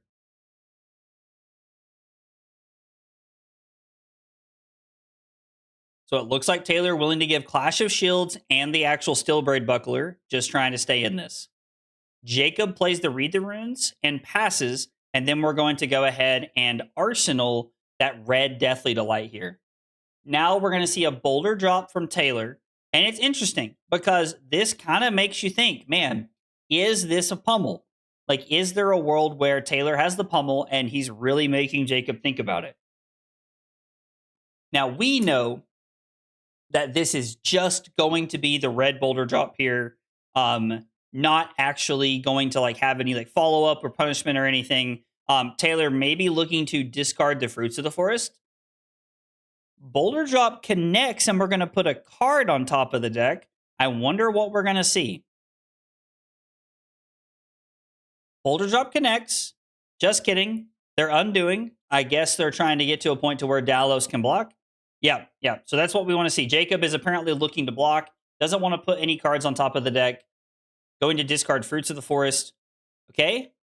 Jacob decides not to block and puts a Deathly Well on top of the deck. Banishes the Deathly Well to the Soul Shackle. We see a pretty interesting turn here. The Arcane Cussing could go a long way in setting this up. Yep. So he's going to go ahead and put the Arcane Cussing into play. And then it's going to be attack with the Deathly Well. So pitches Putrid Strings to play Arcane Cussing, and then from there activates Chane, Deathly Well from Banish Zone. 3 rune chance to start off, 6 go again. We'll see what the follow-up is here. I imagine the follow-up is going to look something like break the Blood-Torn Bodice to be able to attack with the Reaping Blade, or maybe throwing the Deathly Delight from Arsenal, trying to get all of the effects together here. And it's also worth noting that if that is the play that Jacob decides to make, that Putrid Strings and that Deathly Well as a pitch stack line up very well together for second cycle. Taylor thinking a little bit here. Just seeing how we want to play this out. Breaks the Bodice. Makes 3 rune chance. Just kidding. They want to undo here.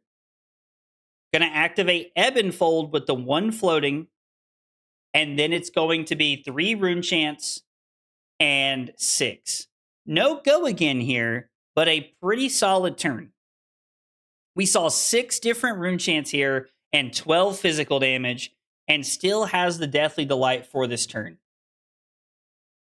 Or still has the Deathly Delight in Arsenal and the Deathly Delight for what we're looking for next turn. Now, Taylor is able to cover this up and still make a Might token, notably, for next turn. So no rune chance generated, not looking like the best thing in the world. We hit a Phantom Wraith and an Envelop in Darkness off the top of the 2 Chain Shackles here. Jacob taking a moment, surveying the scene, seeing what things look like here. Couple of decent cards in hand. Nothing crazy.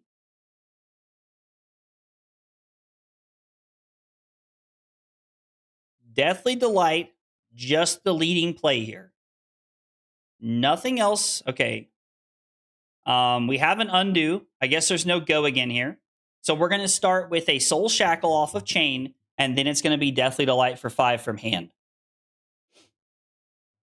It's worth noting that we can play the Deathly Delight off of pitching just Soul Reaping because of the Vigor token from Civic Duty last turn.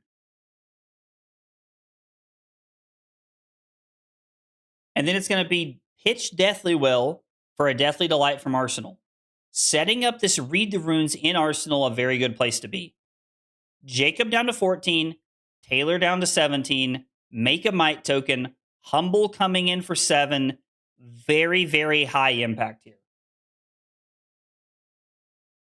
This is going to sound pretty odd, but I actually think there's a world where Jacob is okay just going to 7 here. Because you can put both Malefics in play and then just attack with the Spellblade Assault. Could be the play.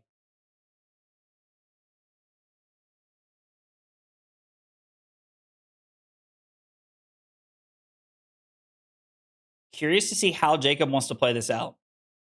Dalos passes. Goes down to 7. Hits a Putrid Strings and 2 misses.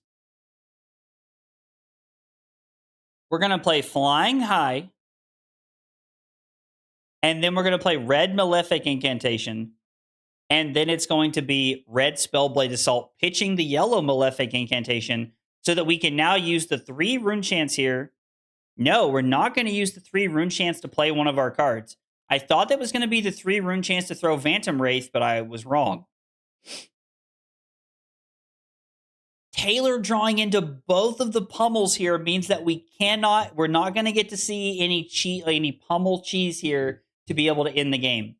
I actually think it might have been better for Taylor to pitch the Fruits of the Forest to attack with the Titan's Fist and then represent that the pummel may be there.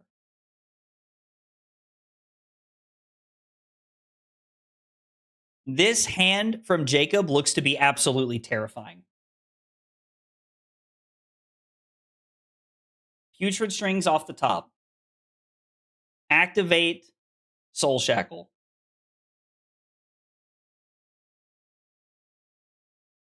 What is the other card we can play? The Phantom Wraith. This is for 12 with a pummel. This is looking really good. Going down to 1 is such a calculated block here. Play the pummel, which works out pretty well. Taylor takes 8 down to 3 and discards a card. 2 Rune Chants and 6 more damage might close this game out. Taylor's going to block 5 and take 1 and Chane, moving on to the finals. What a crazy sequence of events. Taylor not drawing that second blue to be able to cheese the pummel actually got him there.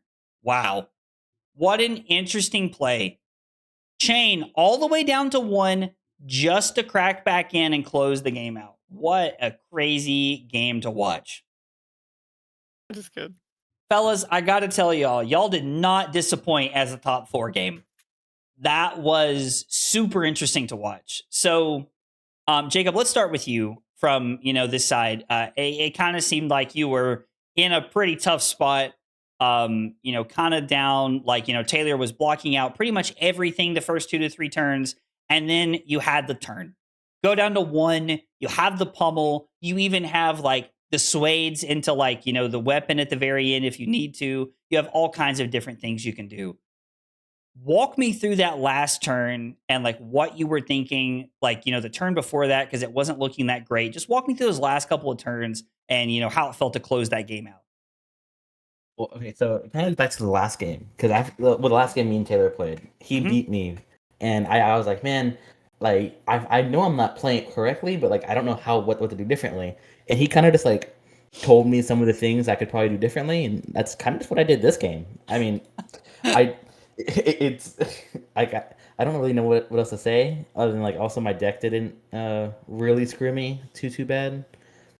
The last turn just kind of came together. Like I don't have words, to be honest. Hey, that's okay. I don't know how I did that. I don't know how I pulled that last turn out. So, good guy Taylor strikes again, helping his opponent out in Swiss, which ultimately ends up being his downfall in the top 4. Taylor. A second blue would have gone so far with both those pummels. A second blue would have just, I mean, I was sitting there and I was like, man, I was like, the double pummel just, it had to feel so bad to hit both of them in the same hand, you know, because like, let's talk about your last couple of turns. You know, like you're blocking pretty efficiently. You know, you're like at 11 or 13. You're in a pretty good spot. And then, you know, you just hit like all the 2 blocks, all the reds. Walk me through that. It felt like shit. Thank you, Zach. Oh, these are the interviews that you sign up for when you come to play for free. Oh, man. No, dude, that final turn was sweet. I was like, that's nothing I could have done, I think. I mean, I can't really play around pummel. It's literally impossible because with the go again and the suede shoes and everything. So, yeah. I mean, dude, his turn was awesome. It was very good. What was the estimated value on that last turn? At least 10. Let's see. I'm looking at your hand, not at his. Let's see. 13? There's no way. There's no way it's only 13. It's got to be way more than that. Or maybe the pummel. I don't know. Either way, it was really good. It was a really cool turn. Taylor, Jacob, thank you guys so much for the fun game. Taylor, I really appreciate you playing today. And Jacob, best of luck in the finals, brother. Thank you. Hey, if you're gonna kick my ass, at least win this thing. Kyle requested 5 subs of water. Fucking weeb. It was not water. That was not water. Oh, here, have some water. I was lied to. The lies. Yo, only 4 cups? Listen at this man. That is 4 full cups, Cusco.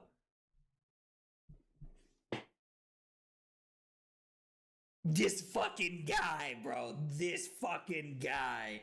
What? Rookie numbers? Bro, Cusco's out here. Look, this motherfucker's just sitting over there with a pot of sauce going, oh yeah, I'm stirring that shit up, baby. I'm stirring it up. Oh my God, we're going crazy tonight. This is as close as I'm ever going to get to going Super Saiyan right now. So I just need you all to know how, back-to-back Command & Conquer pummel turns in back-to-back games. And you know what? Just like Leonardo DiCaprio. I'm not fucking leaving. That's right.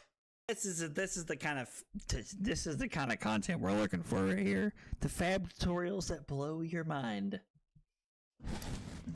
Blow your mind. The recipe is literally just vodka and Sprite and some Mio. You know, it's the water flavoring things. You know, like the little squirt. You squirt the little water in. You squirt the little juice in the water, and then it's like, oh, nom. This is so good. That's what it is. That's the secret sauce. I just crammed them all in my mouth. My God, this hand is dog water. Absolute dog water. I lied. You definitely did. It's your friends that you trust the most that hurt you. Can't even get my words out without. Our other top 4 match coming at you guys. Here we go. Taylor talking about his game. Let's get our other top 4 game going. We have Jonathan playing Oldhim down here at the bottom. He was our solo Oldhim in our tournament today. And then we have Liam Holden, champion of the people, up on top of your screen playing Terra. It looks like it's been an absolute slog. You can see that we have 16 cards in deck for We have 16 cards in deck right now for Jonathan, plus the 2 in pitch stack, so 18 total. And then we currently have 16 cards in our deck for Liam. Coming in for 12, though, with Binding of the Old Ones. These 3-card 10s are looking insane. These 3-card 10s are looking so good in the Guardian Mirrors. It's absolutely crazy to see how much impact they're having today. All right, so coming in for 12, Blinding of the Old Ones, and then we see a Clash of Heads. The Clash of Heads is won by nobody. They both had whiffs on top of their deck, and then a blue Staunch Response to be able to cover this up. You'll notice that Jonathan automatically keeping the other blue Staunch Response to be able to arsenal and just pass and set up here. Liam is going to start his turn by cracking a gold. After cracking a gold, kind of evaluating the hand here, the quickest line that we could see play here would be to throw Thunderquake and to make an extra resource off of the one floating. Or, I'm sorry, make an extra might token off the one floating here. Or we can throw 8 like this, decide not to make a might, and then we can also arsenal the blue Staunch Response. So both players deciding to like kind of sit on these Staunch Responses and make sure that they are getting value out of them the entire way. Making sure that they are getting value at every single turn that they can here.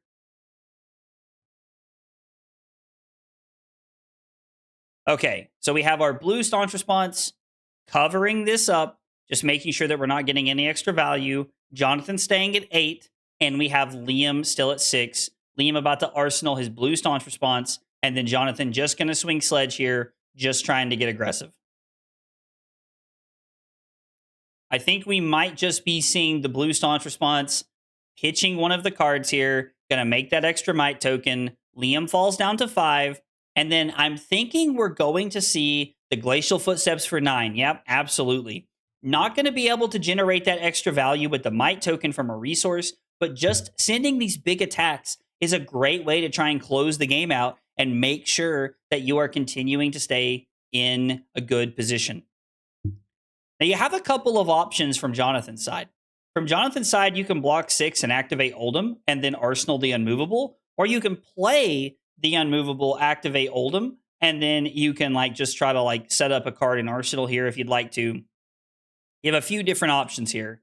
It looks like we're going for the block 6, activate Oldhim play line here so that we're only taking 1, and then we're going to Arsenal this red Unmovable to set up here. 5 to 7, Liam does not have a might token. Jonathan going to set up this red Unmovable. I'm curious to see what Liam's turn is going to look like. We're just going to swing Sledge, make a might token, arsenal this blue Evergreen, just trying to get the value where we can. Now you will notice Jonathan has this red Turn Timber here. The red Turn Timber looks like it could generate a ton of value here. Going to be able to pitch stack that, set it up for second cycle, and keep the value train rolling here because we still have that blue Unmovable in Arsenal. So Liam immediately reaches for the Clash block, a pretty easy one to block with here. Not really, just setting this up here. Just blocking, making sure we're saving some life, and then we're going to see the Debilitate as well. Now, both of the players have equipment slots except for the shield. Liam is down his leg slot, but Jonathan is on all of his equipment slots except for the shield. So gonna be able to not lose any life here. Jonathan playing it safe over the course of the long game here. Block 4, activate Oldhim, take 1, and then we're going to be swinging Sledge here. Just coming in for 6. Waiting to see how we want to block from Liam's side. Just blocking with 2 cards, and then we're probably just going to be looking at swinging the Sledge here, making 2 might tokens. Oh, just kidding. We're going to swing the Evergreen. So we're coming in with Evergreen for 5 here. Just trying to force cards out of the hand and trying to do our Evergreen loop here later in the game. So Evergreen staying on the bottom of the deck, meaning that we have powerful late game second cycle plays we can make here. Well, I guess it's turn 21. We're probably more into like 4th or 5th, like 4th cycle at this point.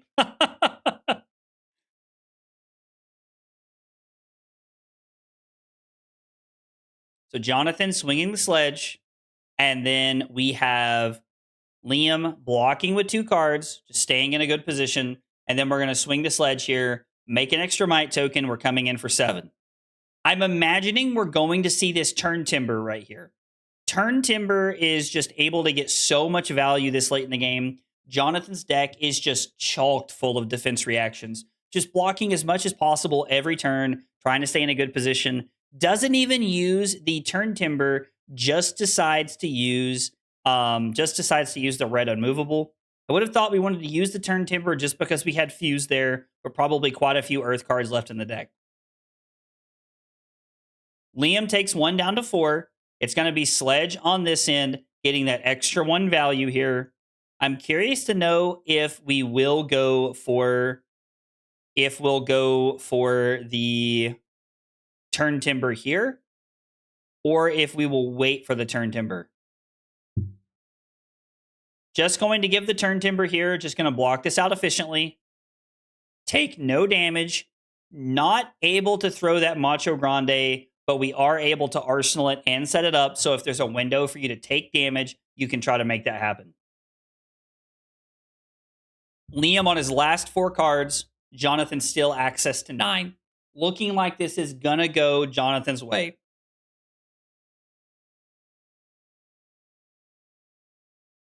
Just swing the hammer for 6, not setting up this Macho Grande, just leaving the Fruits of Forest in hand. Gonna gain some life, gonna do what you can to make sure that you're getting that inevitable late game value here. Just going to throw sledge on Liam's side, coming in for 7. With Jonathan being at 7, you have to imagine we're in a position where you can just give the unmovable. You can probably activate Oldhim if you want to, but I think you're just doing this and then swinging the sledge. And then the sledge should end the game right here with Liam being all the way down to 1. Making that might token. Just going to pass. We're going to swing the hammer. And then this should be the end of the game here. As we're seeing it, you're going to have to block with everything. And then Jonathan down to his last, still 7 cards in the deck. Still 7 cards in the deck. Is the People's Champion Taylor? No, that is Liam Holden, champion of the people, my friend Huskaroo. Let's jump over and interview the players really quick here. Well, guys, I got to tell you, watching the end of that game, there was a lot of back and forth there, and you're seeing 2 very different Guardian strategies kind of go head to head there, which I think is interesting because as someone who loves Guardian, I've played a lot of different Guardian games. Jonathan, let's start with you. Jonathan, you're on a very, very defensive style deck, right? Like activating Oldhim with the Earth cards, and you're on yellow unmovables and yellow staunches. I mean, you are on all of the defense reactions. You came to block as much as possible.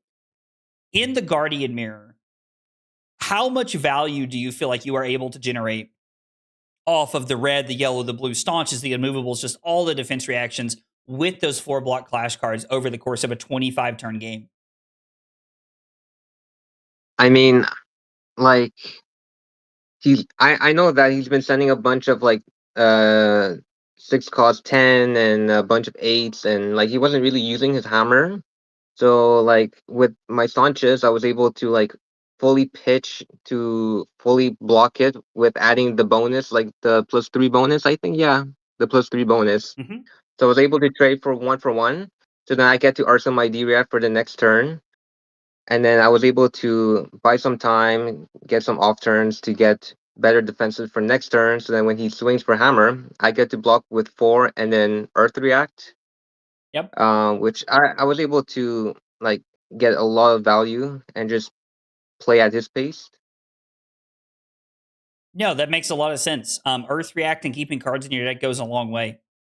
Liam, as I joined, I saw later in the game there, you were still throwing some of the 6 for 10s, and you have quite a few defense reactions in the deck yourself, along with the blue evergreens to try and set up a loop there. Did you feel like the game was over a few turns before it actually ended, or was there still some hope at the end of the tunnel that maybe you could try to evergreen loop at the end of the game there? I think the game was over the moment he gave me 2 cards on I think it was a binding for 12.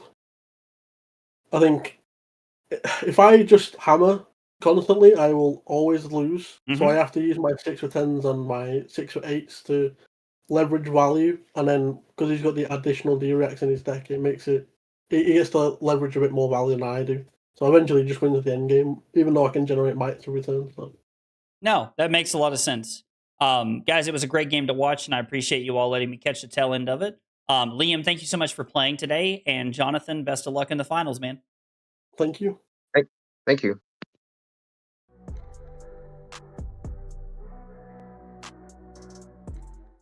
Kyle requested 5 subs of water. Fucking weeb. It was not water. That was not water. Oh, here, have some water. I was lied to. The lies. Yo, only 4 cups? Listen at this man. That is 4 full cups, Cusco.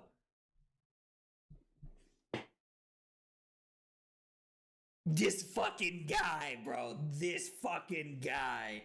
What? Rookie numbers? Bro, Cusco's out here. Look, this motherfucker's just sitting over there with a pot of sauce going, oh yeah, I'm stirring that shit up, baby. I'm stirring it up.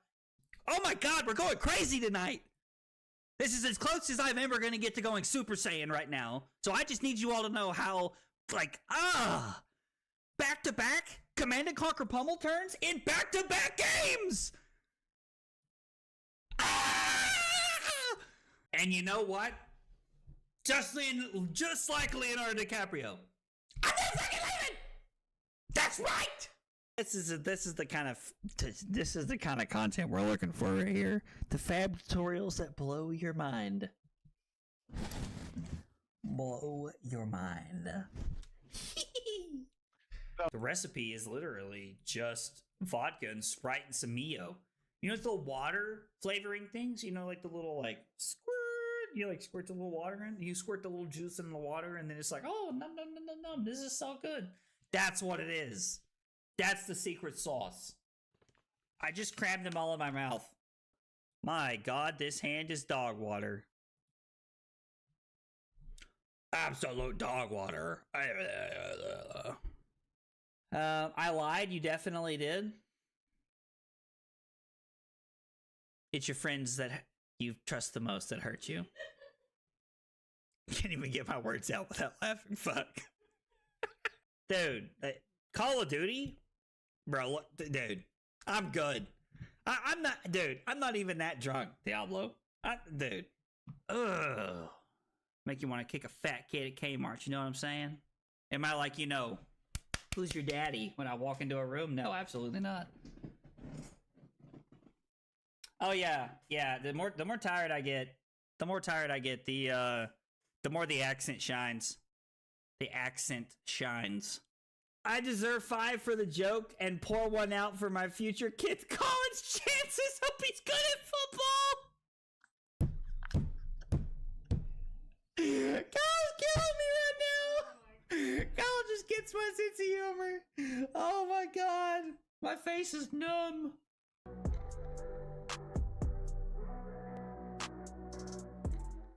Kyle requested 5 subs of water. Fucking weeb. It was not water. That was not water. Oh, here, have some water. I was lied to. The lies. Yo, only 4 cups? Listen at this man. That is 4 full cups, Cusco.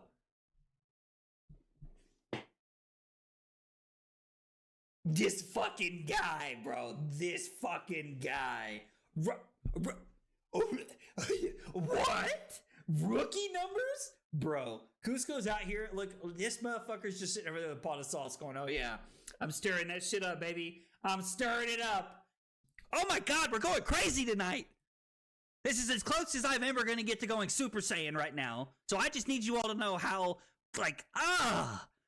back-to-back Command and Conquer pummel turns in back-to-back games. And you know what? Just like Leonardo DiCaprio. I'm not fucking leaving. That's right. This is the kind of content we're looking for right here. The fab tutorials that blow your mind. Blow your mind. The recipe is literally just vodka and Sprite and some Mio. You know, It is time for the finals. Let's get it on. Up top, we got Jacob playing Chane. 5-2, only picked up a couple of losses in Swiss, and he's here to try and take it down. And then on the bottom, we got Jonathan playing Oldhim. 6-1, only loss was to Iyslander and Swiss. We're about to get it all together. Jonathan did have the pick of whether to go first or second, and we are seeing Jonathan started off by going first, and we're just going to get aggressive here, swinging the hammer, trying to force some cards out of Chane's hand. Chane willing to block with one of the cards, and then we're seeing a Malefic incantation to start for Chane. We also see a yellow Read the Runes, an Oath of the Arknight, and an Arcane Cussing. So we're going to make a Soul Shackle and come in for 3 go again here. Just trying to get on the board, just trying to get aggressive. On the horizon, blocking out very, very well here to start the turn off here. I'm curious to see, yep, we're going to play the yellow Read the Runes, and we're going to Arsenal the yellow Arcane Cussing. Okay. We're going to see Titan's Fist come in for 4. We're seeing a little bit of a clunker here from Jacob's side. The double pummel draw, not exactly where you want to be. It's a blue flying high off the top. I'm curious to know if we're going to go for a Ebonfold line to try and get that Phantom Banshee into our Banish Zone, or if we're going to be looking to try and get Arcane Cussing into play. I'm really intrigued to see how this turn pans out and what our Chane player looks to do. It is worth noting that our Chane and the Oldhim did play during Swiss earlier, and Oldhim did win that matchup. So this is a run back from Swiss. I'm curious to see how it plays out this time around. He let me borrow his Lambo once that I also mentioned he's 6'7". Yo, 6'7". Snow just out here starting it. I love it. Oh, we got the finals off-centered. Oh. We're going to get that fixed. That looks better. We got the finals more centered now. My bad, guys. Okay, so we have our finals match here. You can tell Chane just kind of taking a moment. Jacob is taking a moment. He is working through the line here to see what he can put together. We are going to start by pitching Pummel and hitting that Phantom Banshee into the Banish Zone, into a Rune Blood incantation. Phantom Banshee just going to come in for 3 Rune Chants and 7 physical. I kind of get the sense that we're looking to play the Pummel here. I'm imagining that we will see the Energy Potion pitched, and then we're going to block with Clash of Chess and the Thunderquake, and that Jonathan will look to set up that blue Staunch Response in Arsenal. I remember when Jacob saved my family from a burning house. Yo, let's go. Jacob sounds like he's the real MVP out here. You can see Jonathan kind of taking a moment. Jonathan also looking to survey the scene a little bit, make sure we're making all the right plays. We're going to pitch the Staunch Response here to clear up those Rune Chants. And then from here, it is going to be block 7. Block 7 into the Pummel, getting some of those reds onto the bottom, and we're just going to come across for 4 damage. Going to activate Oldhim so that we don't lose a card here, but it's not going to actually prevent anything because it is not an Ice or an Earth card. Okay, so Jonathan down to 16. Jacob draws up into a pretty decent hand, hits a Phantom Banshee and a Spellblade Assault. Not really a ton going on here in the department of trying to make these powerful turns happen. We have a Chane activation for a Soul Shackle into a Spellblade Assault. Spellblade Assault's going to make 2 Rune Chants, and then the yellow Malefic incantation generates 1 on the back end. So we have 3 Rune Chants on the back end, and we have 4 go again here. Now we do have another Phantom Banshee in the Banish Zone to be able to try and put some pressure on.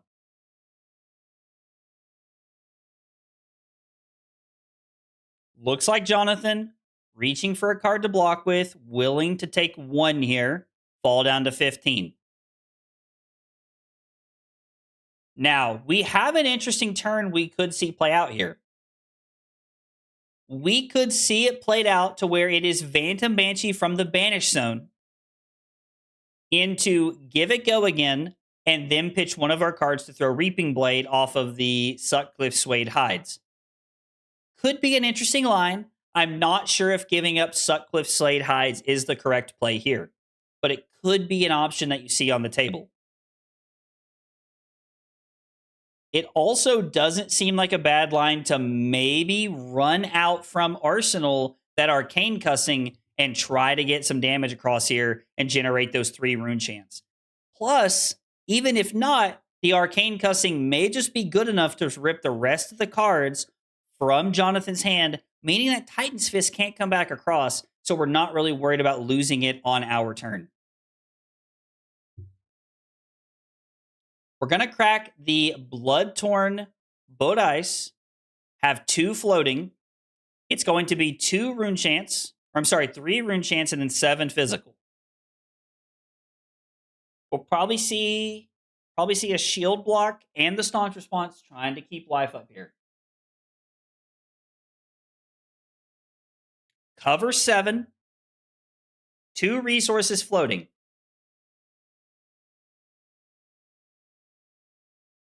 I'm not sure what the Blood-Torn Bodice was used for that turn. I don't know. I'm not sure what we used the Blood-Torn Bodice for that last turn. Just kind of seemed like a waste of resources. Maybe we cleared off a Soul Shackle, not really looking to get involved in like getting a Soul Shackle there. We do have the Arcane Cussing. The Arcane Cussing, while good, less good with the chess piece to be able to get that extra value out of it. So Jacob is going to need to get aggressive here. Jacob is going to need to be able to force the cards out of hand here. We're going to see 5 go again.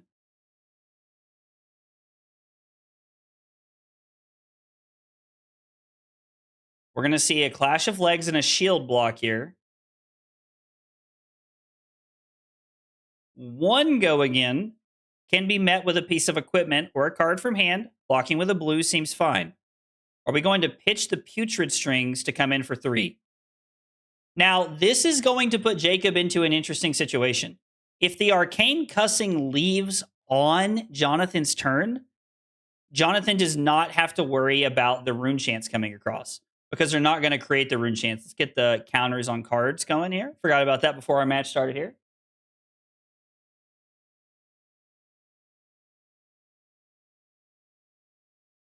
Jacob taking a moment, surveying the scene, thinking about how he wants to navigate this turn. This is not a free turn cycle by any means, and this being a breakpoint with no blocking equipment can be pretty awkward here.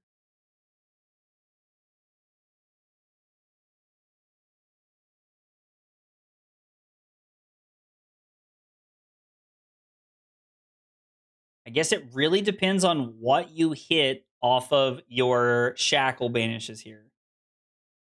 Not drawing into a read the runes here makes it a little awkward, not really able to generate a ton of value here or make it happen.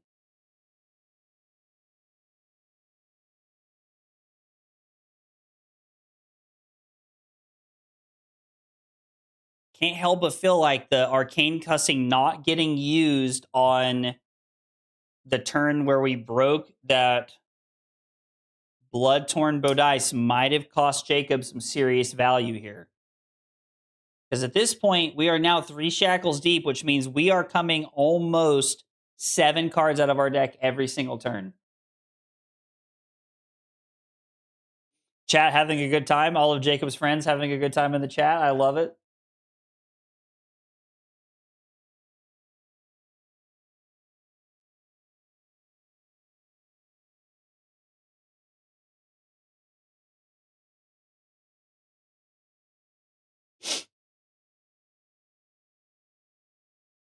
All right, we saw Jacob reach for the Soul Reaping here.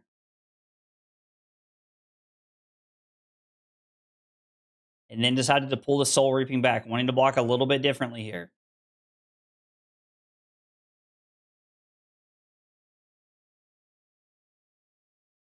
Blocks with Phantom Wraith and Deathly Well, keeping Soul Reaping and Oath of the Arknight.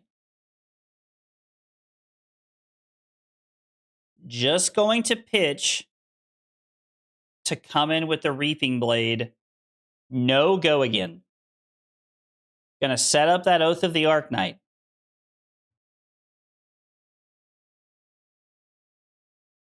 Titan's Fist coming in. We do see a Read the Runes here. Oh, we're gonna throw Thunk. We want to get more aggressive here.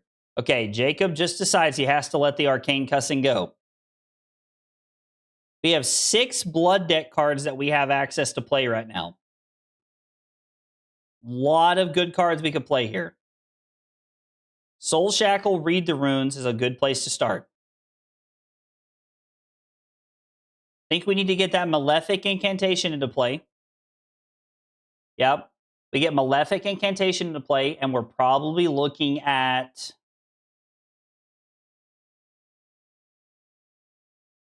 Deathly Well. Okay. Okay, so Deathly Well is 6 and 3 rune chance. The chants are blocked by the energy potion.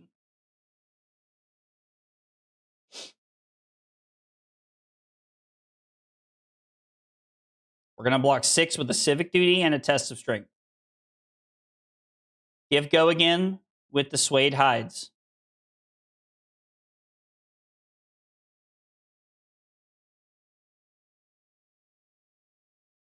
Two rune chants here. Creating a second rune chant from playing the Envelop in Darkness. And then we're going to get a Deathly Delight.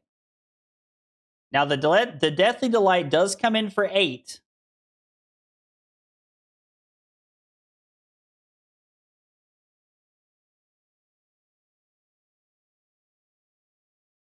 A damage has been dealt to Jonathan this turn, meaning that even if we do cover this up with the Staunch Response, we are going to gain a life when the combat chain breaks. So we'll go up to 6 and then back to 4.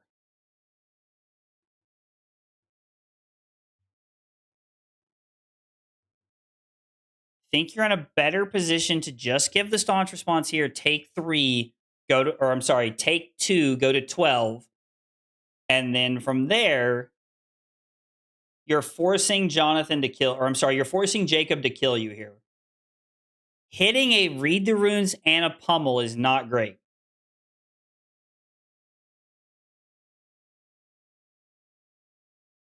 Malefic Incantation from hand. Soul Shackle. Deathly Will from hand.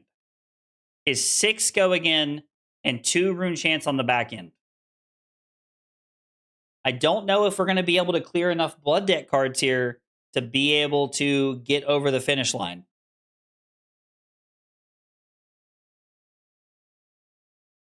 We're going to play Envelop in Darkness. We have 3 rune chants and +3. This is this is yellow Deathly Will for 3 rune chants and a physical. And then I don't think there's going to be a follow-up after this. I think Jacob may just fall to his own Blood debt from here. Oldhim standing the test of time, blocking as well as they can.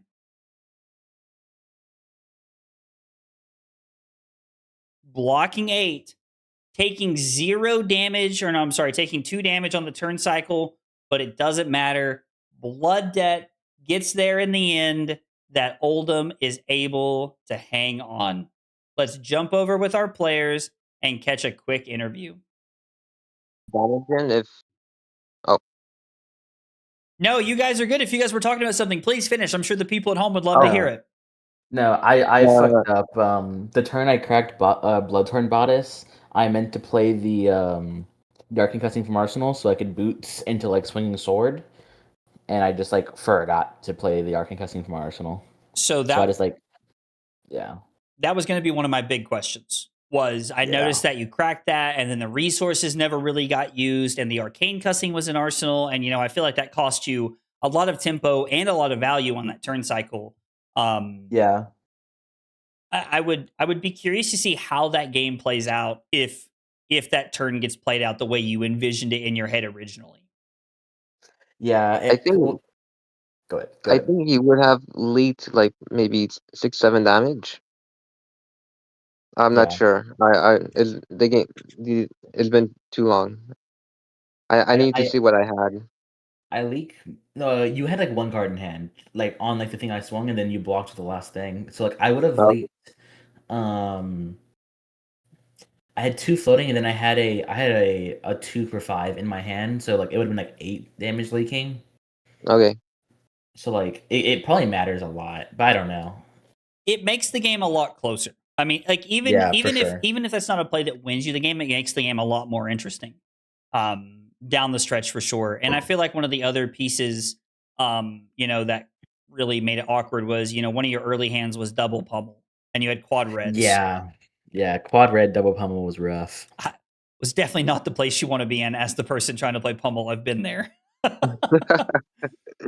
So Jonathan, let's talk about your Oldhim deck. I mean, you went 6-1, 7-1 today. You had a fantastic run throughout the course of the day. Just being able to block and really living up to your name, Fatigue Bread. Like I feel like every time I had you on, you were blocking a bunch. And it's just super cool. As someone who loves Oldhim, I love to see it.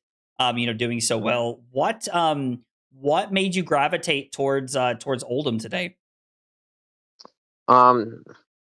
Like he's very defensive. I like to play safe. I like to play the long game, and I don't like taking risk. So which is why I don't play aggro, because like aggro, they're gonna have to draw like the good hand to beat the other. Like whoever draws the best hands wins the game, and I just don't like the gamble of like aggro decks. So I'm more of a play safe kind of guy.